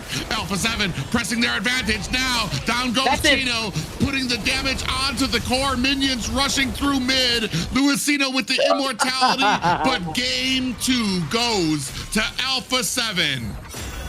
Alpha 7 here after a chaotic fight, a chaotic game, more than 30 minutes, and now everything is even 1-1. Let me take a breath here because my heart can't stand that, Zena. My heart can't stand. Wow, what a back and forth there. 9Z was showing their dominance at first in the early game there. They took all the turtles, right? The objectives there, but that didn't make a dent to Alpha 7 there because they still stayed the same with kills and gold close to the same there. But all of that, it all depended on the Lord fight. Back and forth between the Lords here and there trying to get down those lanes. You never know whose fight was it going to be. Alpha 7 claiming that first Lord though, they almost came back. For sure, but I feel 9Z like was able to take it. This was a state of understanding what the win conditions were for you and the enemy team and trying to stop that.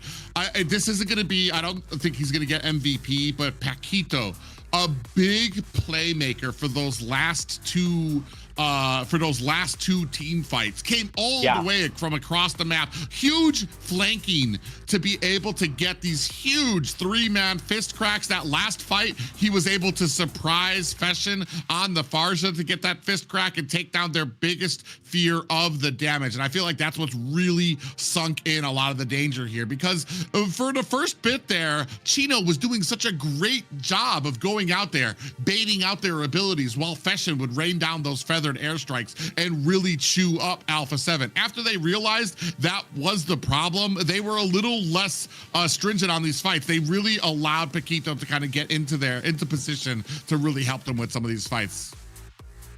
Yeah, there was a great game here, more than 30 minutes in the second game here, with the advantage coming from both teams, like a roller coaster, you know, like 9Z Globant. They started with they started with a very interesting early game here. Guarantee the 3 turtles, guarantee more of the kills, you know, while Alpha 7 was working more in a macro game, guaranteeing like taking down the turret, like gain the map domination. But that was a point here when 9Z Global had the resilience to, okay, we have to find the right choices, the right chances here to get a very advantage team fights here to guarantee the Lords, especially with Luizinho here, with the Fredring stealing the Lords, guarantee the another ones here to let 9Z Globant fight more comfortable. But even though Alpha 7 always aggressive, and thanks to Paquito with like 2 or 3 flanks that guarantee the kill for Alpha 7 after like 30 minutes. There was the time that we saw the base with a 25% of the HP here for Alpha 7. There was almost a victory for 9Z Globant. But once again here, Alpha 7 had the resilience, guaranteeing everything even. So far 1-1 here in this best of 3.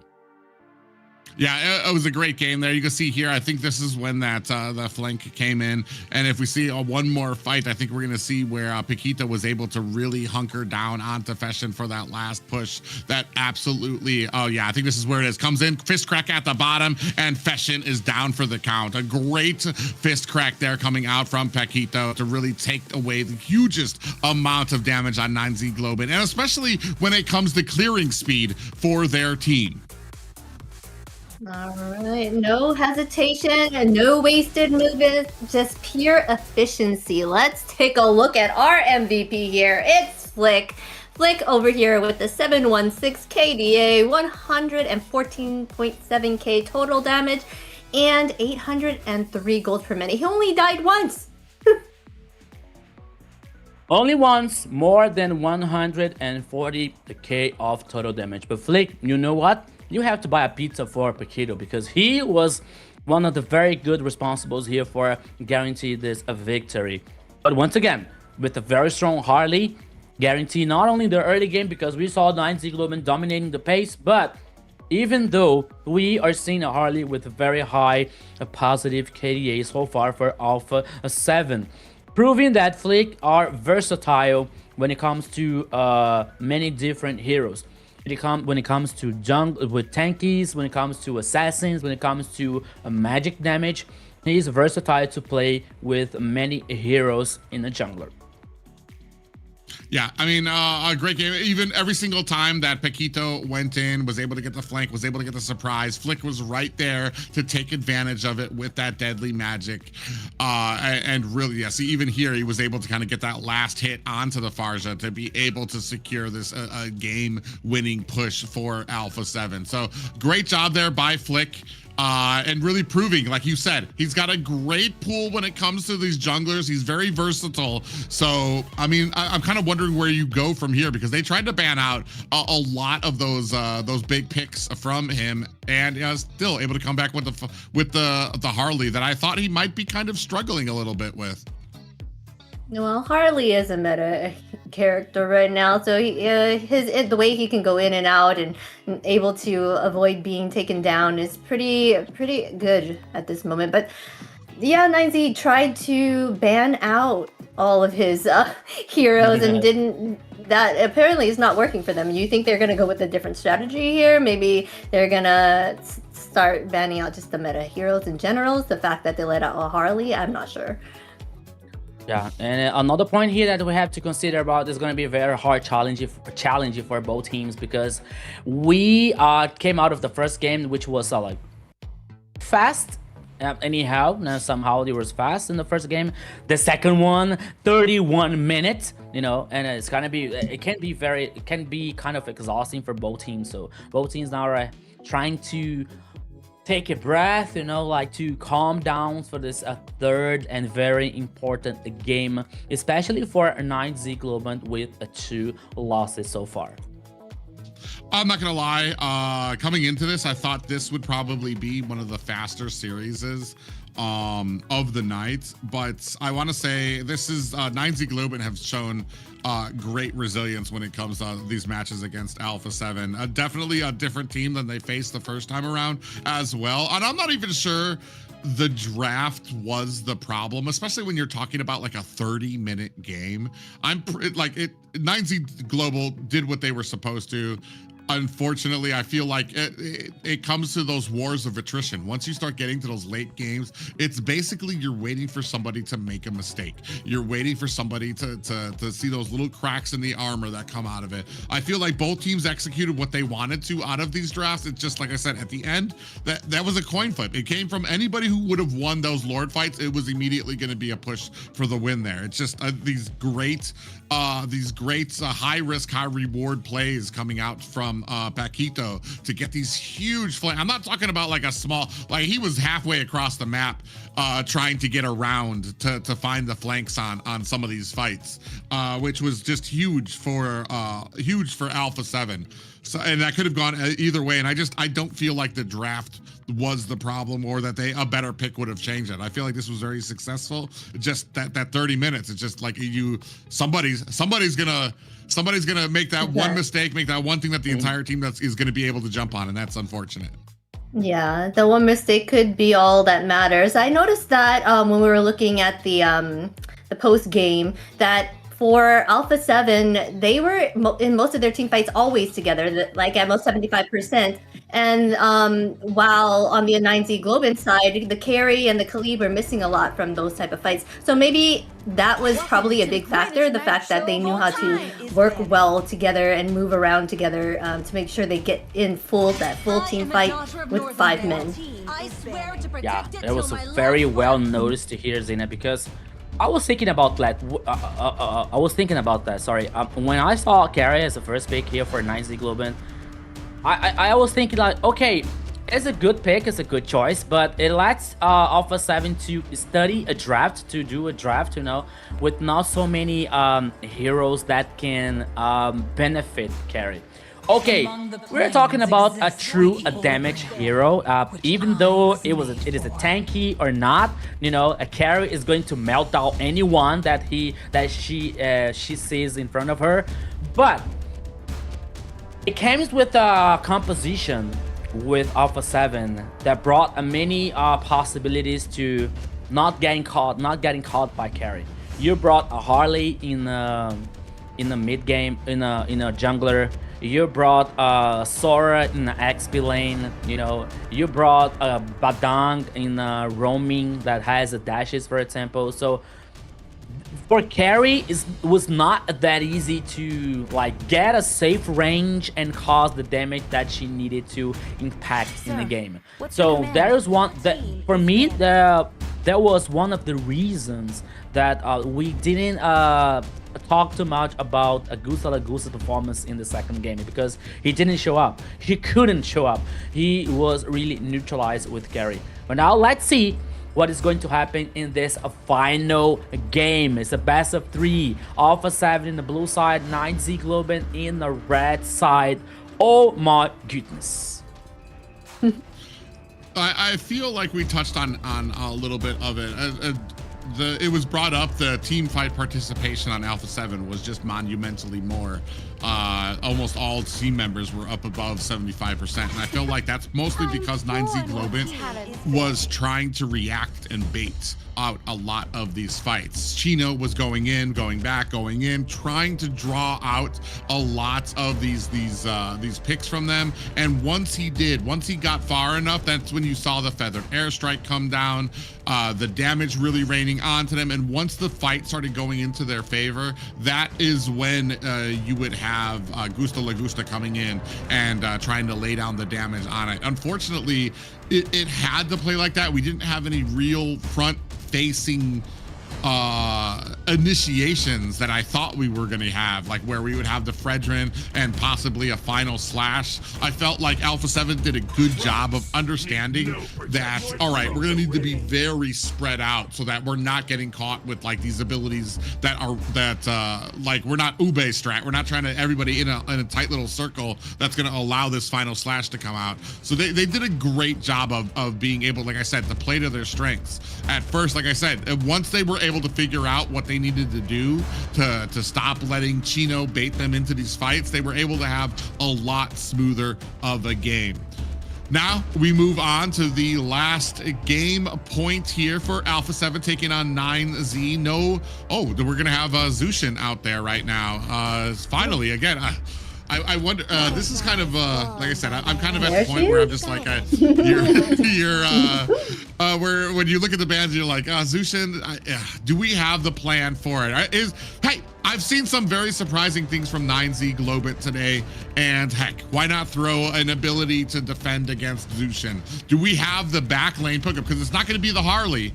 We're not going to be able to get back there for the Harley. I believe we still have Yuzong out there that we can possibly get to the back line with to be able to stop her. But it's something that needs to be addressed with this draft, and I'd love to see it addressed in the first half of this draft by 9Z Globant. How are we closing the distance on Zushin? Yeah, Zushin is unstoppable. Well, she's stoppable, but she's a force to deal with for sure. Something you kind of don't want to go against for the fact that her CC is amazing and the fact she can stay far away and not be reached. So they're going ahead and picking up that Marcel and Suyu here on the side of 9Z, as well as a Phobius here and a Leo on the side of Alpha 7. Yeah, once again here Marcel in 9Z's Globant hand. Not for today, but in the last weekend versus the Black Lanterns, they brought this Marcel and it worked really very well in Bodo Crazy's hands. Let's see how they handle today with this composition. But now the response for Alpha 7, it comes with Leomord and Phobius. Alright, so it's a stack here for getting the back line, but now with a 9Z heading for a Kimi, it's a range situation here for them, sorry. So that is a kind of this is quite interesting so far. Okay, we go with the Kimi pickup here. I'm just a little nervous because you're gonna have a very lot of backline dive with the Phobius. Leomord can close the distance. I guess I understand because if you're looking for something in the mid that does have a little bit of disengage, maybe personally, maybe a Lunux could have come out there, but you don't really have the tankiness that you're looking that Lunux really counters out as well. The interesting thing for me is that I am a firm believer that Marcel, if you're going to be super successful with Marcel, your draft needs to be built around the Marcel. Like we were seeing the Gwen, the Terizla out there. Both of those have been big pairings for Marcel for a lot of his victories, especially if you're using him offensively.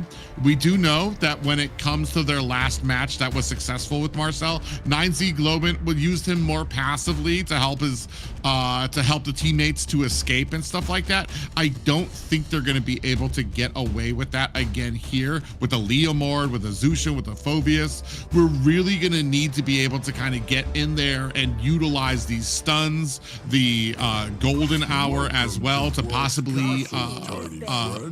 bait down a lot of the time that Leomord has with his Phantom Steed as well. It's going to be very interesting. I want to say I'm very much looking forward to see if we can scrounge something together with this Marcel pick. I do like that Alpha 7 took off like the big pairings off the board so that they're not going to have that with Marcel. Yeah, they did take that Guinevere and Terizla out from there. But we did say that 9Z had done it without them. So they may be able to do well. They might have found the recipe for the use of Marcel that we do not know of. They went ahead and banned that Alice here to make sure they get rid of that tanky, annoying mage for them to deal with, right? So Let's see what else they are going to choose here. They still need the gold laner here for Alpha 7 as well as their roamer. And then maybe a gold laner, unless they play Kimmy in that gold lane, but they still have that chance at either picking that gold or mid. Who knows? Yeah, it has the possibility, but it's a very, very low. Considering that they can choose another marksman here for the gold lane, but now he comes with the glue, heading for the XP lane here, like to get independence, to get like to have a very comfortable 1v1 with full views. That can be very interesting. But now we're ready for the last 2 picks for Alpha 7, assuming there is still a gold lane lacking and the roaming. Maybe Hylos that it wasn't choosing yet for Alpha 7. I don't think that it could be very interesting here.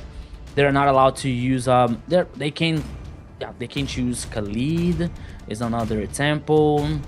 To the gold lane here, it's not Bruno anymore, but there is still no Claude. I'm kind of lost. Oh, Moskov and Hylos. Okay, good. Yeah, especially and with the split Claude. push. Yeah, the Claude was to 9Z Globant here.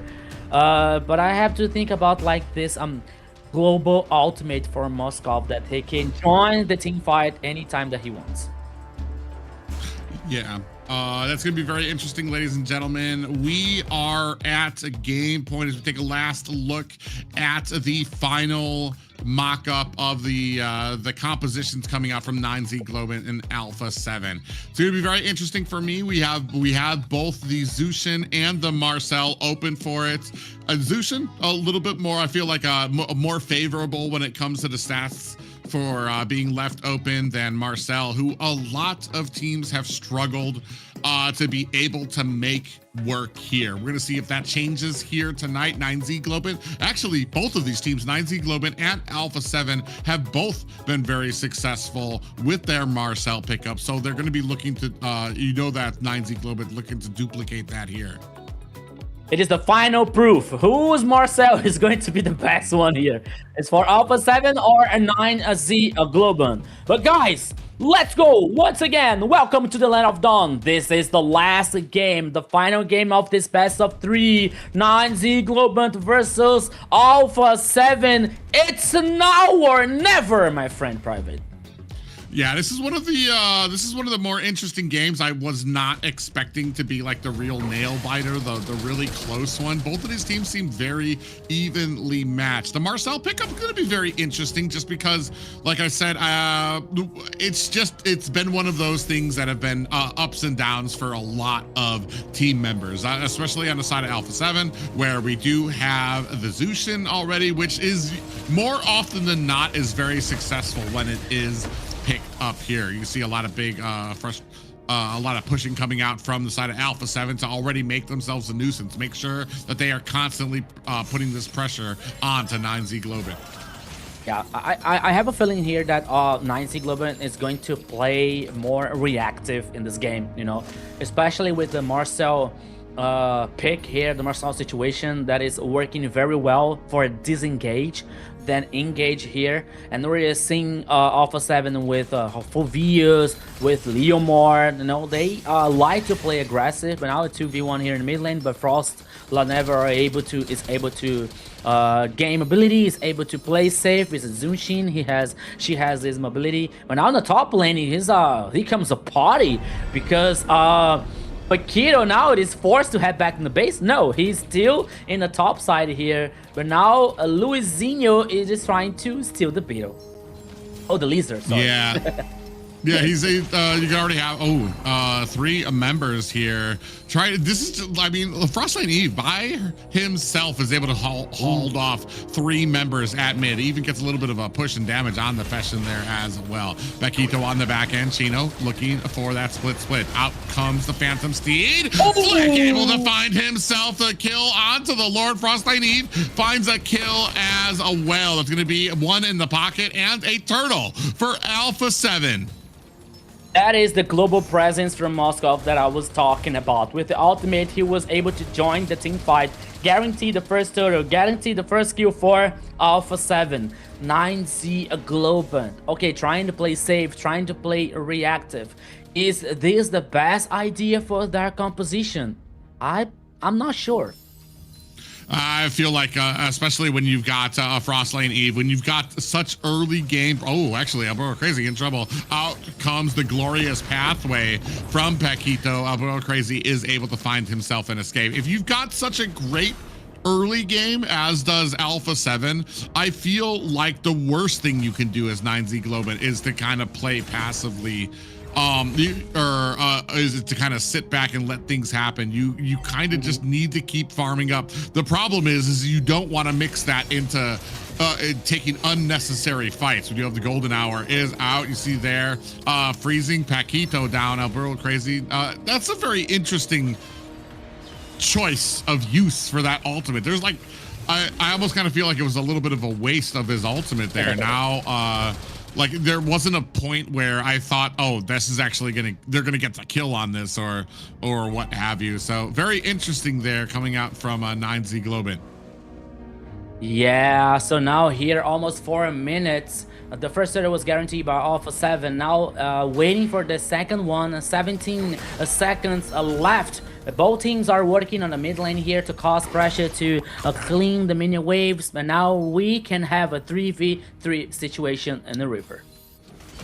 Yeah, now you see Alberto Crazy. Oh, actually gets caught there. We do have a nice little ultimate coming out there from Fashion on that Kimmy. The rest of Alpha 7 getting in a good position to stave off this turtle. Good job by Paquito and Jesus to go ahead and zone out Alberto Crazy and the rest of 9Z Globant, who are not going to be contesting this turtle. Oh, you see SOD does come out on the top lane all the way. Oh, Alberto Crazy. A little bit of an engagement comes out here from the side of Chino and Paquito fighting off in this purple. I believe that buff, I can't tell who actually got that buff, but I want to say 9Z Globant, they're not able to get these objectives. They're not even fighting for it. Oh, we do have a golden hour coming out to freeze up Jesus. And like I said, right now, I'm just not feeling the usefulness of some of these ultimates coming out from Alberto Crazy. We're not really out of the laning phase, and I feel like once we get into a lot of these team fights, that will become a little bit more evident is how well he can use a lot of these golden hours. 5-minute mark, still 1-0 in favor of Alpha 7. Yeah, and the fact is, it is all that Alpha 7 wanted to, all that Alpha 7 preferred to play aggressive, play forward. As we're seeing the gold lead here, almost 2k for Alpha 7. Okay, just 1 kill in Frost Laneve's hand, but the gold lead here and the confidence for Alpha 7 to like play, not only caring about like the response for 9Z Globant, they engage that can come out from the other side, because we don't have, because you're playing with a Glue, you're playing with a Marcel. Okay, they have the golden hour, they have this crowd control. But for engage, we are seeing so far that it's not working. But oops, here it comes. Yeah, Luisino is going to have to get out of there. We do have the Vance of Steed coming out. Luisino in trouble, getting chased down and gunned down underneath his tower. Now big damage coming on to Chino, who is not long for this world. 3-0 for Alpha 7. Up at the top, another glorious pathway is out, followed by, you see the ultimate coming out from Frost Lane Eve. A big push coming out from Alpha 7, winning on different angles of this match. Bottom lane has minions now pushing on to tower. 1 second left for this turtle as Alpha 7 turned their attention to start on that while putting on pressure at the mid lane as well. Working with the goals, working with the objectives here with the macro also. 3 turtles for Alpha 7. The first turret in the top side and in the bottom side here for the Alpha 7 team. Yeah, so things are getting crazy, things are getting better for Alpha 7, especially in the goal lead here, almost 4k, but here comes. Yeah, big pressure mounting up at mid. You do see the Chino getting pushed up there. Phantom Steed is out and pushed Chino all the way back into Alpha 7, and that's going to be a kill for them, plus the mid first tier 1 tower as well. That's going to be all the tier 1s taken up and opening up this jungle of 9Z Globant, who have been unable to find an answer just yet. Yeah, so now there's no the first line of turret here for 9Z Globant. Aburu crazy. Yeah, okay, he has a dash, he has the stun, the buff here, but now Alpha 7 is playing aggressive once again. The focus can be the bottom line. Let's go. The golden hour out, but then Blazing Duet into the backside as well. Now the rest of Alpha 7 pushing onto 9Z Globant, who are taken very, very low. Is that going to be enough? Upatizes finds a kill onto Gusta Lagusta. Chino able to answer it back to Hesu, who is able to reply in kind. Flick finds the kill there as well. 6-1 in favor of Alpha 7.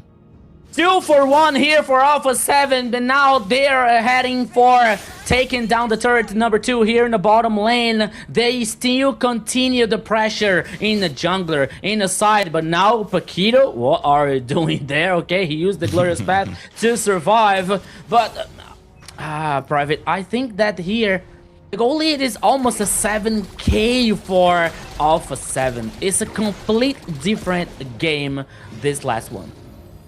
Yeah, I feel like some of those prime pickups, some of those prime compositions from 9Z Globant have kind of been used out here. The Marcel pickup, like I said, I wasn't a fan of it before. I just don't like when we don't have a composition that really complements this pickup as well. And unfortunately, using it on this kind of reactive type of a stance isn't benefiting them at all. You see, they did try to get an offensive golden hour, but it was immediately met by the Phantom Steed, by the glorious pathway laid down. The Alpha 7 immediately charged in to make sure that nobody from 9Z Globant was in a position to really take advantage of that stun. Yeah, here 9 minutes and 26 seconds. That's the first Lord here guaranteed by Alpha 7. One more advantage. Alpha 7 now very confident, playing forwards, playing aggressive, focusing on the macro game, focusing on the turret. Okay, 9Z Globant has Gusta Lagusta as that could be one of the win conditions here when Claude get the items necessary to cause damage, you know. But so far, I don't see it happening because Alpha 7 has like a very huge advantage, and they don't play like taking risks, you know. They play safe, they play guaranteed here, but the flank? Okay.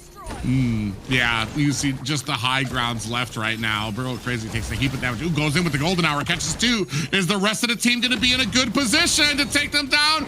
And they are not able to take advantage of it there. Lord coming down at the bottom. Pressure starting to mount at the mid and top towers as well. 6-1 right now is 9Z Globant. Ooh, Gusta Lagusta comes in with the Blazing Duet. Out comes the Phantom Steed. Flick looking to put the damage on, but as 9Z Globant BMIs to safety. Mid tower, high ground has been taken down.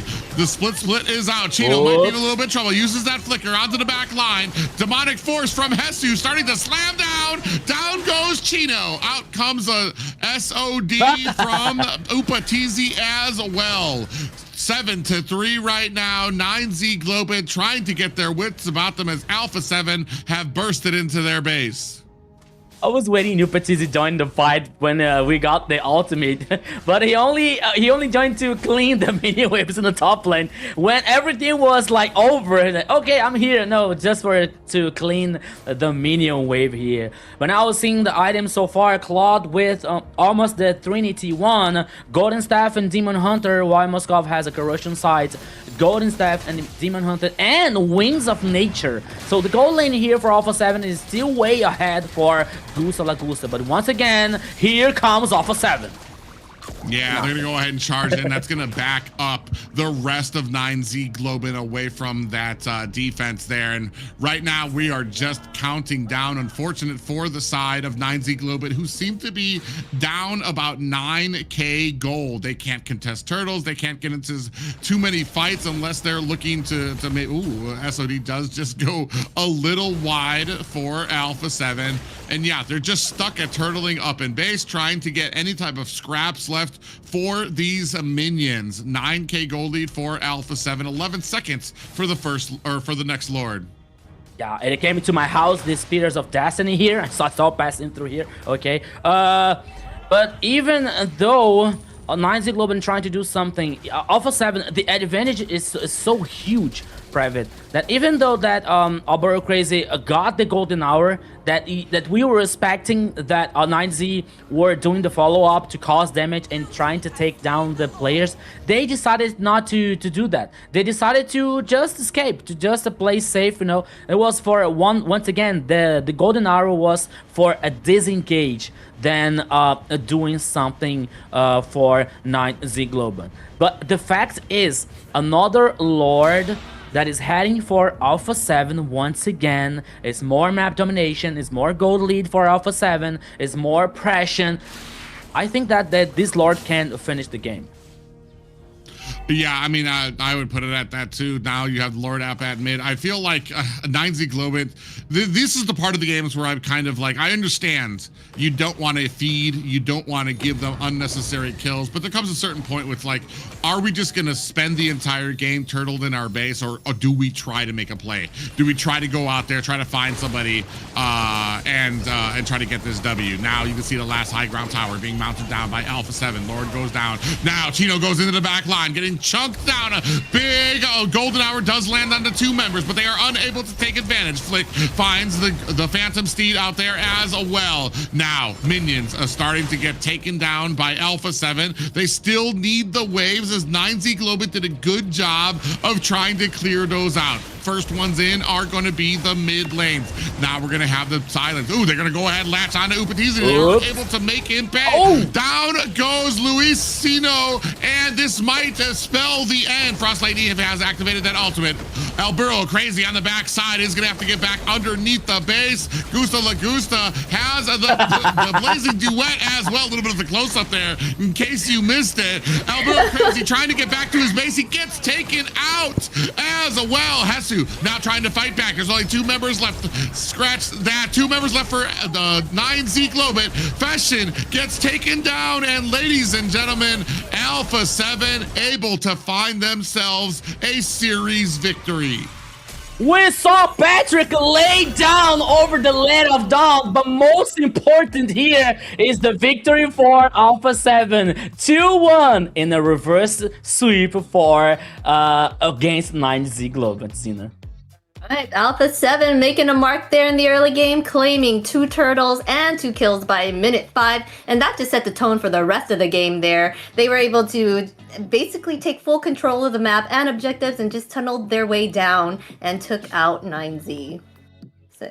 Yeah, I mean, it's much different from the first and second game, which I felt were a lot more easier. It felt like this final game, 9Z Globant just ran out of gas, ran out of steam, and I want to say, I'm not sure if this was even play style, but I felt like that draft was like the big kicker in it too, is like that draft really kind of signaled it for the end, when Marcel just really, they were not able to take advantage of what he provided. We did see a few golden hours there, even offensive golden hours that they got out, latched on the two members, but were not able to mount the damage, not able to follow up with anything of significance, especially once you're down about 5 or 6K gold. I think the ending of this, they were down by about 10K.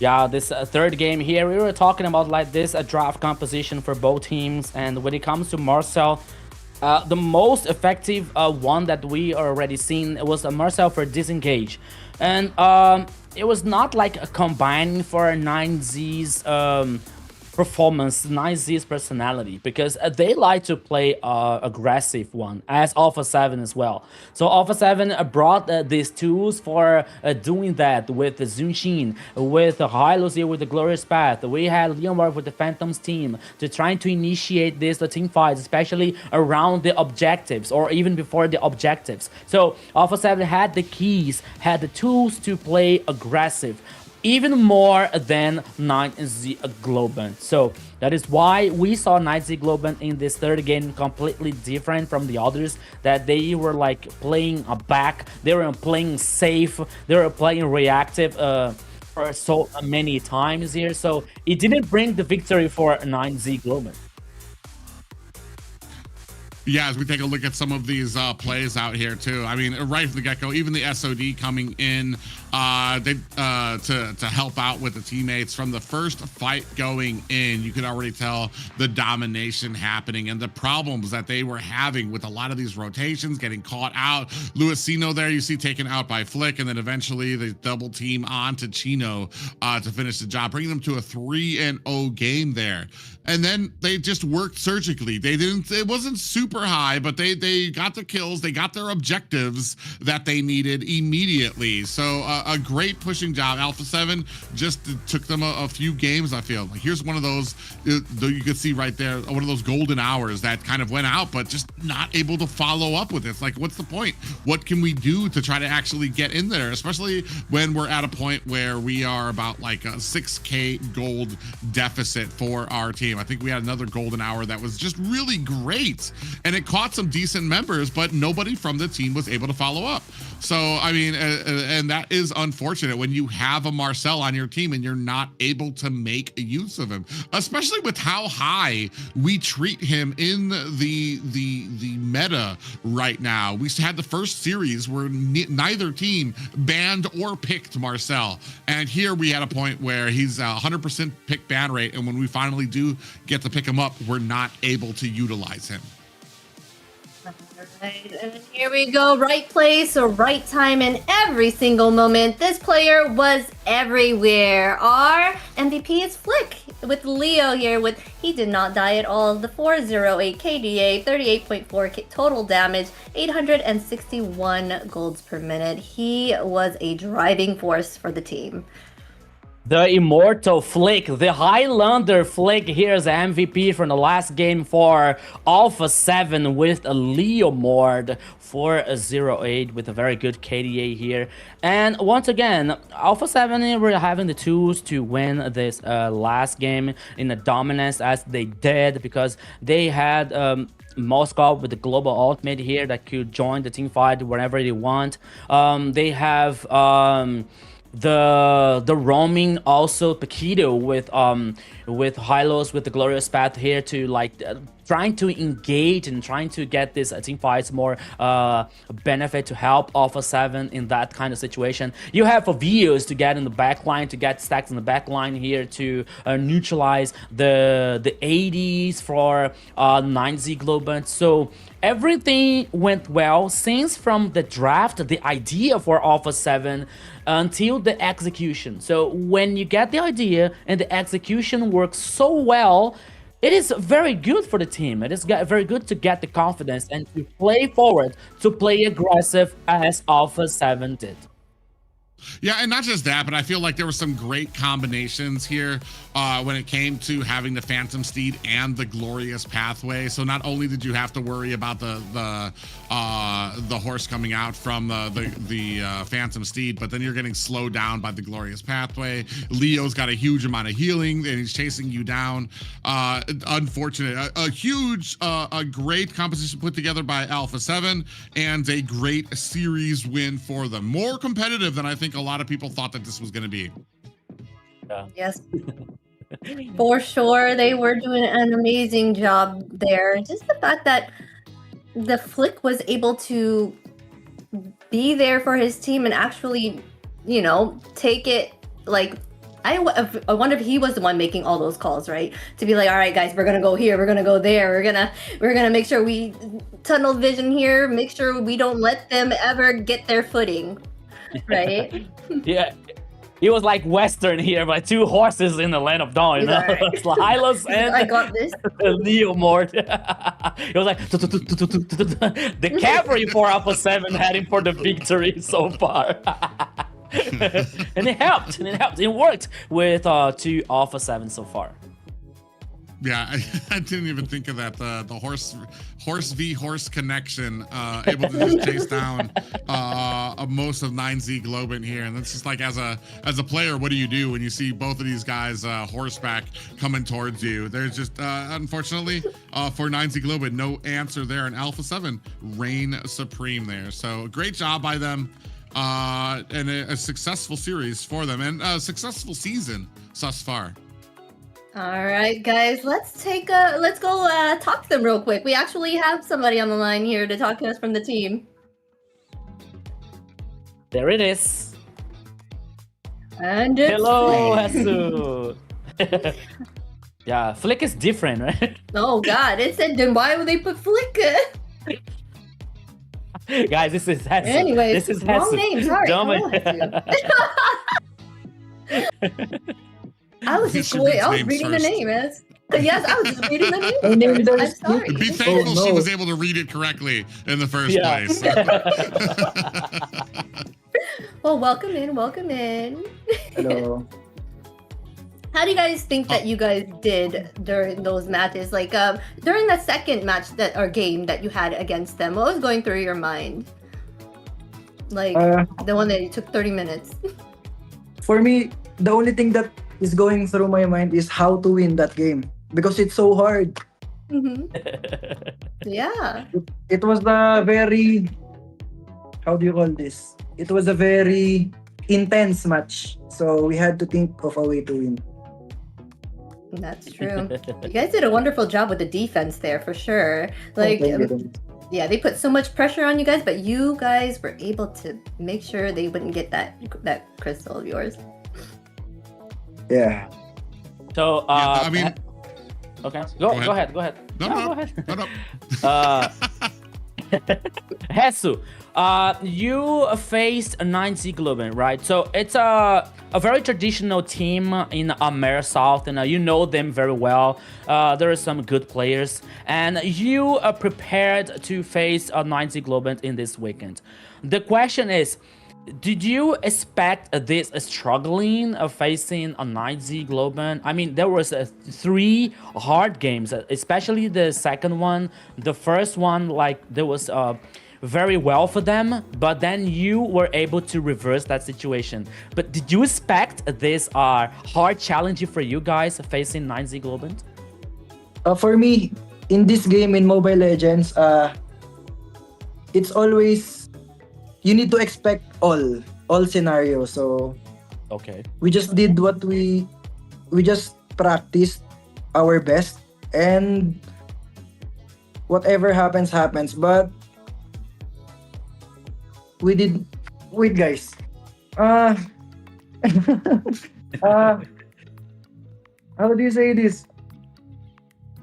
Maybe we did not expect that to happen also. That's just my answer. Okay. No need explanation. Okay. Okay. I was gonna ask. I was Like gonna that. actually try to dig into that. Okay. Sorry, But, guys. My English is running out.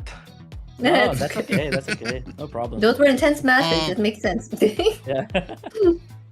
Yeah, I mean, you hit the nail on the head for game 2 when it came to like trying to figure out. It felt like they had all the answers, and it took you guys a moment to figure out how are they winning these exchanges? How are they actually able to get that? And you had Paquito, who had some great sets for those last 2 encounters that you guys had to really upset them. And it came to a point that you guys were able to actually turn that one around. As far as rankings go for your team, where do you place yourself right now in South America? Or As a South, team? AMER South, sorry. AMER South. As a team, I will always put my team as number 1. Yes. Okay. As it should be. Okay. What do you think right now are going to be, we've gotten over around 3 weeks of play. who do you think your top 2 challenges are as a team? I think all of the teams are a problem right now or a threat right now. So anyone or whoever is going to be our enemy, we will just take it. We will take it as equal. Every team here, we see it as equal. So I'm sorry, but I don't answer your question. It's No, fine. it's It's fine. okay. It's a good answer. All right. I just want to ask one more though. Who do you more that you want to go against the most right now out of all these teams? Is there anybody that you feel like you would have more fun with going against? I think I have the same answer as Okay. the other two. All right. It's okay. It's okay. I just enjoy playing the game so much, and any enemy, I enjoy playing. Okay. Right then. Well, any message for your fans or whoever's cheering for you today? Shout out to my family, my friends. That's all. Shout out to you guys also for doing a good job again. Okay. Well, shout out to you Thank too. you. Thank you so much. Doing an amazing job. Thank you so much. Well, it was nice talking to you. See you later. Bye, Jesus. Bye, Jesus. Bye. Bye. Thank you. Thank Ciao, you. ciao. Good Good night. job. Thank you guys. Well, So he was. a great interview. He's always been such a positive bar when it comes to interviewing Alpha 7. What he talks about when it comes to the team and their synergy and being able to collaborate with everybody and keeping that positive. One of the few teams that we've talked about before that have they don't have a coach. They kind of go off of the synergy that they build with each other. So that's a huge thing for me when it comes to them. And I know we don't get to get down into the nitty gritty of who he thinks the top teams are, but I like the way he goes at it. It's respectful. It pays respect to all the teams. The biggest challenge that they have, or that they treat as the biggest challenge, is the challenge that's right in front of them, which I can appreciate as a team trying to move forward in here. Never looking too far out, always focusing and putting that 110%. Yes, they did an amazing job. But speaking of your chance, you ladies out there, we have open qualifiers up and open right now for you to register. So make sure you get your team on there so you can get in on the MWI. Yeah, like we said, you might have it came as a surprise last season when North America actually came in second place. You guys might have what it takes. You never know what kind of challenges or what you could bring to a team, and now's your chance as the female star to be able to bring that to the qualifiers and to MWI as well. Yeah, like Layla said, time to shine. Time to shine. And speaking of shining, we want to give a little shout out to our sponsor, runestone.gg. Light up your esports here with them. They can provide you some real-time data just for you to up your game. Yeah, information, data. If you're trying to improve in the game, go with a company that shares your passion and fun for gaming. runestone.gg. Yeah, thank you, Runestone. Once again, one of our partners here to make this happen on AMER South so far. Yes, and we do want to say it. Welcome to those that are from the Philippines and Indonesia. Welcome to watching us. I know that you guys are watching us from far, and we thank you for that.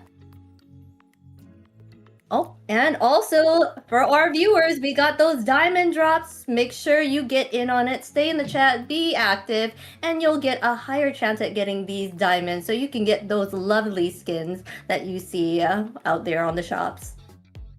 Yeah, Mobile Legends continues to impress with all the different skins and events that we have for the different collaborations that are coming out. Each skin more beautiful than the last as well. Yes, and thank you guys for hanging on. We are going to take a quick break before our next match set, so we will see you in a little bit.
Listen up, warriors. The Frozen Sea Showdown is here.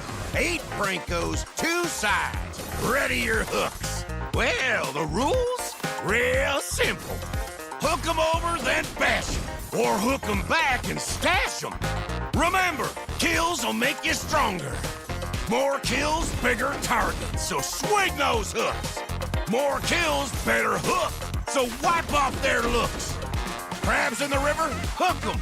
Reel 'em in for new skills. Stun. Magnet. Reflect. Chests in the cave, hook 'em. Reel 'em in for new skills.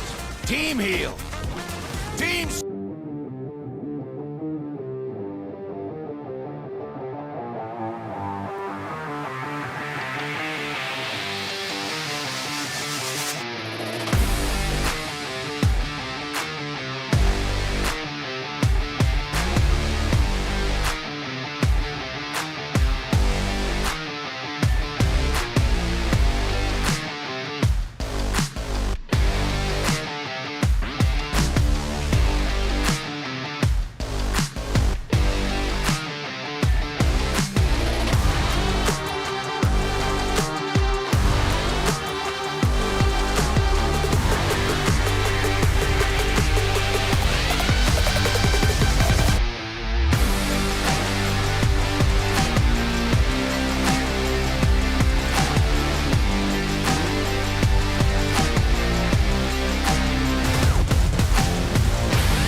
Welcome back, guys, to MCT AMER South. We are down 2 of those matches, but we still have more chaos to come. We have this best of 5 coming up right next.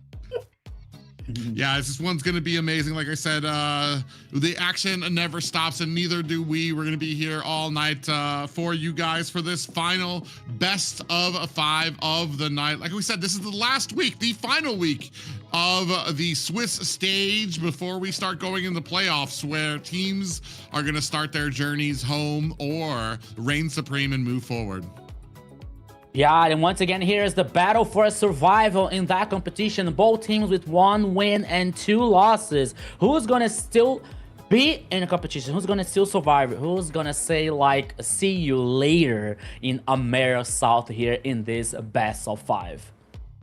Yes, super exciting. So we still have a whole lot of action-packed things coming up right now, but do we want to speak on what just happened? Give a little bit of a summary there. We had Alpha 7 going against 9Z Globant, and we did not expect 9Z to do as well as they did, even though they did lose against Alpha 7 right at the very end with that reverse sweep. They put up a fight. Yeah, a huge game for them as well. And then starting out the program here, we had Octa Gaming going up against a Dreammax. Octa Gaming extending their domination here as well. But we're about to move on to our final series of the night. Yes, let us check out what our final series of the night is.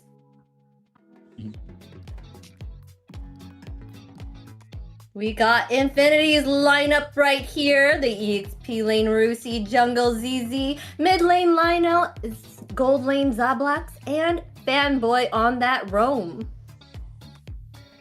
Yeah, big interesting things here. Infinity, they're, like we said, they're still 1 and 2 right now. Big things that have been pointed out before. Fanboy has been pretty dominant. He has a pretty wide berth of different roams that he plays. Some useful, or some a little bit more useful than the others. His chip has been uncanny. Unfortunately, sometimes we can dip a little bit too far outside of the meta, as we've seen out here as well. All right, and now here we have previously called Influence Rage. They are now Titan Esports. We'll have on the EXP lane Arctic, Jungle Jotun, mid lane Syndrak, gold lane Fury, and our roam will be Steffi.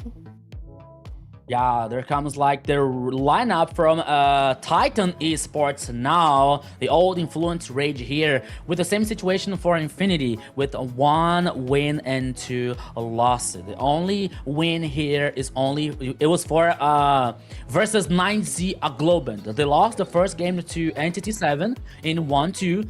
and versus a Dreammax 1-2 either. So the only victory is versus 9Z Globant here, so 2-0. So far, like, no, not so far, I'm sorry, but it's even very far from the team that we used to see in the AMER South, in the South region. We were talking about a team that went through the finals so many times, but now they're facing some issues that they are about to solve today. Yeah, we're gonna see how well they can kind of solve those. I want to say one of the victories for Infinity, I believe, was Black Sentence. A good team. Black is okay. Yes. I don't want to set expectations. But yeah, it was a Black Sentence that they were able to get their victory over. So both of these teams kind of scrambling, wanting to get, like we said, this is the last moment this week. Is the last moment for a lot of these teams to kind of prove their prowess, to start getting some of those practices kind of out of the way. Not that I want to say that they've been practicing out here, but I feel like some teams, they kind of have had drafts that can be a little bit more experimental than we're used to seeing here. A lot of bans coming out, still waiting to see if we're going to get that Zushin ban or if we're going to be scooping that up here very quickly. Yes, as well as Boxia is still open for them here. They're taking out that gold lane here. They don't want to deal with that. It has been a force here in the Swiss stages. So they just want to take that out just for now. I'm sure it's going to be opened up later for them to choose from. They went ahead and took out Guinevere here, Kalia, Marcel, and Freya. With broken walls here, that'll be easier for them to maneuver around the map. Yeah, the one thing that we can expect here, as Private was saying about Fanboy, that he can bring something out of the box here, because he was responsible for bringing Lolita, for example, in the first game, the first weekend here versus Dreammax. He already brought a chip also here in the second game, so we can expect that he can bring something different. But we are here that we can expect a very chaotic game, because Infinity guarantee a first pick in Zunshi. Yes. Yeah, that's gonna leave open the Boxia pickup. The Harley is taken off the board by the side of Rage, or by the side of Titan Esports. You said, yeah, a Lolita, Bellaric. He's had kind of, I want to say, the outside box picks when it comes to roam positions, but then the conversation always kind of comes down to, is it too far outside of the box for them, or is it going to be something that can work for them? Ooh, some very tanky a tanky front line coming out immediately for the side of Titan Esports. Yeah, speaking of that box, yeah, I guess to kind of answer with the Zushin, be able to get to her fairly quickly without getting caught, right? Because his movement's pretty quick and he can get around very fast. We got Glue here. I feel like Glue has not been doing very well in the Swiss stages. Like, he seems to, I don't know. He hasn't. He's just not that great from what I've seen. I mean, like, when people play him outside of the tournaments, he does a wonderful job. Everyone's afraid of him. But here, he's not been that scary for them. Yeah, and I mean, like, Glue here is it can be an ally, or can not impact so positively here in the team, as we saw in the last game. Like in the very ending of the game, and we saw his body on the floor, right? Do you remember, like, the Alpha 7 was trying to finish the game, and it was actually like, it's like, okay, so that is a Glue like that. The camera focused on the Glue, on Patrick laying down on the floor. But jokes aside, Glue, if if you find a very solid composition, he can work well, especially to being independent on the XP lane to get a 1v1 comfortable, you know, like not compromise the team's performance. So he can be one very important ally if the draft fit very well with Glue in that composition. But now we are at Infinity once again. Fanboy bringing Chip in the roaming. Actually, for me, I think I've seen this before too. Infinity were able to kind of use the chip to really like hunker down and surprise Boxia in the jungle. To where I feel like Boxia does decently in the early game with those 1v1s, those surprise in the laning phase, and then as the game progresses, he's tankier enough to kind of withstand a lot of these, a lot of the aggression of like multiple members. But in the early game, if Infinity can really start getting the drop on him underneath his jungle, where his team's not ready, and you've got basically the entire team coming in and bursting on him, this might be a successful right there for the side of Infinity. Here, gonna see what else they kind of have left out there. The Eve, I just right now I don't feel like there is an answer to get back to the Zushin. Eve, all of these are basically answered by Zushin having a flicker, Zushin having an ult that can displace where she's at. And I kind of am wondering, what are we going to be able to be as aggressive as we want on the Titan Esports Club side? Yeah, this is true. Zushin does have that great escapability here, but they're going ahead and picking up this Wan. Okay. All right, Wan. Yeah. They banned out a Julian too. Okay. Yeah. All right. I was looking for a Goose or Goose's nickname in the lineup here, but no, it's not him. It's for Fury here in the gold lane for Titan Esports. I have to get used to it. The new branding team, like the Titan Esports. But I think that is going to be very interesting here because with our ultimate here, the guy's invulnerable for a little time here, like versus the lantern from Zushin can stack in the crowd control, or even like Chip to get some kind of an engage, especially with the rest of the crew. So can be one very good response. But now talking about like interesting things, we're seeing the Barretts here in Infinity's composition with Lapu Lapu private. Yeah, for me, I feel like this composition is saying one thing: we want to get these head-on. They're looking for head-on collisions with the enemy, and they're looking to hold a strong, firm front line to allow Zushin to kind of spray on that damage, to hopefully give carry time to get those items. And once we're in the late game, this front line will be that CC heavy tankiness that carry needs to just spray away at them without much worry. It's looking like maybe they're trying, like you said, trying to find that answer for that Zushin. They're trying to think if CC can jump back there and probably slow her down enough and dish out that damage for her to kind of get to her. But we shall see if this will work. Yeah. The idea is very interesting here if the composition works very well, especially with the execution. Barretts heading in the jungler here versus Boxer. Two tankies here, and now Barretts has the ability with ultimate to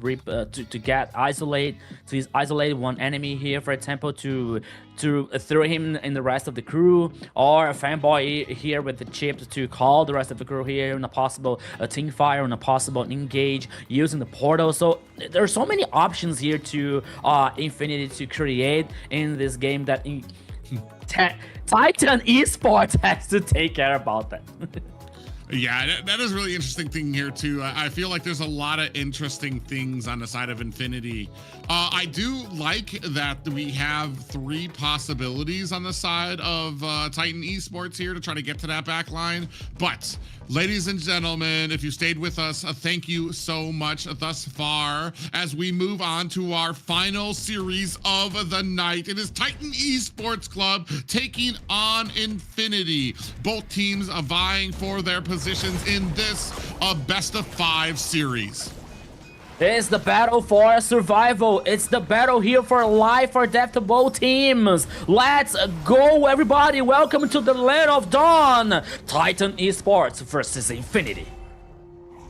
Yeah, you can see, I want to say, kind of even when it comes to both of their jungling speed. I see a decent amount of damage already laying on to Steph, looking for that Lethal Wanderer. Hotun's going to go ahead and scoop that up quickly. There's a lot of different factors and boxes that need to be checked for both of these teams to be successful. Barats is really interesting here as well because he's one of those that needs to maintain his stacks. He needs to continually keep moving and farming and finding that pathing so that he can keep those audio attacks up so he has all of his stacks to get that max amount of health, max amount of defense and damage that he can output as well. Meanwhile, I kind of like the CC here just because when that ultimate comes out, it's going to stick Lionel on that Zushin, so they're not going to be able to really teleport too far away. They're going to be stuck to whoever they were closest to, and that might provide the opening for Titan Esports to be able to find a successful gank onto them. You see the split is out, but both teams, Steph on the back end looking for an escape. Fanboy right there to guide his team to safety. We saw the Titan Esports, they did not want to fight in that situation because we saw Hotun fighting, guaranteeing the beetle in the jungle. But now the turtle, here comes. Yeah, Steph actually takes a heap of damage down. Down comes the real-world manipulation from Syndrak. Is that going to be enough? ZZ gets taken down. Hotun takes down the turtle. Now trying to turn it around. 2 down for the side of Infinity. Unanswered on the side of Titan Esports Club. 2-0 for Titan Esports plus the turtle here. It's the perfect combo for the team. Infinity trying to find an angle, trying to fight something, but all that they found is the kills, is the death. And the turtle against here. But okay. Almost 3 minutes here. The early game comes for a Titan Esports so far, but let's see what is going to happen.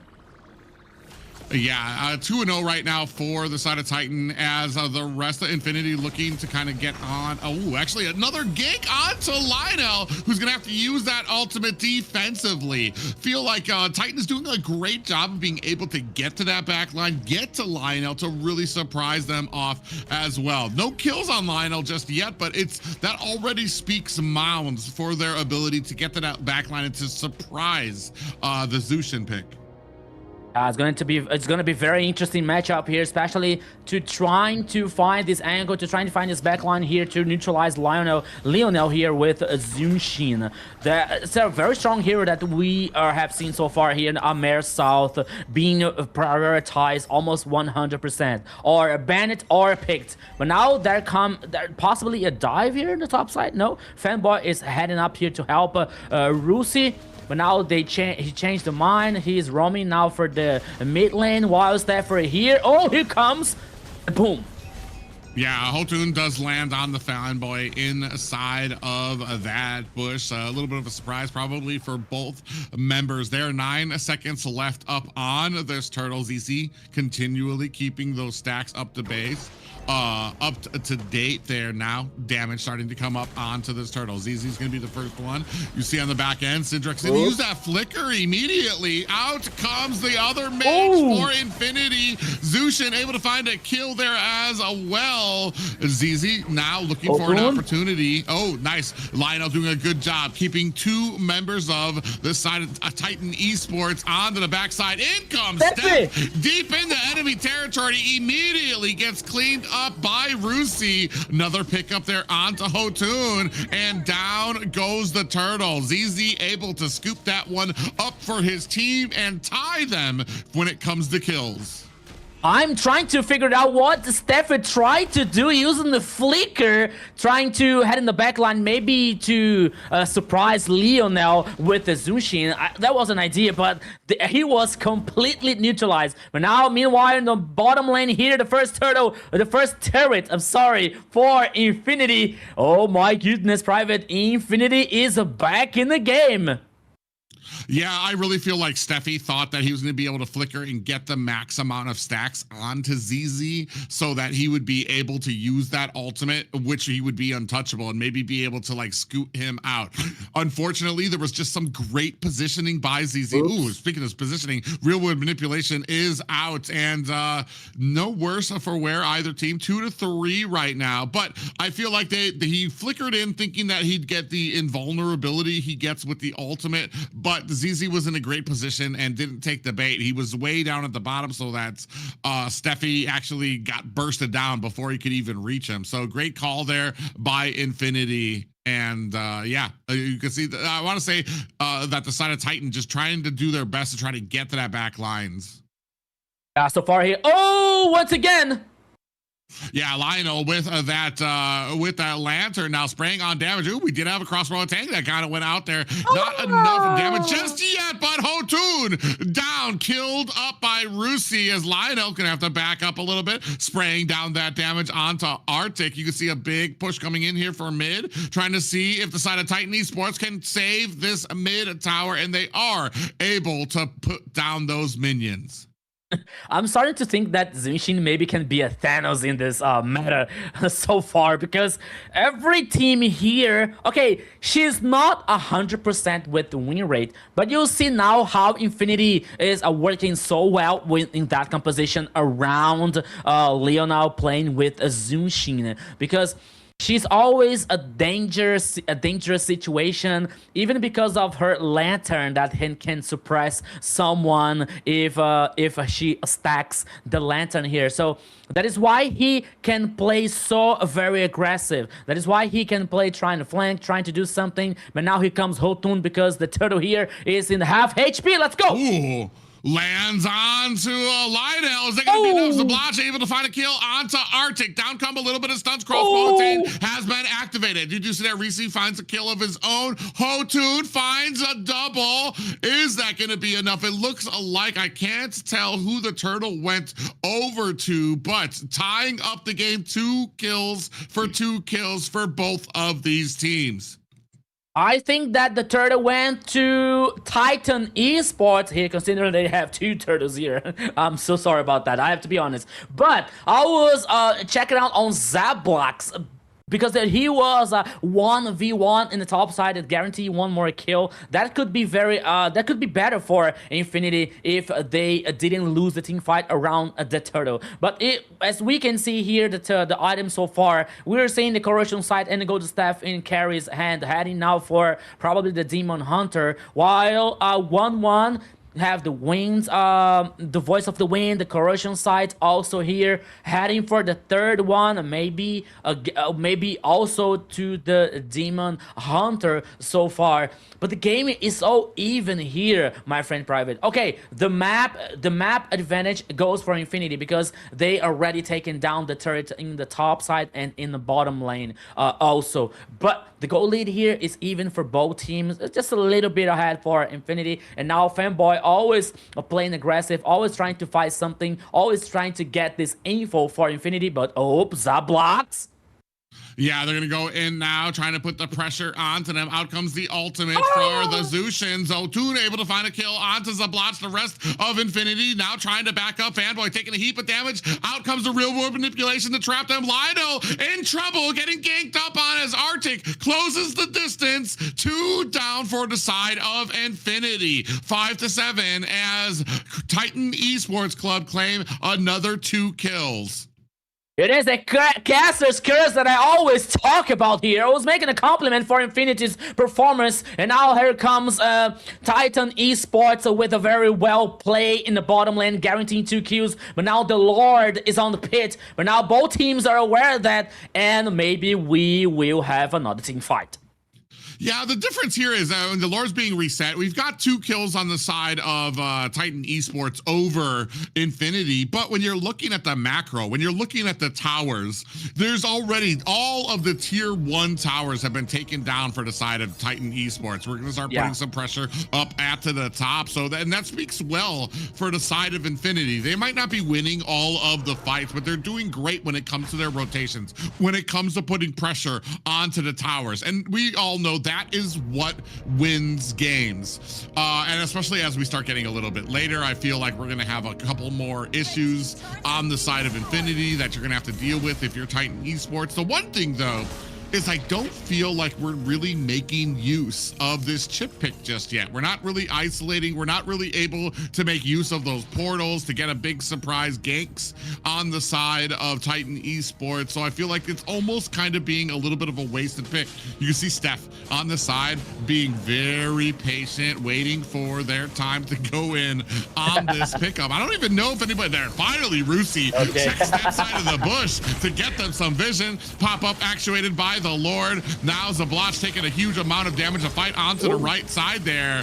You see that the Vengeance activated by Arctic and too low. Lionel finds the kill onto Syndrak, and Dotun finds one onto Rusi. 1 for 1 right now as the ultimate has been activated for Lionel. Gets that repositioning out there, and Infinity continues their damage on to this Lord. You see Hotun lying in waiting for the opportunity to come in. 50% left on this. Hotun, this is too much. You might want to be paying attention to it. 40%, 25%. Is this going to be enough? Hotun finds the retribution on to the Lord, claiming it for Titan Esports Club. Hotun, the teeth of hearts, the teeth on Lords here. Okay, Stefan is going to, okay, now he's able to survive. Will be, that's very, very hard team for him. Now guarantee one more kill for Lionel. Okay, once again, there it is. Patrick is on the floor, but it's a worthy sacrifice so far here, Private, because Titan Esports guarantee the Lord that is already marching on the bottom lane.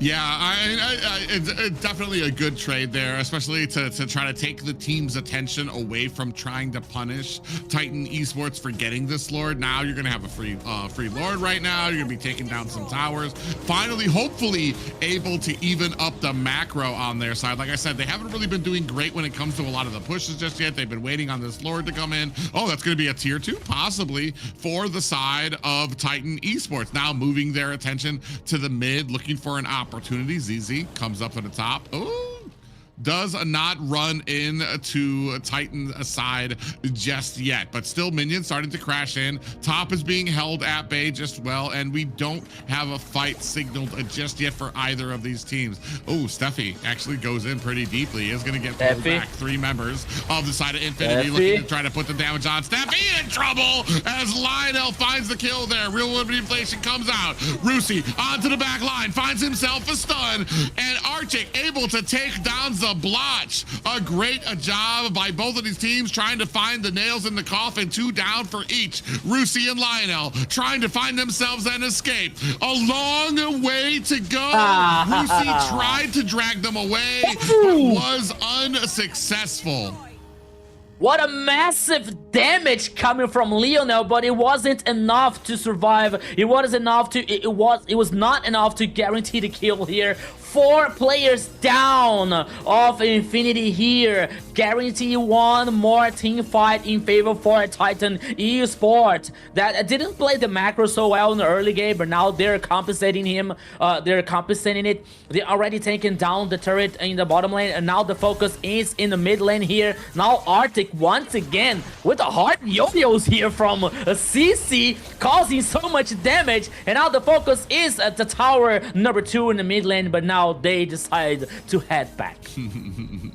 I was about to ask, you ever gotten hit in the head with a yo-yo? Those things are not soft. And when you got Arctic and CC just throwing hundreds of them at you per second, it's gonna leave some lasting damage. Here, right now, the team formerly known as Influence Rage, Titan Esports Club, having a dominant game right now. It's still pretty even when it comes to the gold, but finally able to kind of crack back at Infinity, who is still doing a good job of keeping up the macro. They've only got, I mean, they're both sitting at +1 to their high grounds. I want to say there's a few more on the side of Infinity, so I think they're sitting a little bit more comfortable. But right now, Infinity having a lot of trouble when it comes to some of these team fights. We're starting to get out of the laning phase. Macro up at top for Rusi, who's going to be able to claim himself the final tier 2 tower on the side of Influence Rage. Zablotch is kind of going a little close, gets popped up there. 50% left onto this Lord. Arctic is going to be found out by Fanboy. Steffi has the concealed play out. Now trying to put the damage onto Zablotch, who uses the flicker to get out of harm's way. Is it going to be enough? Real world manipulation is out. Rusi goes into the back line, finds the stun onto the mage. Sindrak almost gets caught, uses that flicker to get away, while Arctic now putting on the suppressive fire. Hotun looking to get out of harm's way. Is that going to be enough? It looks like Titan Esports are so low right now, still juggling around as ZZ picks up the Lord, and now able to hopefully find themselves an escape. 3 down for Infinity, but they pick themselves up a Lord. The Lord here goes for Infinity, but what cost?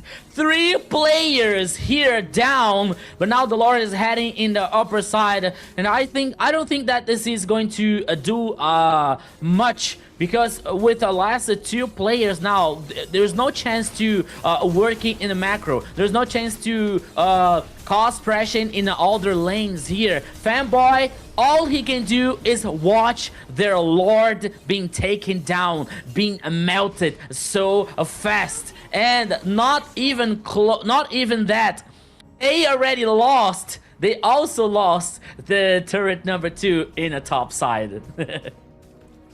Yeah, and right now, like I said, I'm just not seeing the use of the chip. Fanboy has kind of really been held down. I feel like Influence Rage doing a good job making sure that they stick together. In fact, the only times I see the ults come out from Fanboy is usually around a lot of these Lord fights, which, I mean, it's not really repositioning too much when you're throwing down the portals and everybody's already right next to each other. So very interesting use here right now for the side of Titan Esports, doing a good job. 9-15 lead, just over 1K for Titan right now. Yeah, so we're heading out the 17 minutes and a half. 15 kills here for Titan Esports. Both teams here, like, the map situation is almost even, you know. Only the high ground here for Influence Rage, while Infinity still have the tower number 2 in the mid lane here, standing with a half HP. But now both teams now are working on pushing the minion waves on the sides and the mid lane, waiting for the next Lord. But because they know that even with a simple mistake here can be the end of this game. Yeah, and we've seen it before when it comes to when we start getting late game, especially with a Zushin on the enemy team. You really are kind of waiting to get to that super late game so that you can get the power you need to be able to burst her down in the back. And especially for a pick like a Wanwan that needs sometimes. Fury's sitting at 3-0-8 right now, so doing a good job despite Wanwan kind of falling out of favor when it comes to the meta right now. The only problem for me is the kit of Wanwan. When you use that crossbow of Tang, 90% of the time what you're getting your stacks on is going to be a tank or something heavier, somebody that's trying to get a lot of that damage, trying to tank a lot of that damage on the front line. And that's where I feel like Wanwan can kind of falter, because that's where the crossbow of Tang is going to be actually heading onto, is going to be the first person who's actuating onto you. Now Lord is up. Looks like the side of Titan Esports are looking to find themselves a good positioning to get. Oh, we have a little gank at the bottom lane. Is that going to be enough to take down Arctic? A big surprise for the side of Infinity, who are able to find the max out there. Is it going to be enough? Portal's coming back. Now they're coming in on to the side of Titan Esports. Big pop-up comes out from the Lord. The rest of Titan Esports are trying to back up. Lionel taking a huge amount of damage. They're going around. Here comes the real world manipulation. Is it going to be enough? Down goes ZZ. And now Fanboy might be in a little bit of trouble. Fury, a huge amount of damage onto the Zablotch, finds a kill onto Sindrak on the backside. It looks like Steffi might be in a little bit of trouble, getting tank on the front side there. You see Fanboy Trying to stalk down onto Steffi. 4 members locked on. Steffi is not long for this. World's going to get picked off on the back there by Zabloch and Lionel. Do they have enough to be able to pick off this Lord? Fanboy, smartly, a great job by the team to find out Hotun. Fury on the side there. They want to make sure they clear this out. You don't want to try. Oh my God, look at the damage on the Lionel. Fury on the side there. Lionel's going to have to go back to base, and that is going to end Infinity's squabble at this Lord. It all went through it. Both teams here like came from the even because okay, Stefan was taken down, but he bought so much time for Titan Esports here, not letting the Lord getting a guarantee by Infinity. Now the Lord once again, Infinity is securing the Lord, no fighting back for Titan Esports. Okay, now the gank in the bottom lane to neutralize Arctic, it worked very well. They guarantee super minions in the bottom lane here. Now the Lord for Infinity. Everything now in the past few minutes was so in favor to Infinity now. The Lord heading in the bottom lane here. Now Infinity has the chance to work in the macro, to work like synchronizing the minion waves in the mid lane, in the top lane here. Meanwhile, the Lord is heading in the bottom lane. Yeah, we've already got a full build for Fury. No boots on this Wanwan, just bare feet slapping around on the land of Dawn. Hopefully looking for a way to try to defend it. Oh, we missed with the ultimate coming from ZZ. Is that going to be enough? Arctic takes a heap of damage on the backside. Fury trying to get some damage onto them. Lord is starting to meet at the core. Just a sneeze of health left on that top turret. Rusi gets taken out by Arctic, and that is going to be one down for the side of Infinity. Basically, no towers left on the side of Titan Esports. That top tower, a strong gust of wind is gonna knock that thing over. Yeah, is that like a whistle in the tower in the top side here? That can be taken down, but now here comes Titan Esports once again. The chase continues. Ooh, out comes the real world manipulation. They thought they had Lionel under control. And this is what I talk about. You've got the flicker, you've got the ultimate, you've got so many avenues of escape, and it's so hard. I feel like the only time they're actually able to get down onto Lionel on this Zushin is when he himself puts himself into harm's way. I think 2 fights ago, you saw him dive a little too deep with his positioning and run right into the rest of Titan Esports and underneath a real world manipulation. So it's very tricky for them right now, but I feel like we're getting later and later. I feel like Titan Esports is getting a little bit more successful, but it's coming down to Fanboy. Is he going to be able to make use of a lot of these portals? We saw it already. As soon as he was able to take down Arctic, it immediately shifted the pace of this game. I think that Steffi is terrorizing Infinity so much. Did you see Zabloch's build? He bought in Immortality and the Winter Crown. He wants to be very safe in the possible team fights here. To the Lord, you know, to the victory. So he is really concerned about that. What Steffi and Baxia, for example, of Hotun can do it in the back line or in the flank. So once again, the Lord in the pit, in the bottom side of the river. Steffi is the most aggressive one here for Titan Esports. Look at Fanboy. Look where Fanboy is here, trying to do something. Now Lord is getting reset, is getting started, so Infinity is trying to bait Titan Esports to the possible lasting fight. Yeah, they're trying their best here, down to about 50%. Here comes Hotun from the side. He sees the Lord is low. Oh, he might be going to mid. It looks like they're going to have a little bit of a clash at mid. Is this going to be the opening that Infinity needs to be able to pick down this Lord? Lionel still creating that distance, is not getting picked off yet. Big pop-up lands for the Lord. ZZ takes it. You're going to use that ultimate to try to get in there. Scoops up the enemy jungler. Is that going to be enough time to get off this retribution? ZZ in the middle, looking for an angle. Can Can he find it? Looking for the retribution. ZZ gets the retribution in the midst of a Titan Esports fray. 3 members there, and ZZ still manages to get the retribution. And now Titan Esports on the run. In the battle of retribution here, ZZ was the best, was even better here than Hotun, guaranteeing another Lord. Both teams have one player less, but the Lord is heading in the mid lane here. The question is Infinity will be able to finish this game now? Yeah, right now you can see a huge gank that's going to be landed onto Steffi. I'm wondering if Steffi can try to get away. Oh, there's an entire team there chasing him down. And, actually lasting a little longer than you think. Steffi just taking him for a little bit of a ride. Now Lord crashing down at mid, taking down to 25% health. That last and final tower, you can see ZZ just walks up and bashes down. Now we're looking for the rest of the team members from Infinity to come in here onto Titan Esports. Now spit out Hotun in trouble against the wall, getting taken down. Immortality has been procced. Another one coming in from Arctic. Lionel finds the kill onto Hotun, and that is going to be a first game for Infinity. The first intense, chaotic game here in the best of 5 goes for Infinity. 1-0, Zena.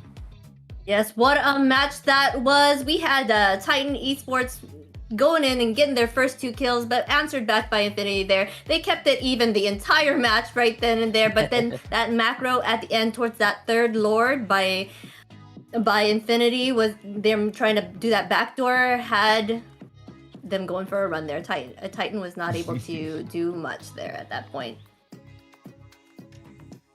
And that's just kind of the power of a lot of those. I want to say it could have been rested all up on Zushin and them not being able to close the distance, but I felt like a Fanboy did a great job being able to find the angles that they needed to get onto Arctic. Also, ZZ on that was able to kind of be able to get the great retribution to get the Lord in the midst of like 2 or 3 different members from Titan Esports underneath that Lord pit, still able to find the retribution. And I feel like that is what kind of rallied the team to that game-winning push.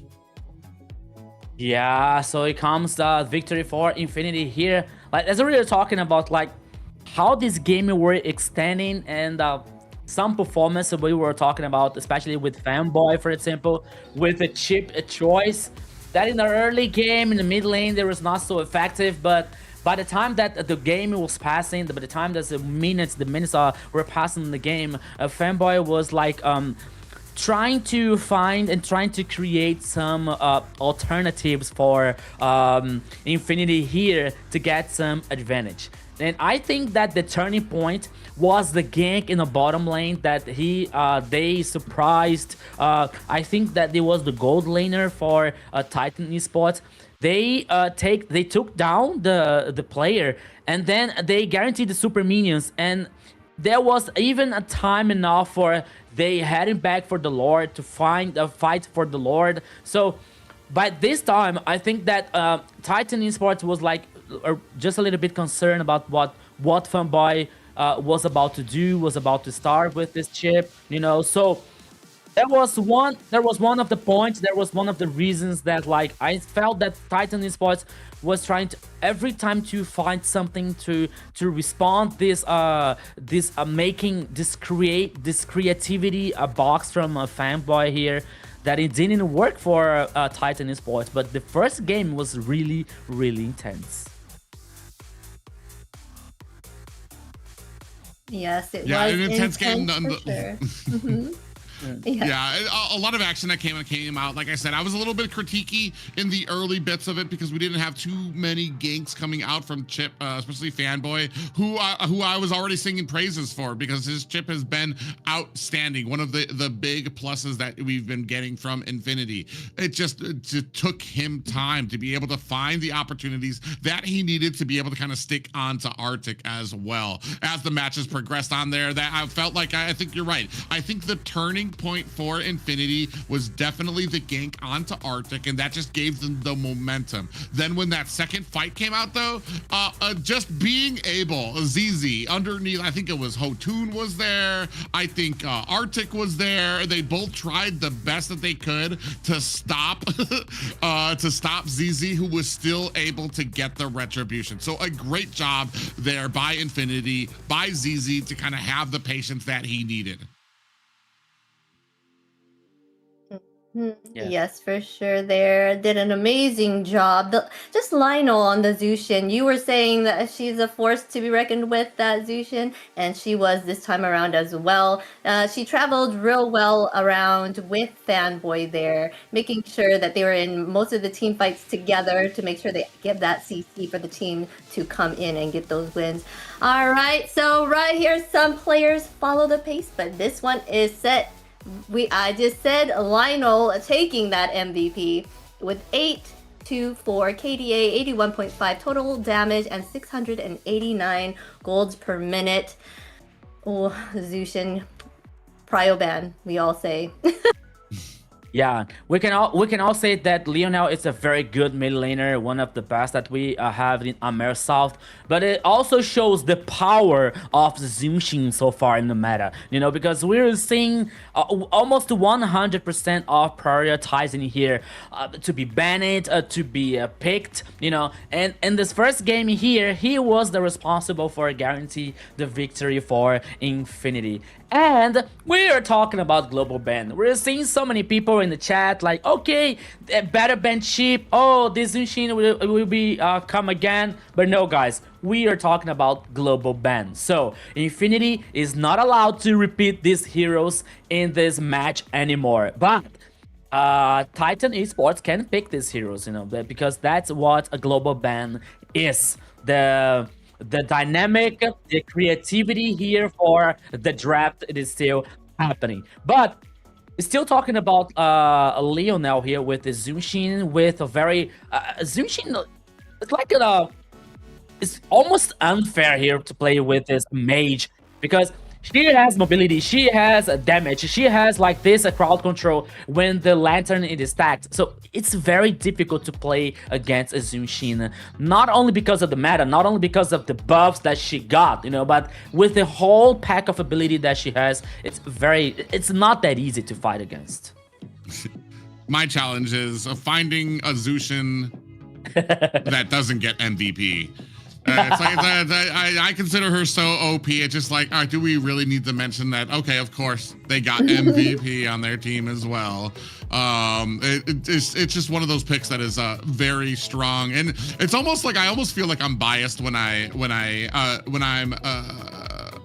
trying to understand the game at the end and trying to understand where the winning conditions came from, because it's like, of course it was the Zushin putting on all this suppressive damage and the CC. We all know that it's basically a standard when a Zushin's out there, but what else did the team do that was successful? Because we all know Zushin was going to do great on it. But I mean, it just kind of speaks. It's so hard to deal with. I did see a few opportunities coming out from Titan Esports in the early game. It felt like they were better in the early game than as the game went on dealing with the Zushin. They were able to surprise her. They were able to get those the CC onto her, get the kills very early, and then as the game went on, they found it harder and harder to close the distance, to get over there, and ultimately that was, I want to say, one of the bigger downfalls for them. Yeah, I was thinking it's the fact that they learned from their mistakes, right? So they know how they were doing in the beginning of the game, able to catch her off guard. But towards the end, she had her full front with her, right? So she was able to kind of counteract that. They were able to protect her more often than not because they had more control of that map. And I think that it was kind of what kind of helped them later on there. So we go ahead and ban that Zushin because they already know she was a beast. And of course the Freya ban. Yeah, and always reminding you to the people who are watching us and who is not used to get familiarized with the global ban. These this great choices here. It means the heroes that the team is not allowed to pick anymore in this best of 5, you know, so they are here. So Titan Esports are not allowed to pick 1-1 anymore, CC anymore, and Infinity are not allowed to repeat the Zunshin, the Barrett, and it goes on, you know. So and now we're seeing the draft from the second game with the bans happening here. Parrot, Guinevere, and Zunshin for Infinity, while we have Marcel once again, Freya, and now let's see the third ban, and I believe it's gonna be Baxia. Not to let Infinity here play with this jungler in the first pick can be a very good choice.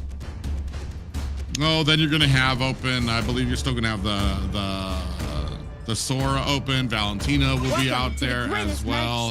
From one side, so we're gonna go ahead and leave that Baxia open, and I believe that's gonna be scooped up very quickly by Infinity if they. I mean, we've seen some pretty dominant Baxia games here today as well for both of these teams. And yeah, and then answered back as well. So seeing where both of these teams, I think they're kind of. I don't think they were expecting the Harith ban, so they're kind of like, wait, or the Harley ban, so they're like, wait a minute. We go Baxia here, right? So that's very interesting to see how it comes out. Yes, they're trying to figure out what they want to choose here. I said they went ahead and banned out a gold laner, one of the higher ones themselves. So I was thinking they could have picked that up for themselves, but at the same time, I guess they wanted to go with something else more priority, like the Baxia here, and did not want to give that Harith to the Titan Esports. Yeah. I thought that Infinity was about to cook Baxia just a little bit more because Titan Esports is not allowed to repeat Baxia in this best of 5. So I think that they could cook. No, let him cook this Baxia. But no, they didn't think. I think that they didn't think about it as the first pick here for Infinity. But now let's see the response for Titan Esports so far. As a private was saying, we have Valentina open, we have Sora open here. That could be a very interesting duo. There's Sora and Valentina for avoiding trouble, but not even close what I said here because he comes with Show and Zetian. Well, yeah, I'm not gonna lie. I definitely would not have predicted the Zetian and Show as the next pick coming out from Titan Esports. Okay.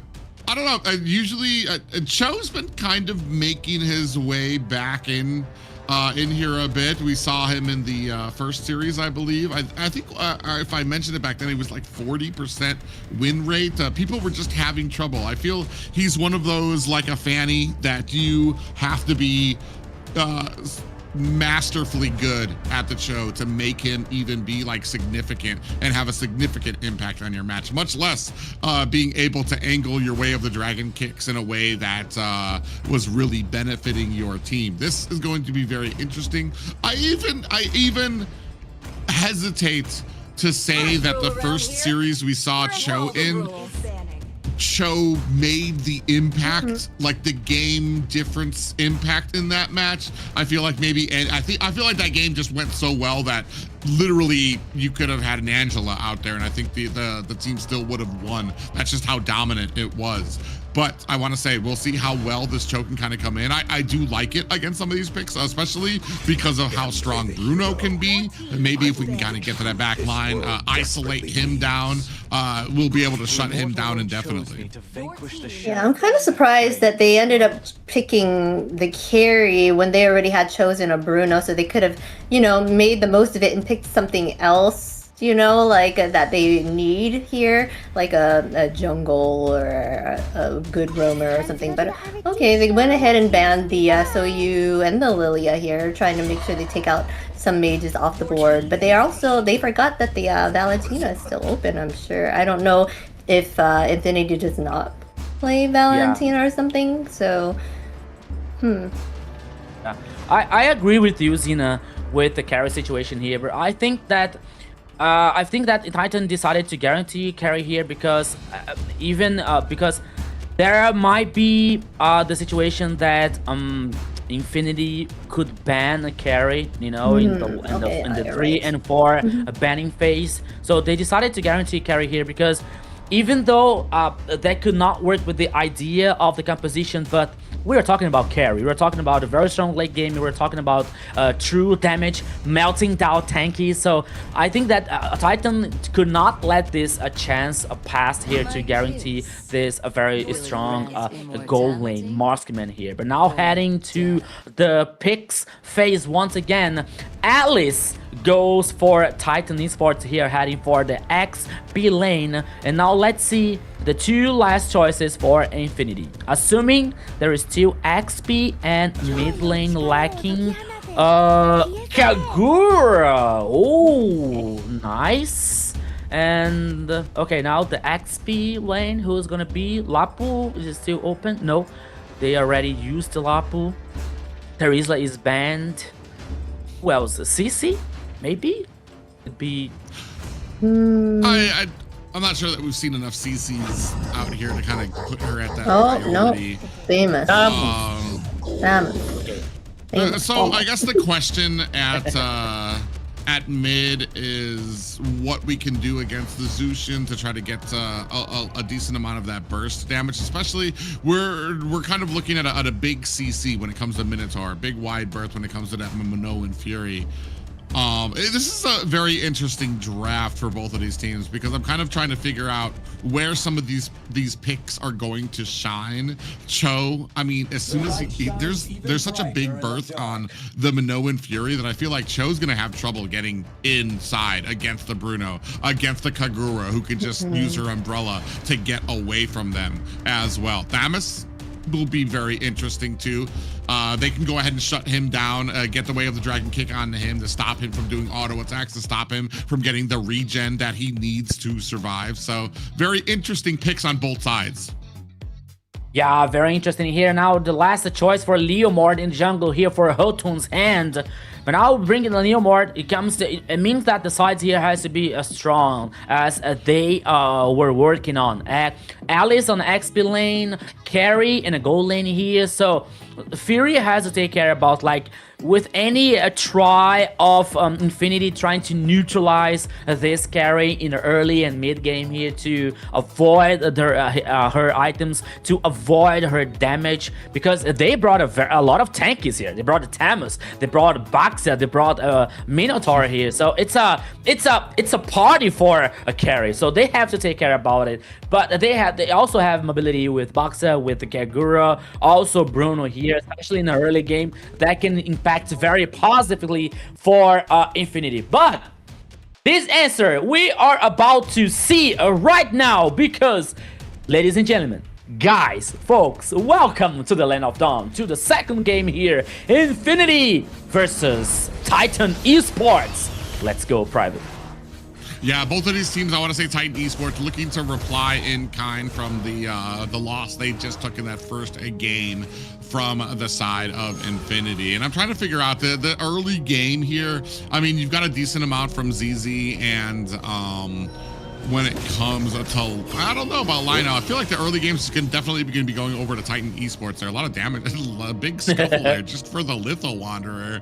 It's very important for both of these teams. It does get you a little bit of, I want to say a little bit of a speed boost for your team to be able to kind of to get back and forth in a map. Steffi just being a nuisance back and forth, getting those Jeet Kundo kicks and raises in. Oh, Rusi does not decide to go in against him, as Steffi now looking to be a nuisance here at the bottom lane. ZZ sees it now. Oh, Steffi actually might be in a little bit of trouble.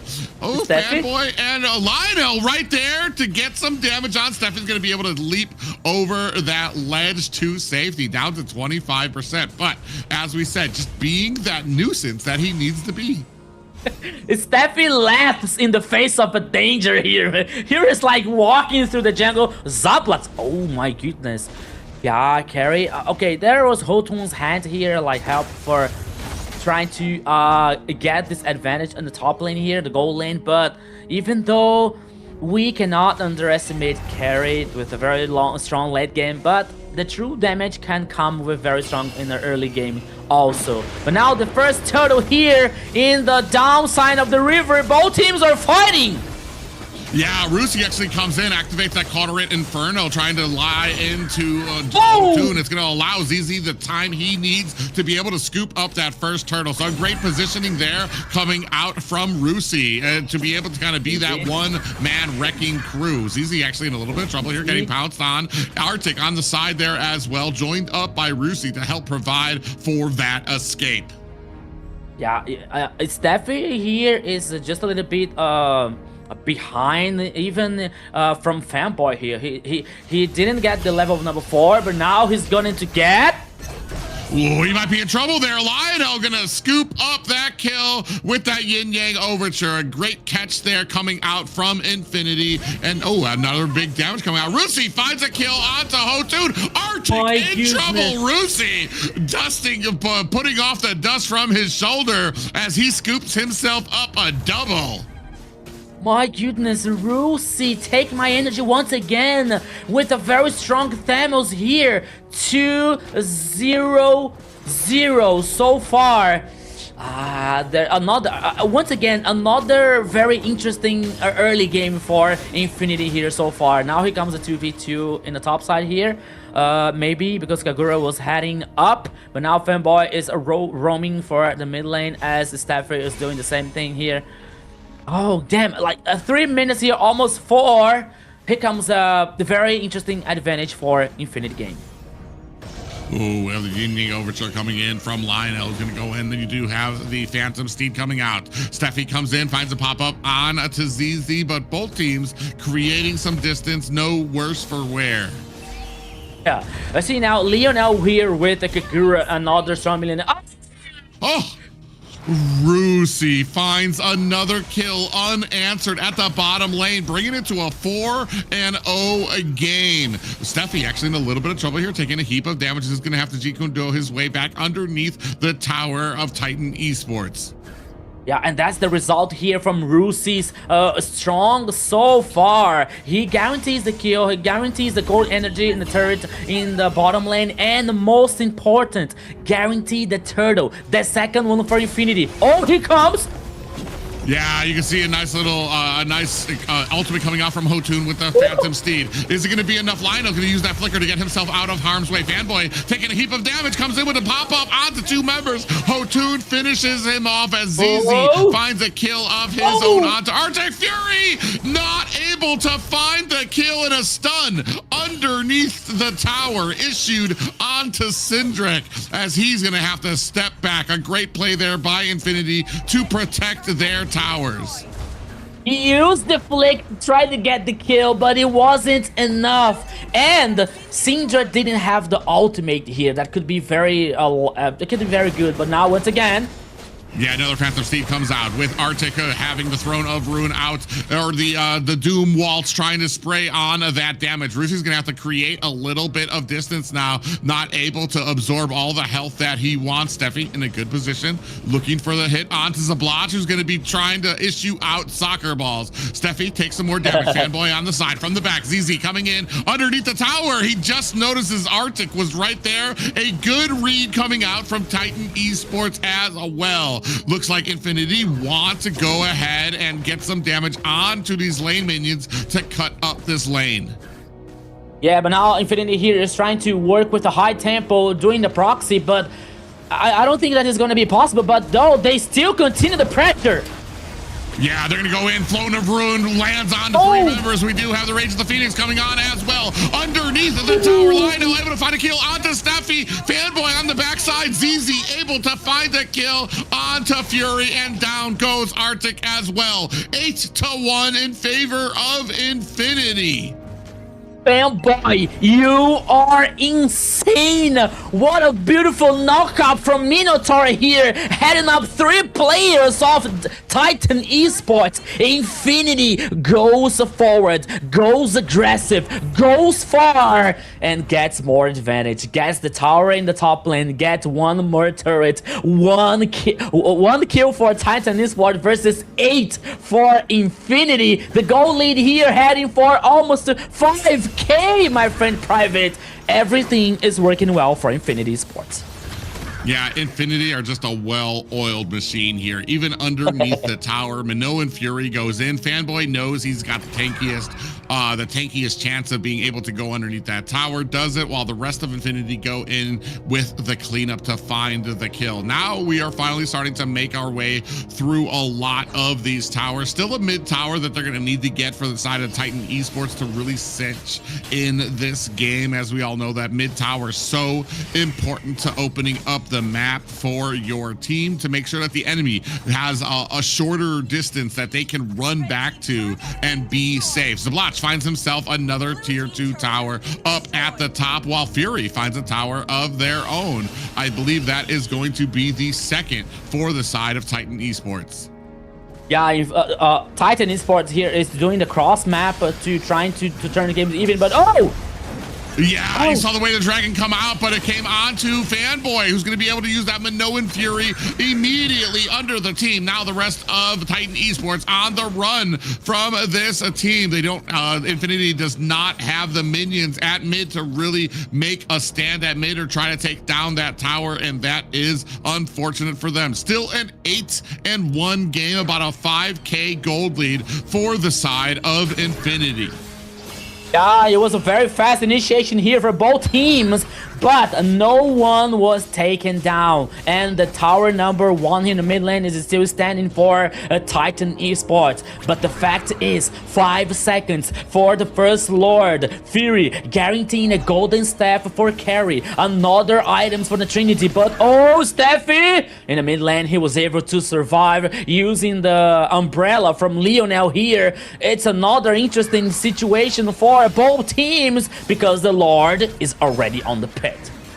Ooh, Hotu goes in underneath the tower onto Lionel, trying to use that umbrella escape, is able to juke him out, and Hotu walks away empty-handed. Thought he had that kill synced in, and this is going to open it up a little bit for Infinity to start up and get positioning onto this turtle. You can see Rusi locking on to Steffi. He's going to look, it doesn't have that Cauterant Inferno activated just yet. Steffi on the back end looking for an angle to get in there. Now Rusi latches on to Arctic.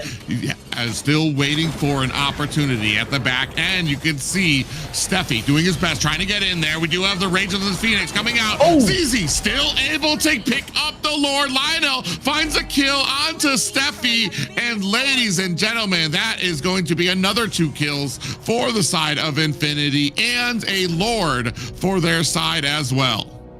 The Lord goes for Infinity. Another kill goes for Infinity. The advantage goes for Infinity so far. Once again, the items has Gloss, Berserker Fury for Bruno. Wild Carry here has the Golden Staff, Corrosion Sight. Both marksmen here are heading for the Trinity core items. But even though Infinity has so large advantage so far, now they're heading for the tower number 1 in the mid lane. The focus continue, the pressures continue. Infinity goes forward, goes aggressive. The horizon is not the limit. Yeah, right now, Rusi now looking for a way he can kind of get into. I feel like these fights don't exactly fit. Ooh, Arctic actually came in with a Doom Waltz. Still continually trying to get that life drain up. Now, a big focus coming up onto the top and bottom lanes. It looks like Titan Esports is, they are split up. Out comes the Phantom Steed. Is that going to be enough? They immediately burst down the Lord. Only the high grounds left for the side of Titan Esports. In come the minions, and a big Minoan Fury lands on to 3 members of the side of Titan Esports. Now taking some damage underneath the tower. Minions from the side as well, and it does look like Infinity going to have to turn away. Yeah, now here Rusi is forced to head back because his life was so low. Now he's regenerating here while farming the jungle. Now forcing the Infinity heads back. They don't want to take any risks because they know that Titan Esports is a very strong team. The Trinity here for carry. Malefic gun for Bruno to get a high range. Steffi, you have to take care. You are a show. Okay, you have mobility. Okay, you have dash. Okay. But you are not a god. You are not immortal. And now, at this point of the game, with Leo now here, with Kagura so strong, they can burst almost everyone in Titan Esports composition. I want to say, looking at the stats, it looked like Rusi's about 3K ahead of Arctic right now, which is just crazy, especially on a Thamus. I feel like Thamus is almost doing a little bit of a better job trying to get into the line, activating that Cauterin Inferno. Ooh, Steffi getting chased down now. Does get caught a little bit there from Azizi, who decides not to press the advantage. Doesn't really want that fight just yet. Oh, 4 members here. Hotun takes an umbrella to the face for his efforts. They're going to go ahead and clear out that mid lane. Yeah, but now 5 seconds remaining for the next Lord. It is a big wave on the bottom lane that Zablak is going to farm. Oh, it's a beautiful farm here for Zablak. So many minions in the bottom lane here. He can buy another items, but now both teams are dancing around this Lord. Here comes the Phantom's team once again. Hotun trying to find something. Let's go. Yeah, Rusi's gonna come in the middle of this phrase and latch on to Hotun, who takes a heap of damage, and Rusi able to find the kill. We do have the Throne of Rune coming out, but Zablach able to find the kill onto Arctic. The rest of Titan Esports on the run as Infinity immediately turn their attention to the Lord. Steffi, not one to go down without a fight, wants to be as annoying as possible. Now, the damage coming onto this Lord, and that's gonna be a clean pickup for ZZ. It was like seeing the devil in your face, looking at these Tamos here from Rusi. Did you see the damage that he caused over Hotun? It was unbelievable so far for Infinity. 11 kills versus only 1 for Titan Esports. Radiant armor, ice dominance for Alice here, but it doesn't care too much. It doesn't even matter too much because the advantage for Infinity, it's so big, it is so large so far that they just go through it. They just play forward. They just go ahead. Yeah, we're at about a 10K gold lead for Infinity. Phantom Steed comes out again for Titan Esports, trying to protect the top high ground tower. That's down now as well. Arctic with the Doom Wall, so now looking for the damage. Comes in on the back line, but ZZ finds an immediate kill back there. Lord now swinging away at the core. Titan Esports doing the best they can to protect it. Auto attacks going off, and that is going to be game 2 for the side of Infinity. Game 2 here goes for Infinity. What a massacre. What a stop here for Infinity over Titan Esports, Zina. Yes, what a massacre that was. Infinity goes into the 5-minute mark with 5 kills, and they just kept going with that, keeping strong, showing their supremacy over the whole map 9-1 by the 12-minute mark later on, right? And so they just kept on going. They were able to punish them and show them who was boss in that round for sure. Yeah, I mean, a great game there, having the combination of the Boxia, having the combination of the Thamus in there, absolutely making use. You'd almost want to know like what made Alice so fearsome with how that game was played, because they absolutely were able to shut the Alice pick down to the point that even when they had their backs against the wall for the side of Titan Esports, they weren't able to stop any of these pushes. A great setting potential coming from the Minoan Fury underneath the towers to back up the enemy team away from that. So just a great job overall by all of the players of Infinity. So it comes a situation now for Titan Esports, Xena and Private, that is comes a little bit complicated now. I have to be like, okay, just a little bit, not to say that it's a very huge complicated, because it is already 2-0 for Infinity, and now we're attacking the stats here. 13 kills versus only 1 in Hotun's hands for Infinity Esports. 2-0. Lionel here with Kagura, another astonishing performance. But what can we say about Rusi and this Thanos? Another like XP lane here with a very solid performance, especially in the early game, that the Thanos guarantee a double kill, guarantee pressure. He took the tower in the bottom lane so fast, and now he was able to roaming to help the rest of the teams. And we can talk about Fanboy with Minotaur using the ultimate to knocking up 3 players all the time here versus Titan Esports. Once again, Infinity, the synergy, the execution of the composition. Here, we are seeing now the double kill for Rusi in the minute number 3. That could guarantee a farming items for him so far to roaming and help the situation. Now I see Fury using the flick, trying to kill over Zaplex, but it wasn't enough, and Syndra didn't have the ultimate here to trying to take down. But Infinity working sometimes in a high tempo here to take advantage of these situations, especially when Titan was trying to respawn in the other side of the map with the cross map here, taking down the turrets. But even though Infinity didn't hesitate for a moment to take the actions to dominate the pace, to dominate here the intentions, the actions, not only for team fights but also for objectives. 3 turtles. I don't remember a Lord heading for Titan Esports in this second game, so it was a full dominance for Infinity since the first minute here so far. Guaranteed 2-0 for Infinity Esports. Yeah, I feel like on one side, you're already kind of up against the grain when you're facing a Boxia as an Alice, because Boxia's whole kit basically is a one big anti-heal. But you mix that in with a Thamus pickup too, who's got just an amazing 1v1 potential. It's going to be a ruined game for you. And here we go. This player didn't wait for opportunities. They created them. Your MVP is Rusi.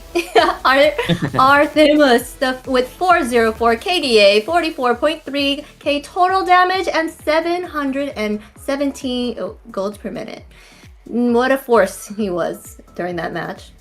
Yeah, I don't remember any Thanos phrase right now, but what I can imagine is like, I am strong, or something like that, because I thought we were talking about Thanos, right? So once again, Rusi here showing in a high performance with the XP laners heroes, you know. So now with Thanos, not only because of the kills, not only because of the damage that he was causing, we saw a team fight in the mid lane that he deleted Hotun, he finished Hotun with a very high damage, but also to help the team with this macro game, because in the early game, he was able to take the tower down in the bottom lane, and after that, he was roaming, he was trying to help the team every time, especially to guarantee the objectives. So that's why Rusi worked so well, he played so well in this second game here so far to help Infinity guarantee the second victory. Yeah, an amazing game there too. Especially, I want to say it was the first turtle fight where Rusi was able to kind of come in and zone out the enemy team, which answered a lot of questions for me when it came to the playstyle of this Thamus, who can usually have a little bit of trouble when it comes to getting kited out by the enemy. But he just put such an immense amount of pressure on the Alice from the opening minute. And then, yes, able to zone out both the Alice and then zone out Hotun as well, which allowed for that first free turtle to get picked up by Infinity. And that already told you how this game was going to go, how that Thamus was going to be played as this just working wall to protect their teammates when they're trying to go for some of these objectives. Yes, and he was a wall for sure. That Alice did not have time to even recover from it. She wasn't doing very well, looking at her deaths during that last match. But it could be a different story this time around. Their communication was just on point, Infinity. They did a wonderful job being able to get their damage dealers to get that full-on bursty damage they needed to keep snowballing the other team. Yeah, and you know what, guys? That's the beauty of MLBB. That's the beauty of AMER South, because this team, they were in the finals in the last season on MPL Latam season 4, and now they're just a one game to say goodbye to AMER South. At least this split, you know. So the things that changes are so fast. They're so dynamic here that one day you're in the top, another day you were like in the bottom, you know. So you have to manage the success, you have to manage the experience and the performance so far. So now the question is, Titan Esports, they have substitutes. They have Orochi, that was a former champion for the Old Black Sentence last season, which plays in the XP lane. They have Chan, that is another mid lane. So the question is it time, like, will Titan give the chance for these players play now, for example, in the last game, or will they continue with the lineup to trying to reverse that situation? So, guys, what do you think about it? I mean, I don't see a reason not to make any changes now, to just if you're trying to look for an experimentation. I usually am a very big stickler for sticking it out. One of the biggest things that I feel like a lot of teams underestimate is synergy with your team. You can have all the skill in the world, you can have the best coaches, but if you are just not syncing with your team, it's going to be one of the biggest deficits that you're going to have to overcome. And you can't build that by consistently changing people out, losing faith, going to different teams and things like that. You just have to stick it out and hope and build from there. Have the confidence to continue on with that same thing, and try the different drafts, try to learn from each other. That's always been my biggest thing when it comes to draft, and rather than trying to change things out at the last moment. I've seen nothing but like utter horror from the beginning of like changing out, whether somebody can't make it for a game and you end up having to adjust your jungler to the XP lane and the roam to the marksman, and you have to make all these different changes that end up just completely throwing your composition or your players out of whack. So but I'm not a coach for teams and stuff like that, so I leave that decision to those guys. I don't know. I agree with you though on that front. The fact that more teams, I feel like, do better if they keep going at it with each other, and then they learn from it, and then, like, they gain that synergy that they can keep going on with the communication that they start to have and all that stuff. But if you keep changing people out and even changing roles within the team, it kind of stunts your growth there, right? So like someone that used to be a roamer turning into the jungle, and it just changes everything. Yeah, it's at least now for Titan Esports, they have a very hard situation so far, 2-0 for Infinity. Now we are waiting for the third draft here, because there's so many things that we can see about, that we can talk about, like about Titan Esports performance, about Infinity's performance, about what Fanboy can bring in this third game, for example, that he used to bring something different, you know, not so far from the meta, you know, but a Balearic, a Minotaur, a ship, you know, so maybe he can bring something unusual once again here to surprise the enemy. So everything we can look and we can talk about for this third games, folks. I mean, he's been, I want to say, in the South, I feel like he's been the most successful with not S-tier picks. I don't want to say that they're off the meta, because they're not terribly too wide from the meta. Chip has his place. Minotaur has his place. Lolita, we might go ahead and put that back on the shelf. Let it sit there for but I feel like, I mean, I feel like he's not on the verge of like what we've seen from like in the North Nighthorn, where they have all of these, you don't even know what to ban from them, because they have all these different picks that they've made work.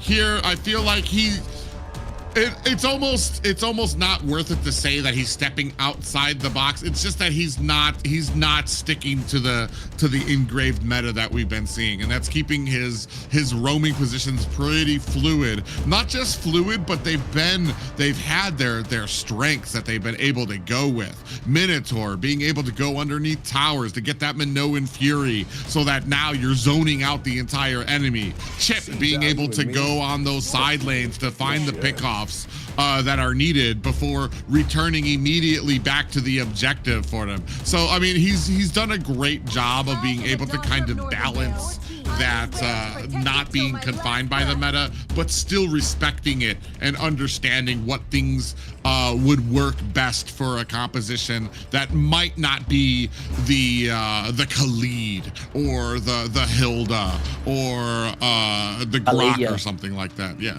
Ikalea as well.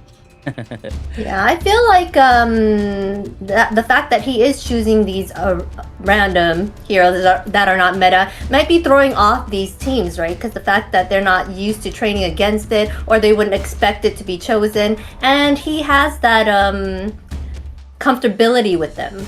So it makes it even more harder for the other teams to kind of gauge and kind of do something about it, because they're just not used to fighting against teams that actually play these heroes in the tournaments.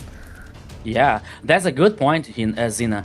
And plus, they're not able to, like, I think that Infinity says something like, okay, we have these heroes, we have this, like, roaming choices here, you know, so okay, maybe we can think just a little bit outside of the box, but not changing too much, you know, not trying to difficult to try hard the execution, you know what I mean? For example, Marcel, they think, okay, we don't want to play with Marcel because even though he is very strong, he's in the meta, maybe the composition, maybe the idea could not be the best for us, you know. So they think about some heroes out of the box, but not that difficult, you know. The execution are clean, the composition, the wombo combo are fast and clean for them, so it helps them to guarantee a strong mentality and an easier play style during the game, you know. So as we see now,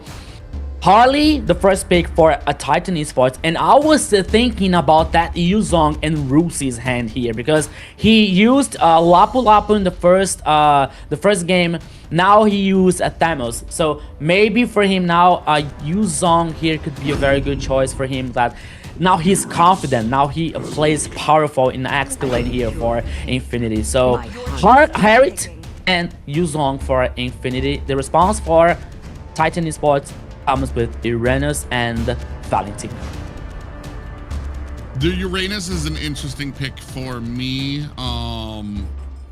just because I'm not sure what it's kind of where its benefit is coming from. You're absolutely right when it comes to Rusi on the Yuzong. We saw him with the Lapu, and in a lot of those fights, I wish I could have encapsulate everything that was going on, but I did notice while a lot of those team fights were going on that immediately as the real world manipulation came down, Rusi immediately closed the distance to be able to dish out the damage from the still target.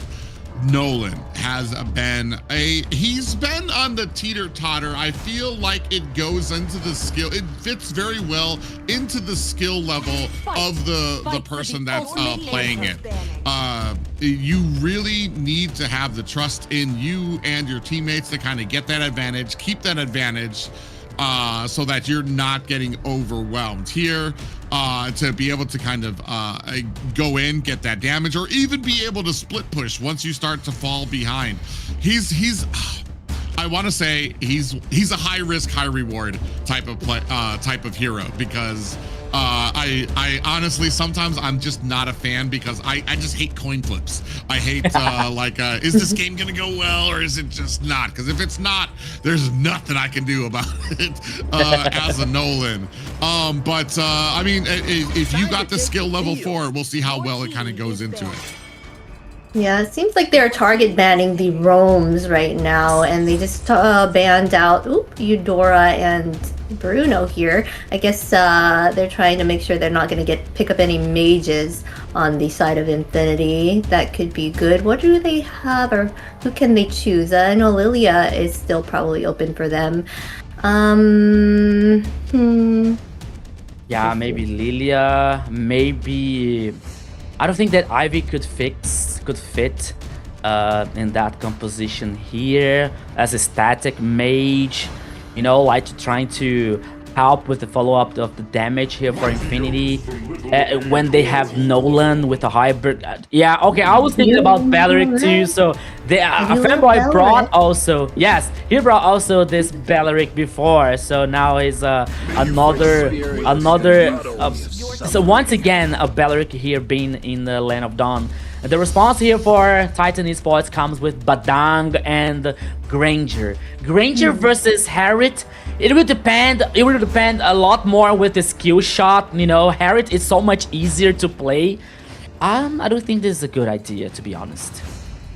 I'm not gonna lie, before the Belleric pick, I was kind of wondering how Nolan's gonna go into some of these heroes. You got a lot of dashing abilities, so Nolan, if he's gonna try to get the fracture, you've got it takes a little bit of hesitation. Harley's going to be able to jump out of the way. Valentina's going to be able to jump out of the way. But if you combine that with the taunt that Belleric has and his ability to kind of draw people close, I feel like you have the ability. Oh, and you have a Zetzian who's going to be able to get that rage of the Phoenix out there as well. So you've got a good amount of CC to hold down a lot of these players on the side of Titan Esports.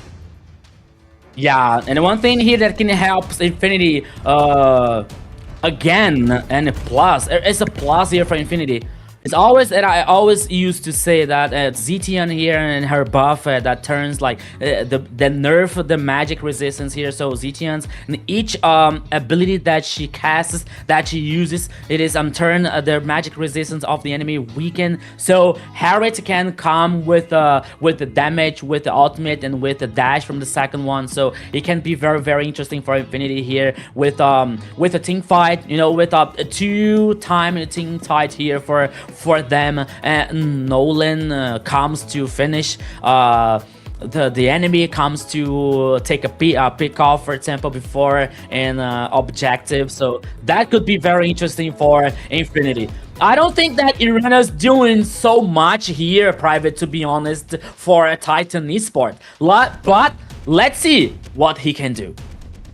Yeah, ladies and gentlemen, possibly the game point here for Infinity as they are looking for a 3-0 sweep.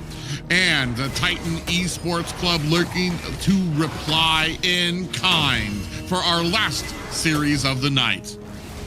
Yeah, so ladies and gentlemen, once again, welcome to the Land of Dawn. This could be the last game of the night. Titan Esports versus Infinity. It is also 2-0 to Infinity so far in this best of 5. It's the battle for survival. It's the battle for the competition. One is gonna still survive, one is gonna still take a breath, another one is gonna say goodbye. Private, let's go. Yeah, I have to agree with you when I'm trying to figure out where Uranus shines here. And what he can be doing. I do like the Badang pickup just because it just depends on how fast Steffi is going to be able to react to ZZ coming in. Are you going to be able to get some of those dashes in to stop Steffi? Or are you just going to be just like a second too late to be able to trap him? Steffi already invading, getting enemy jungle in here as well, as we see the most boring XP fight in the world as these two just slap each other back with their regenning abilities. Yeah, you're right. But now here in the mid lane, both teams are concerned about like causing this pressure, you know, like controlling the minion waves. But oops, Fanboy. Ooh. Yeah, it hurts, 50%. Fanboy. It hurts. Yeah. Yeah, 50% health already taken down there. Hotun looking for an angle to get in there. Oh, he's going to go ahead immediately. Oh, I thought there was somebody over on that side of that turtle. He just used his teleport for no reason onto the turtle. He's trying to get the surprise damage on the turtle. Turtle's shocked and he goes down. So that's going to be a first pickup there for the side of Titan Esports Club. Yeah, and that was a good thing here for Titan Esports, but now they're focusing here, causing pressure, and with Rusi doing a proxy here, but now Rusi! Oh, he gets the dragon and able to use that black dragon to get out of harm's way of the deadly magic. A great gank there from Hotun, but quick thinking by Rusi is going to help him to find himself an escape. No worse for wear. Both teams are still sitting at 0. Yeah, now Titan Esports with a different playstyle here in the third game, playing aggressive, playing forward, guaranteeing the first turtle. Now doing the proxy once again here with Arctic. It's with a different mentality here, but now ZZ was able to guarantee the orange buff so far, but now in the bottom lane, first blood for Titan Esports. Yeah, Syndra came down there for a surprise onto Zabloch, who gets taken out right now. A pretty firm beginning here for the side of Titan Esports. This is one is a lot different than we've been seeing from them. Infinity usually able to kind of juggle in the beginning, and you see already a 400 gold lead there coming out for Fury. Yeah, they still they have to keep this dominance. You know, they have to keep taking the actions, playing aggressive, because even though we are having an interesting composition from Infinity here with a very interesting scale up with ZTN, Rusi, even Zablax here with Harriet. You know, so. Okay, they have Fury with the Granger, which has an interesting scale so far, but they have to take care about that situation, you know. So for Infinity here, just like exist and let the time pass by to be strong, to become strong, to get the items, to get the farm here to fight as even. But Titan Esports doesn't want to allow this happen. All the time they're trying to find something. Yeah, you can see already. I mean, there's just not really a target for ZZ, especially up at the top. I mean, you're not going to go. You're not going to be able to burst down the Uranus here. He's going to go ahead and pick up. Ooh, Stephanie in a good position to surprise ZZ. Oh, ZZ. A nice little dodge there from ZZ. Reads that like a book. Fanboy on the side there. ZZ's getting stopped. He's not able to get in to maybe get this lord. Black Dragon is out. Fanboy in the midst of this. Out comes the Rage of the Phoenix. And ZZ, just as I said, he wasn't able to get in there. Down goes Steffi. A turtle is down as well for Infinity. Zabloch able to find a kill onto Zindrak, and now it does look like Titan Esports on the run. Arctic looking for an escape. Lionel takes some damage coming out from Hotun with that magic, but ZZ comes in with the fracture to take down another kill. 1-0-1 for ZZ. ZZ, the player with more than the 3,000 IQ. Boy, he was like sleeping in and sleeping out every time the jungler. In the end, he guaranteed his total, actually, the turtle for Infinity. Plus, 3 more kills for Infinity Esports here. We were talking about how aggressive the early game for Titan Esports was. But now, Infinity gets back in the game. Actually, he passes the goal lead. Almost 1K for Infinity Esports. Yeah, my friend Private here, Titan Esports has to rearrange the things once again.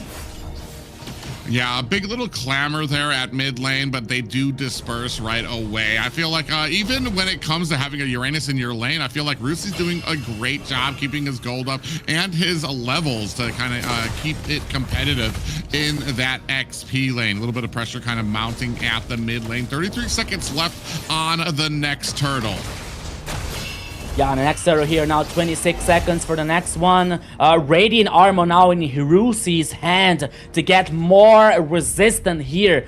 Oh, Harley was trying to defend the tower number 1 in the top lane here, but it goes to Infinity. It's a very good macro for Infinity Esports so far. Not only in this game, but also in all the 3 games. Even they're playing aggressive, you know, even though they're playing aggressive, guarantee the towers, guarantee the objective. Infinity Esports playing so well so far.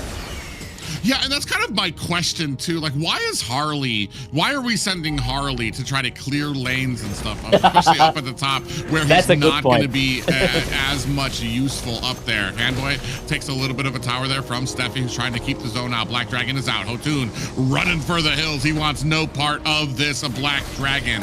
And now you can see Arctic now getting locked onto there by Rusi. You do have a Wrath of the Dryad coming out from Fanboy. Steffi in trouble. Fistcrack is out as well. Fanboy gonna use that to the flicker to get himself out of harm's way as Rusi takes the bulk of a deadly magic as well. And the turtle kind of wondering why nobody wants to go after him anymore as all the team completely disperses from both sides for that engagement.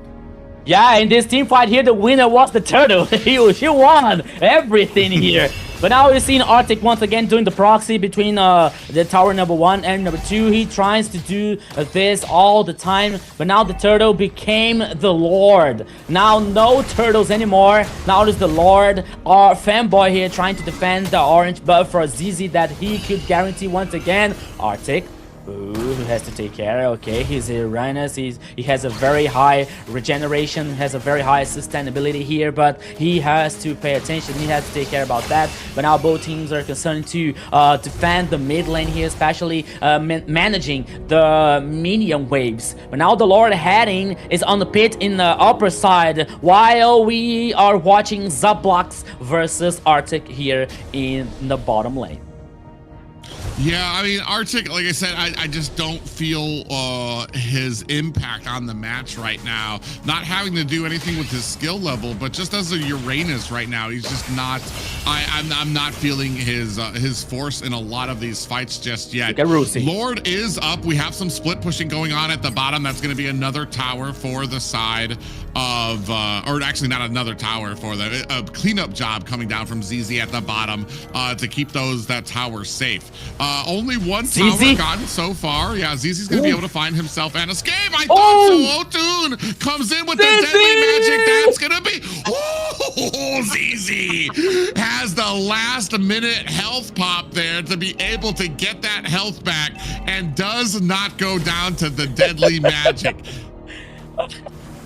He doesn't die anymore. I swear to you that he doesn't die anymore in this game here. But now the Lord is on the pitch once again. Both teams are dancing around this goal, a very important one. ZZ is once again in the game here. He's on the pitch, but now Arctic is trying to do this face check. Everything is possible here in this game. Now the Lord was started by Titan Esports. Hotun, okay, he has back. Fanboy here trying to find an angle.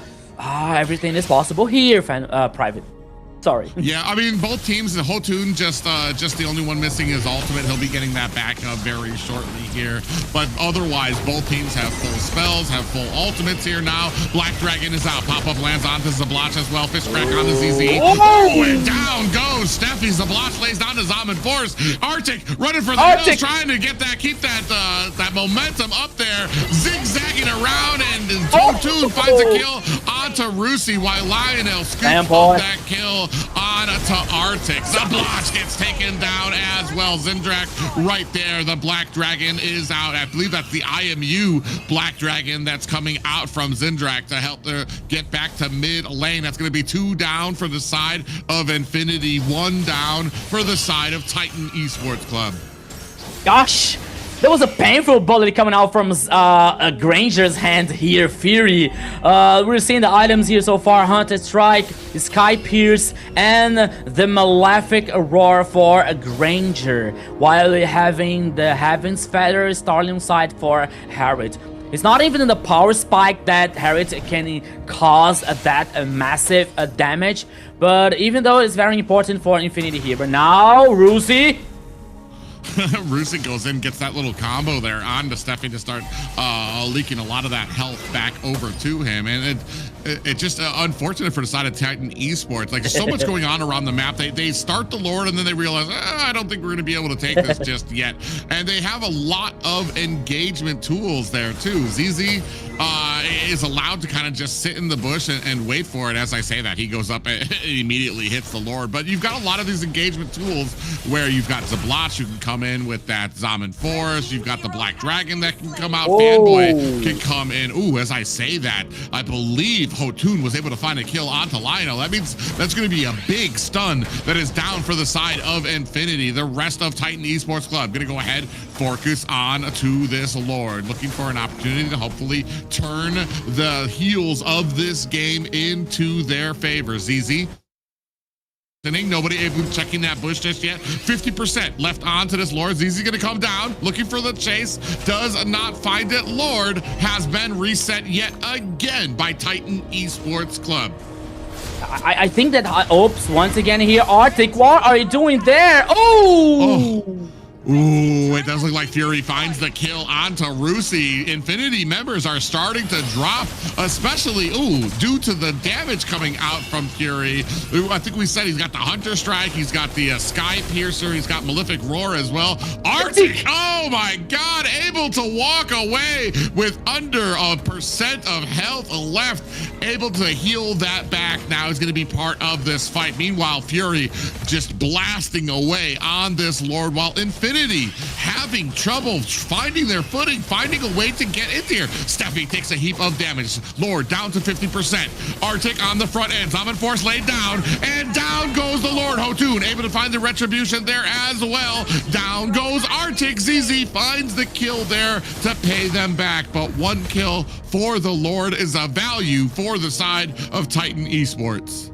Once again here, a worthy sacrifice for Titan Esports. They guaranteed the Lord that is already marching on the bottom lane here. It's a very interesting advantage, but now Infinity immediately is heading for the bottom lane here to avoid the Lord heading in this side. Yeah, it helps a lot here for Infinity. Now Titan Esports is taking the chance to take down at least the tower in the top side, but they still continue. Only Rusi here to defend this tower. Yeah, that's kind of crazy. They are able to take down the Lord, find a tower of their own, but up at the top, you can see Titan Esports just blasting away, already down to the high ground towers. Just like that, almost flipped this entire game on its side. As Titan Esports do start to get a little bit of a narrow lead, they have the macro up on the side of Infinity, as well as the fact that it seems like Infinity have not been able to find an answer when it comes to these objectives and being able to close the distance. Yeah, but now there's one more tower here for Titan Esports. Only the high ground left for Infinity. They're trying to find someone here in the mid lane, but Titan Esports plays safe. They head back. Only Steffi, it is the most aggressive one here, trying to find this info for Titan Esports. But once again, ZZ, oh my goodness, it's taking so much damage. Yeah, ZZ took a face full of that Rhapsody coming out from Fury. And I mean, he has just been carrying this game with that suppressive fire that he can dish out right now. He's been able to take down Rusi. He's becoming a threat to ZZ every single time he wants to come in. We're just waiting. I mean, it kind of comes down to how well Zablotch can maybe kind of come in and put down the damage. Are we going to be able to pair it up? Are we going to stop losing members before some of these fights? Lionel got picked off. I remember Rusi got picked off. We need to be enforcing our types of fights, because right now this seems like we're on the back foot and we keep reacting if we are Infinity right now. CZ, oops, okay. I thought there was like chasing Steffi, but he changed his mind. But now once again, Infinity trying to defend the minion waves that he's heading every side here. Hotoon, we have to take care. You are Harley, you have teleportation, but you are not immortal. But now he heads back once again here. Titan Esports has this interesting advantage so far in the gold lead. 3K goes for Titan Esports. Another Lord here in the upper side once again, immediately started by Titan Esports, and apparently we won't fight back. We won't have a fight back, or do we have? Yes, here it comes. Yeah, we have the rage coming out. ZZ able to find a kill onto Steffi. The Dominant Force had already been laid out, but it does look like they have to turn away. Deadly Magic does land on the Rusi. Hotoon on the backside, getting chased out as well. You can see Fury waiting, trying to count his cards. The blast, Zablotch with that Death Sonata as well. Dominant Force has been laid down. ZZ working on this Lord, looking to try to put the finishing touches. Finds the retribution. Now the rest of Infinity running for the hills, trying to find themselves a disengagement here so that it doesn't cost them too much. Fury puts the finishing touches onto Rusi, throwing Death Sonatas onto the backside of a Fanboy. Only one player down here for Infinity, a very worthy sacrifice once again for Infinity Esports. But now the Lord is in their favor. Once again here, the gold lead in items, the whole beard here for a Granger, the soft healing, and the Blade of Despair. You can expect so much damage coming from this Granger, but now once again, ooh, Fanboy. Fanboy took a lot of damage. The Zaman Force has been laid down. Arctic on the front line. I mean, now he's starting to pay off a lot of that tankiness on the front line to kind of keep the rest of Infinity at bay. He's got a lot of that regen. He's got a lot of survivability. So he'll be able to take a lot of those shots, especially coming out from Zabloch right now on that Harith. And that is, oh, Fanboy in the middle of 3 members. Goes in, finds himself a Wrath of Dryad onto 2 members. Steffi punches him into the wall. The backside, Arctic gets taken out by Zabloch. A Lord charges in. No way. The bottom lane tower. Titan No Esports way. Club trying to fend off this Lord, but Infinity do not look like they want to continue. They're going to take the safe route. They're going to back up, try to put some pressure onto this tier 2 tower at mid. And that's going to be another tower for the side of Infinity. So trying to match it out. Zaman Force laid down. Minions now crawling at the mid-high ground tower base. Rage of the Phoenix comes out. Zabloch in trouble. Does get taken out by the deadly magic of Hotun. That comes the greedy. That comes when you are too greedy here, my friend Private. Once again here, checking out the items. Almost everyone here full build so far. Infinity Goliath, the Magic Crystal here for Harriet. So 8 kills here, but the difference is they guarantee super minions in the bottom lane here for Infinity. You know, like at this point of the game, the goal lead, it doesn't matter so much because everyone is almost a full build.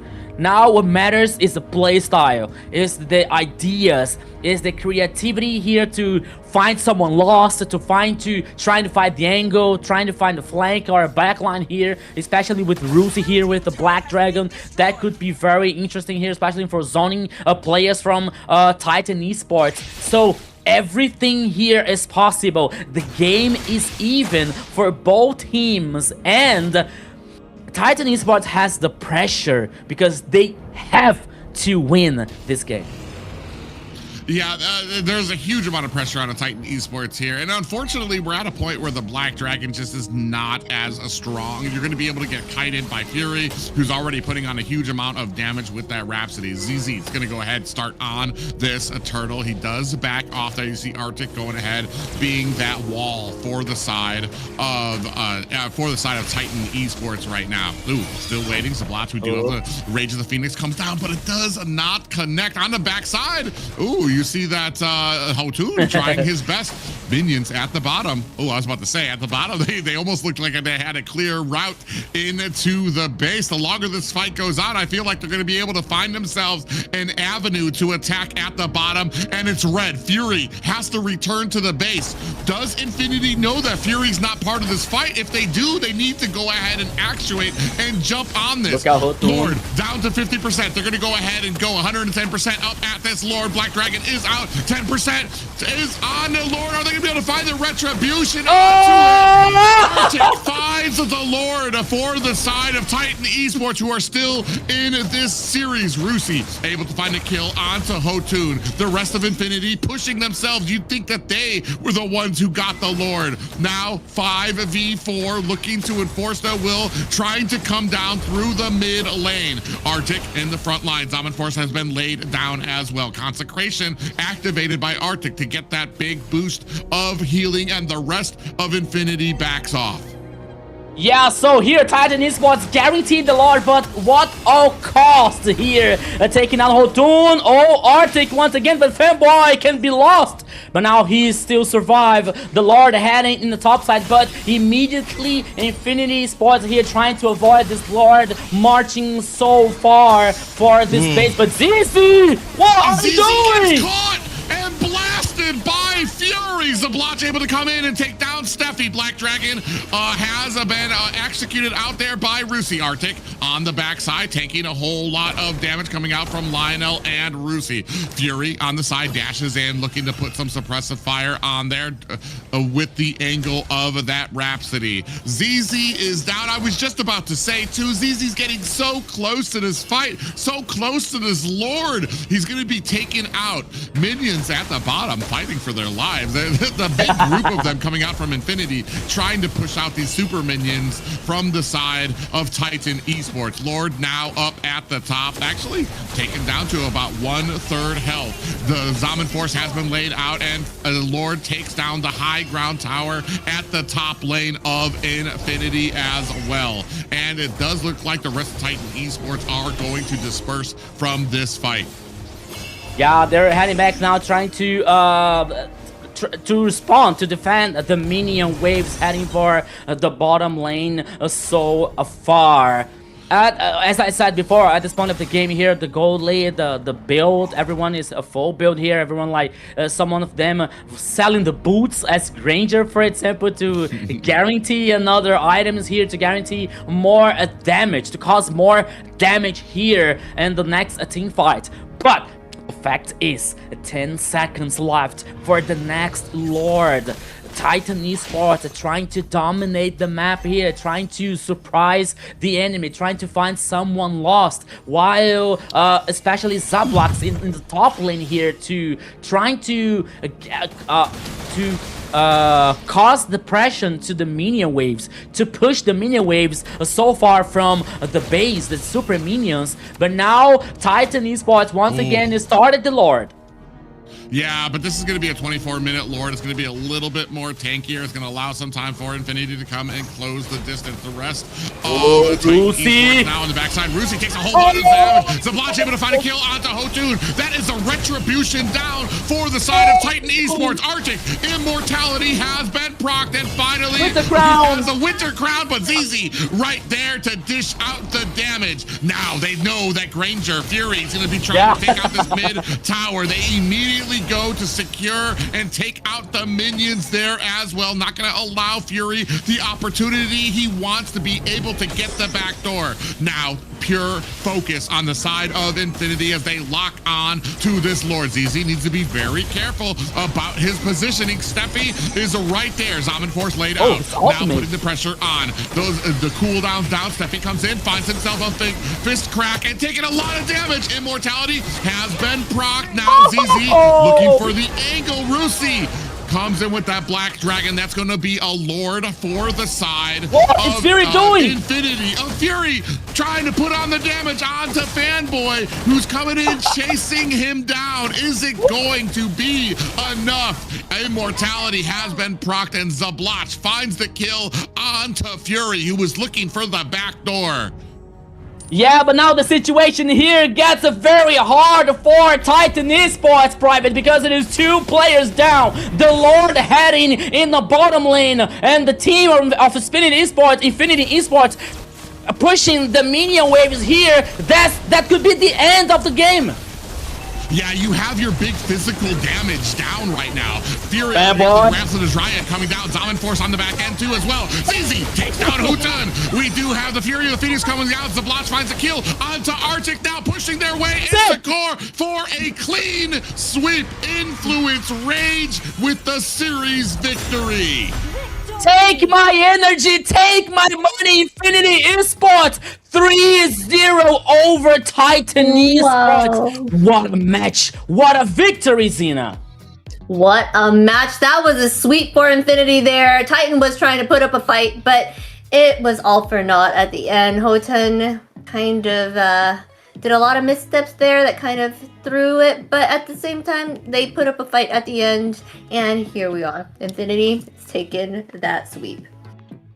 Oh man, I feel like there was a call that was made on the side of Titan Esports. I feel like the team fights were going in their favor. They had a lot of these objective fights, but there was a call that was made to either have your Granger out there to try to get the split push, and unfortunately that made a lot of the fights unfavorable on the side of Titan Esports there. And unfortunately, again, Infinity able to walk away with a very great victory. Yeah, it's a very great victory once again for Infinity here. 16 kills over only 8 for Titan Esports. You're really seeing here like ZZ with the Nolan playing very well. Even the Zablax here with A35. The Fanboy here with Balaric once again. And you know what? For me, the idea for Infinity here that everyone know exactly what they have to do. Everyone know exactly what each one have to do, sorry, to guarantee the victory for Infinity. You know, so Rusi, okay, I think maybe. Not maybe, but Rusi is not even concerned about like KDA, you know, only use the Black Dragon, for example, to trying to zone the players out, even though the Granger is very strong with all the items with the full build here, causing so much damage. But even though Rusi goes forward, Rusi goes aggressive here to trying to neutralize the players from Titan Esports. Another one is every time someone was trying to neutralize, especially Hotuns here with Harley, he was trying to find a flank, he was trying to burst someone, especially Leonel, for example. But the idea was good, but not even every time that he could do it, you know. So it didn't work bringing this Harley here, especially in the very late game that he already seen here. So Infinity once again bringing a good victory and a clean 3-0 sweep. Yeah, I mean, a lot of these lords, especially toward the late game, definitely going in favor of Titan Esports Club, to the point that Infinity was having trouble trying to get some of these fights under. You see there, Fury just doing a great job keeping the zoning, keeping in range, putting on that damage to who he needed to. And I believe, yeah, this is still one of the a good fights for them. I believe this is where Arctic got caught, and you see the Granger kind of split off from that fight, tried to go on his own, and unfortunately, I mean, at this point, I don't want to blame the Granger for that, because he already had 2 players down. So he's trying to make the most of it. He's trying to go to the backside to try to get the clear there. Unfortunately, at that point, Infinity already had the advantage, already had the kills that they needed, and it was a wrap for Infinity. Right, and we are going to see who our MVP is. We have Fanboy here with that Belric. Okay, the Belric with the 1013 KDA, 51.5k total damage, and 562 golds per minute. You can take him down. He was just too tanky for him. He made sure he was in most of those well, the majority. He was there, making sure his team was safe and being that front line for him. Yeah, I gotta be honest here. I was expecting Zablax to be MVP here with the Harriet. I believe that he was like 8-3 something in the KDA, but now we're seeing Fanboy here, which he was crucial for this victory for Infinity Esports with this Balaric once again. Once again here bringing a Balaric, and almost sure that he was victorious. That it means a lot for a Fanboy here, bringing this not so different romance of the meta, but always to get him so confident so far. But here the fact is, Infinity from the last season that their performance was like in the on average, you know, they were in the middle of the table, but now I can feel that Infinity, after this victory, I can feel that Infinity can reach more, like reach the top, you know, like fly so high. I mean, a great job. I feel like both Belleric and the Zeshian pickup really melded well into this composition, allowed Zablotch on the Harith to kind of come through with the Zaman Force, allowed ZZ the time he needed to come in and dish out the damage. That was one of the things, like I said, as soon as the draft was happening, I'm like, what? We've got some mobile heroes on this side. Who's going to be holding them down? Who's going to be CCing them? And with those final two pickups, they absolutely rounded out this composition for something that absolutely complemented it. So a great job to the drafting, great job to the team when it came to the execution as well. Yes, they did a wonderful job there, and Fanboy was choosing a lot of oddball roams that isn't usually chosen in that meta. He did an amazing job as a roam. I give him like MVP for all the matches, I would say. He was there making sure that his team was able to do what they needed to do just to get that win and secure it for them. Yeah, it is another surprise for me here. You remember, guys, that the way we were talking about before the broadcast started, like, okay, this could be like the longest day in AMER South so far, because the first match, Octa versus Dreammax, two teams with a very high performance, two victories so far, 3-0 for Octa Gaming. Okay, let's say the second match, Alpha 7 versus I forgot the 9Z Globant. 9Z Globant. Yeah, we expected 3 games. Okay, we watched the 3 games. We brought the 3 games here. But now, once again, Infinity versus Titan Esports. Both teams in a very complicated situations. We can see that Infinity lost for Dreammax in the first game and lost versus Alpha 7. Two hard teams. And Titan Esports here, they only won versus a Globant. So there are 2 teams here that came with a similar performance, a similar situation. I was expecting at least like 4 or 5 games, but it came in with 3 games here, full dominance of Infinity. I want to say too that last game a lot closer. I feel like when it comes to the levels of these teams, to try at least for Titan Esports to kind of try to match Infinity at their level. A lot of these games that we've had here tonight, it's just been a theme of how well certain teams are taking when it comes to the season, when it comes to the Swiss stage, how well that they're starting to advance. It's not usually about what you start with here in these opening weeks. It's about like how you start learning, how you adapt. We've seen it all the times when certain teams that maybe didn't do great during the Swiss stage, once it starts getting the pressure on them, once it starts getting to the playoffs, for some reason they turn into this completely different team. We've seen a little bit that with the last series we saw as well. So I mean, a great game, and I love seeing the effort put in there. Unfortunately, here for Titan Esports, I feel like the sweep does not do justice for how close that second or that third game was and how well that they were doing with it. It's just Infinity. The ability to stay consistent matters, and they were just consistently dominant here through this last series. Yes, and their drafting, they just did an amazing job of, like you said, melding well together, the Belleric and the Zintian, to give that control factor to the team from afar. For Zintian, she could be anywhere in the map, drop down her ultimate, and there you go. Belleric, for sure, he was really up front there. Infinity has been doing an amazing job on these last matches. I can't wait to see what they bring for future. Yeah, Infinity here surprising once again with the 3-0 versus Titan Esports.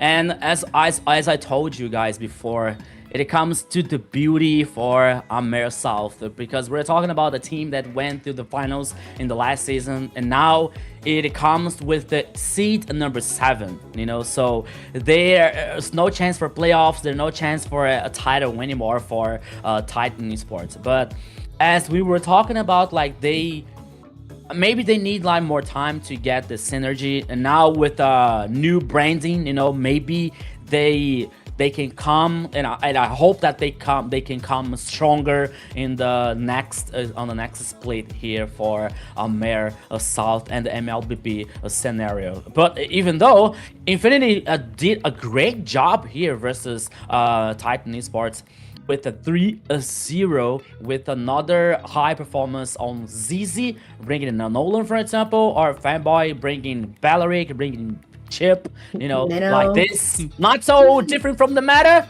but even though an unusual draft. Yeah, I'm a big fan of Fanboy. He's been since his first game playing on Infinity. I know they didn't win their first series, but I've been a fan of his playstyle and being able to kind of reach around. I'm usually very highly critical of people who go outside the meta for some of their picks, but Fanboy has just been so consistently a step above the team when it comes to his presence as a roam and what he brings with these other picks, that I can't help but be in favor of all of his picks and what he understands. Will it start holding up though as we start moving into the playoffs? We've yet to see. I'm hoping it does. We're going to see as the matchups kind of continue, because that's always been my biggest complaint, my biggest fear when it comes to some of these people who kind of reach around to get some of these lesser known pickups. Does it hold up to the meta? Will it hold up against some of these consistent roams that we have seen? And we'll end up seeing that next week when we start the playoffs. But man, consistent as ever, and a great facility for his team thus far. I just want to say to our viewers, remember to like, comment, share the stream for tomorrow as well, so everyone can come and watch. We want to make sure that this gets out and North America grows, and that everybody can see what America South is all about, America North is all about. Make sure to get those in, right? Yeah, you're totally right, Zenas. You in the chat, you are the main star of the show. Everything here is for you guys. So please send a like, share the live, so call your friends, call everyone to watch the MLBB scenario once again. All right, and make sure you go check us out at MLBB Esports. Be part of our community. We're everywhere on Kick, Twitch, X, TikTok, Facebook, YouTube. I'm gonna say it out of order this time because they keep having to say it in order. We're everywhere. Check us out. You want some tips? Sometimes they're on there. You want to see what's coming up, what's new? They're on there. Everything. Check out these channels of ours. Yeah, if you guys have missed any type of action that happened on the week or during the weekends as well, you can find it there at MLBB Esports as well. And real-time data, remember, check out Runestone. We got runestone.gg. Now light up your esports, up your game, get better, analyze your plays. It's all there. Runestone will help you out. Yeah, when it comes to passion for the gaming scene and intelligence and commitment, nobody can match runestone.gg. So it's a chance to level your game up with Runestone. Thank you, Runestone, to make this things possible here. AMER North, AMER South, AMER everything here on MLBB scenario.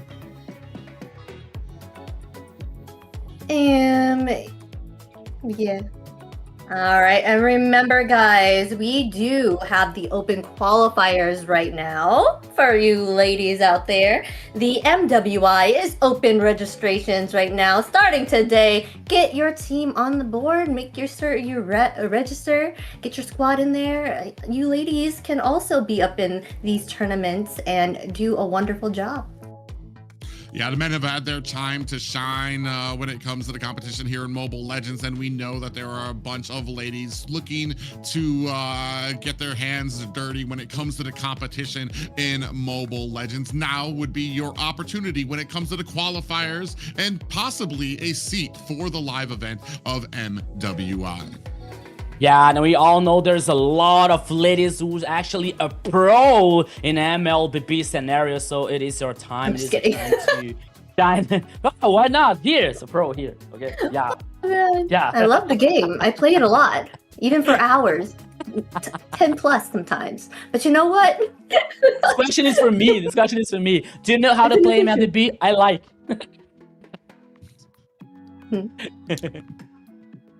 I think this But about Zena, the you can schedule go ahead now. and take us into the schedule for tomorrow. Yes, let us check out the schedule for tomorrow. What do we have lined up for you all? We have Infinity versus Dreammax. Don't miss out. It's the best of 5 for those teams. We are going to see what they're all about and what they'll bring to the table, what chaos will be happening. Yeah, like I said, impressive matches by both of these teams here today. I'm definitely looking forward to seeing what they can bring out with a best of 5 for both of these teams. Yeah, it's another battle for survival here. Both teams here with 2 wins and 2 losses. Tomorrow is gonna be definite one for one who's still being in the competition, who's gonna heading for the possible playoffs, and one is going to end in the seed number 6 here. So we expect a lot of things tomorrow. All the actions, all the unusual drafts coming both the teams here. So stay tuned, and we are waiting for you tomorrow with this match: Infinity Esports versus Dreammax.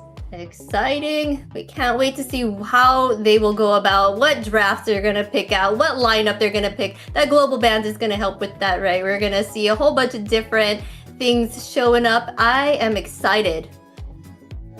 Yeah, an intense match. Maybe not a long day, but it could be the most intense match that we have here for AMER South. Before, like I said, this is going to round us out before we start the playoffs next week. Yeah, so tomorrow, don't miss it up at the same channel, the same place, with the same casters, not the same clothes, but here we are waiting for you. Yes, be sure you come by and see what colors we decide to choose next. See, you're imagining here like gray, white, white, gray, white, gray, gray. Hey, what? Black? Why, Private? Silver. It's okay, I got my black necklace, right? It kind of fits. Oh, okay. Yeah, fair enough. Okay.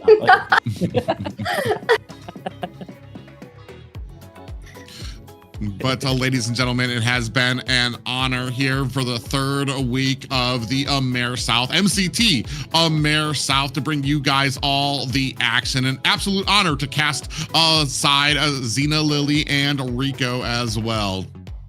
Yes, and it's an honor to cast alongside you guys too. We're just getting started, so make sure you stay tuned and stick around for the Swiss stage for tomorrow's matchups. Remember, we'll be here and see you then.